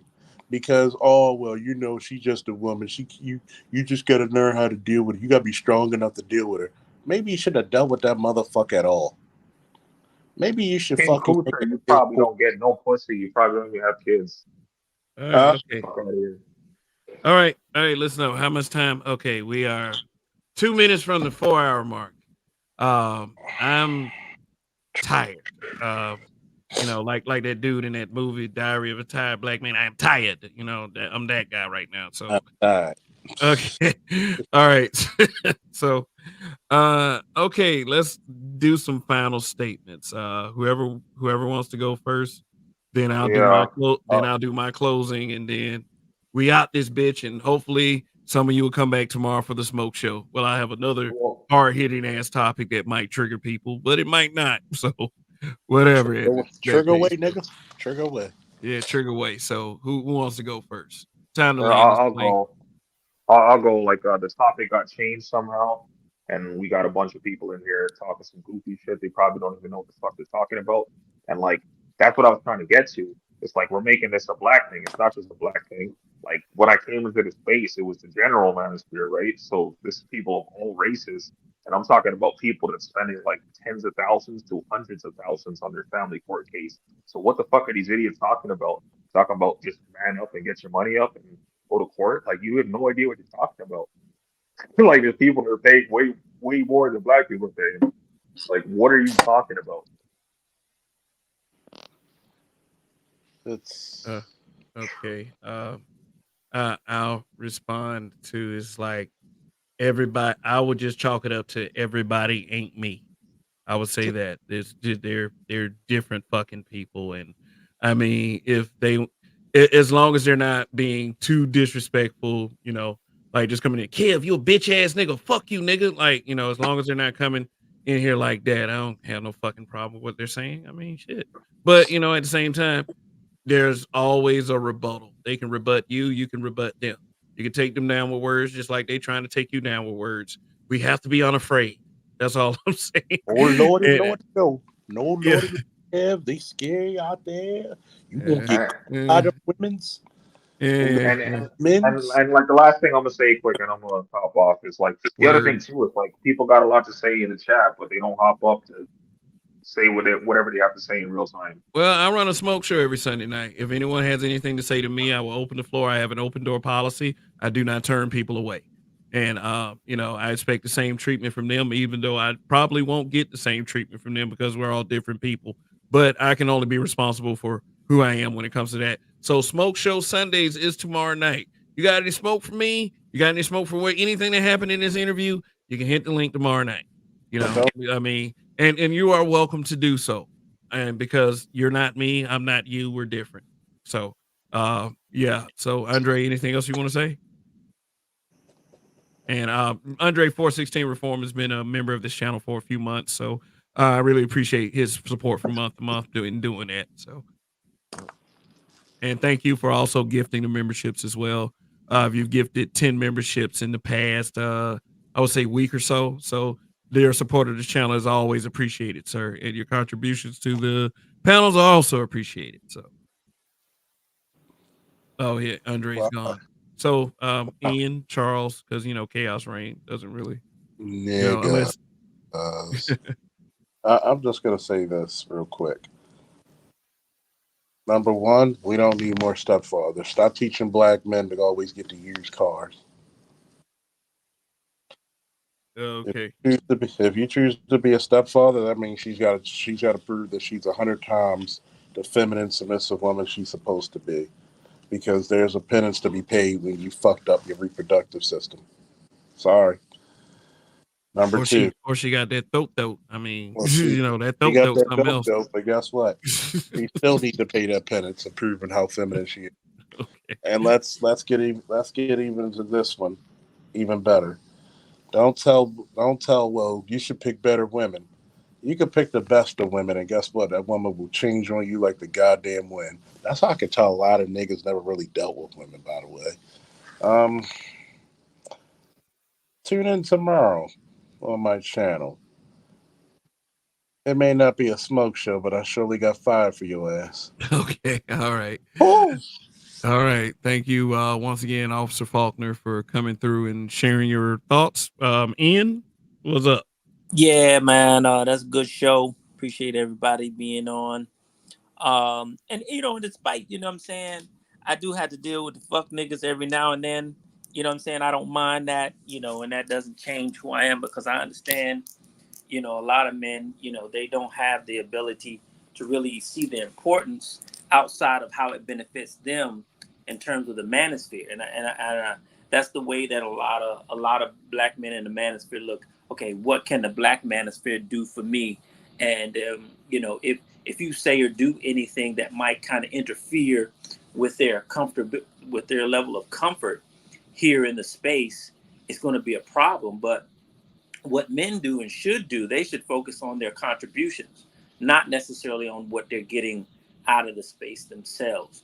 Because I think that's really where you're really forming the relationships, the important relationships, is based on common goals and contributions. But to the guy, giving the pushback about that it's not about women, that's very disingenuous to say. I put in the chat where this white woman, where this article from Fox, she's being interviewed on Fox News channel. It's called Gen Zer explains why her generation is screwed when it comes to sex. Everything that we say in the black manosphere is exactly what she said, right? She even called out the men, right? Who kind of cater to the left wing approach, like the brother in the chat, to get chicks. This is what the white woman said. The white woman said there are men, right? In order to get sex, they will pander to the women. So everything that we're doing and saying in the manosphere is right and exact, because the greater society is saying the same goddamn thing. How are you fucking going against us and then not going against the greater society, which has the same fucking issues that we have? We're just the minor's fucking canary, right? So when these It's guys, called who benefits. yeah. so when we say these things, it's an issue, but you're not talking about the larger society, which essentially is having the same issue with their women. That is a fucking reality. That has always been since they fucking wrote the fucking Bible, nigga. Why are you playing these games? I'll land there. All righty. This might be a damn good smoke show. You might be able to buy that new ring for your wife, man. Shit. Yeah, well, we shall see about that. But I'll say this, Kev. Always a pleasure. Hell of an interview for a first timer. I know it takes a lot of practice for people, asking questions, especially, I guess you could say, a semi-controversial figure like Obsidian. You did great, kid. You did great. You're a wrecking machine. Can't wait to see the smoke show. Hopefully, we're not simulcast at the same time. But if so, I'll probably do a rant or rumble about my thoughts of today, Okay. I'll try to support your show because I always know you support mine as well. It's always a pleasure. Best of luck. You're doing great things. Love the growth. Woo! All right. Let the haters hate. Let them put welcome mats on their back because we're habitually line stepping.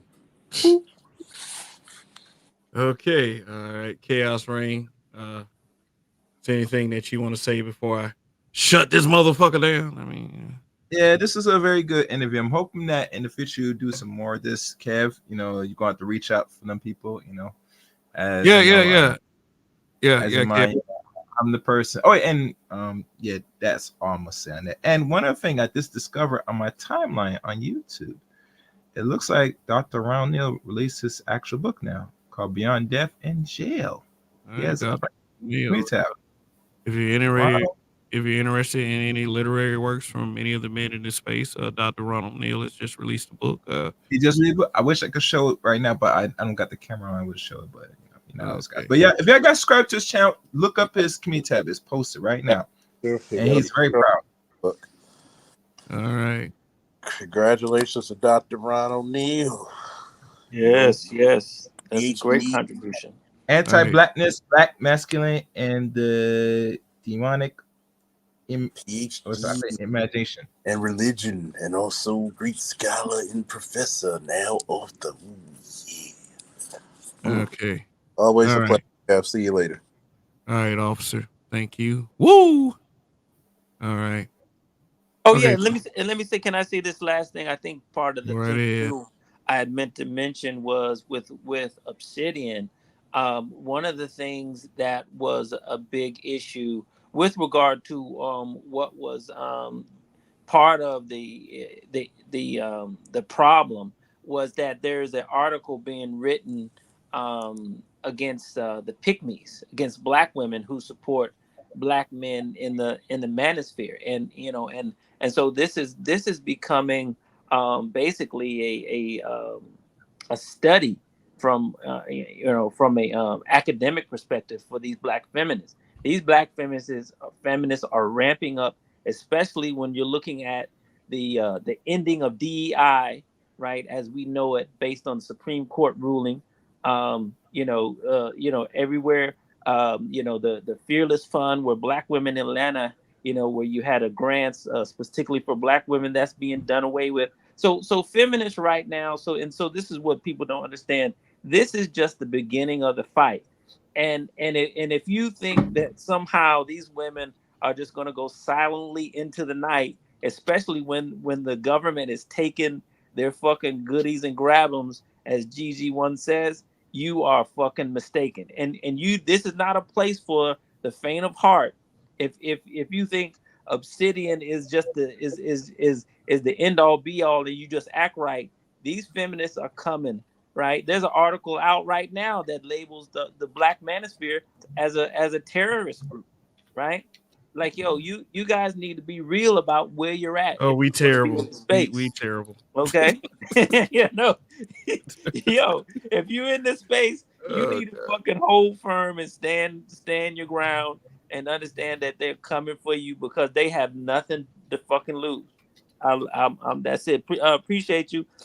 You know, habitual line steppers, forever, and peace, bro. Okay, Ian.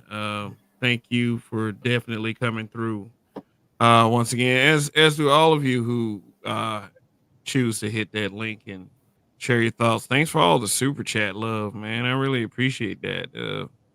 Yeah, you guys guarantee that I'm gonna get paid next month. So really appreciate all the love that you guys have given me tonight. I did intend to have a good, interview with Obsidian. So go back to for those of you who came in late, go back to the beginning of this show and watch how that conversation went and leave an opinion that you may have about it in the comment section.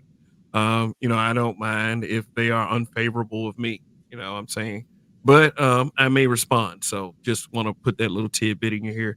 Thanks for everybody who came through and participated in the chat. You guys were quite lively today. So I always appreciate that. To me, that makes you as much a part of the show as almost as I am. But let's just call a spade on there. This is the environment that I facilitate. So yeah, great, awesome. And whether you agree or disagree with a lot of the things that are said by men who step on this platform, just understand this: they are their own men, and them being their own men is one thing, and me agreeing with them or disagreeing with them is another. And if I agree with them, I'm be more than willing to explain whatever my position is. I'm not into saving anyone from an opinion. But I know when to say when. I know when it's a lost cause, and I don't believe that the person in question for tonight exactly understands that or has already taken a position that, hey, if I would go back, I wouldn't change a thing. And the thing, whether we do things differently or not, it's obviously no real impact to him. He's gonna do what he's gonna do, and at the same time, we're gonna do what we're gonna. So that's just it for now. All right. Let me see if there is anything else in this chat. Yeah, because there are the comments keep going.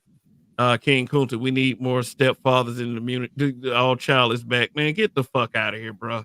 It's like, like, man, I can't believe I highlighted some bullshit like that, man. Get like for those of you who don't have kids, don't go out creating none that you are not ready to take care of. And if you want to be a stepdad, then that is very well your fucking business. But don't ask childless men to do that shit, bro. Then if you ask, childless men to do that, ask these bitches to close their legs and not be so irresponsible with their snatch. But of course, I can't say, or I can't control what people do with themselves. So, all I can do is sit back and look at the consequences. It's just, but thanks for sharing your thoughts on that. But that is crazy to ask a childless man to do that. Crazy. Not in 2024. It's almost like, trying crack for the first time. Why the fuck are you doing that in 2024? Shit. So stop having kids that you're not prepared to take care of. It's that simple. Stop blaming everybody for not wanting to take care of them kids either. Shit. The only kid I'm responsible for is mine. Period.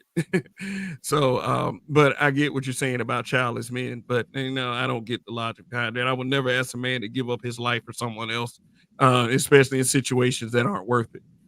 Especially with the level of appreciation that we can receive for stepping up and being such. Many leaders in the community went from sacrificing ourselves to being shitted on. And not to say that I'm a leader, just like wanting to be a leader and actually encompassing in that is two different things. There's plenty of guys that want to be a leader, but many of them don't have what it takes. But for those, when you finally do run into someone that has what it takes, how are you going to react to that? Is it going to make a difference to them whether they're a man or a woman? Is it going to make a difference to you whether you agree or disagree with what they're saying? If it's factual, what's wrong with it? But anyway, what I got from my own interview with Obsidian is a guy that I don't agree with 100%. No, not. I disagree with 100% of everything he's saying, but I do see some of where the detraction is coming from. I do respect that he is a trailblazer of sorts, but it has to be an end game to all of this. What are we really looking for here? And and my thing is, it all at the end of the day has to be for the betterment of black men. If it's not such, then what in the fuck are we any of us even doing up here? If you want to be an entertainer, that's fine. I don't give a shit. If you're an entertainer, if you're a funny guy, if you can tell some jokes, that's great. But the one thing that I would say is, every time you have a group of black men, like there are always going to be those people that's going to charge us. I went through it with my Facebook group as well for when it was at its height is that they try to always charge a group of black men with saving the community. Y'all supposed to be trying to save the community and and come up with all these solutions and shit. Well, if it wasn't a complete dumpster fire, I wouldn't see any problem with that. But to put the dumpster fire out and maybe we can talk. But anyway, this is a social media platform. It's going to be plenty of dissenting opinions, and it's up to you as the individual who you're going to follow and who you're not going to follow. I mean, if most would do like me, I would just, you know, cut to something else if I saw something I didn't like. But to sit there and try to solve the conundrum of who the fuck I agree with and who the fuck I disagree with, most of which would probably be a waste of time. So, Smoke Show is technically tonight. Anybody has any issue with what I said, you can show up and hit the link. Otherwise, hey, I hope you have a very merry fucking week next week. So anyway, that's it for all of you. Shout out to Toya the Tutor. I did an interview with her earlier where I was the interviewee. So it's in my community tab. So check that out when you can. And please hit her up with a subscription. I mean, if that's what you choose to do, I recommend it. I am a sub. I've subbed to both of her channels, the one that got taken down and the one that she has now. So big ups to her and her growth. So I enjoyed that interview, and I enjoyed doing this interview too. Any of you, more of you polarizing figures, you so-called forefathers, O'Shea, Duke Jackson, Angry Man. Hey, I'll be more than willing to do the same with either one of you guys. I know O'Shea, and that's one thing I forgot to ask Obsidian. Then how does he feel about the the other two forefathers kind of disavowing the space itself? O'Shea, I'm no longer a part of the Black Manosphere, and Angry Man is a bit indifferent. But shit, I would even like to interview Taz. That guy Taz. That guy that some of y'all don't like. Yeah, I like to interview him too. Shit, I think I could be very good at this interview thing. But at the end of the day, it's content. It's all content. We can agree, we can disagree, but at the end of the day, it's all good with me. I mean, I'm cool with whoever's cool with me. So let's continue this nonsense that some of you say that we call the Black Manosphere and see where it is 1 year from now, 2 years from now, if it will exist 5 years from now, who knows? I don't have a fucking crystal ball in front of me. And it's and you don't either. So anyway, yeah, I'm mad with anybody that's stupid to answer King Kunta's why you so mad at black women. I'm mad with anybody that make any stupid ass suggestions, and that includes some of these guys too. But you have to have enough respect for yourself as a black man to acknowledge that. But I have to tell you, most of you guys don't. You don't have any type of self-respect, any resolve for yourself. When somebody shits on you and all you can say is why you shitting on women, you don't have any goddamn respect for yourself. You don't. You don't think that you have any place in the hierarchy. Maybe you feel as defeated as some of these hoes say you are. And I'm going to always have a problem with that, despite how you feel about anybody else that resides in this space. So I think I did a good interview with Obsidian. I enjoyed the broadcast. I enjoy all of you for sticking around and hanging out with me for this. And like I said, Smoke Show is tomorrow night. I don't know exactly what I'm gonna do for Monday, and I think I know how who I'm gonna react to on Wednesday. Yeah, just stick around this channel. Yeah, give it a sub. Give it 2 weeks. If you don't like it, you can unsub. That's what it is. But my open door policy stands. Anyone can hit a link. Anyone. If you think I don't like you, hit the goddamn link. You know what I'm saying? And we can discuss it. Male or female, man or woman. If you're black, especially. So anyway, that's it for me. This is it. This is KF. I'm gonna go out on my new intro. I like to go out in music. I like visuals as well. But yeah, that's it for me.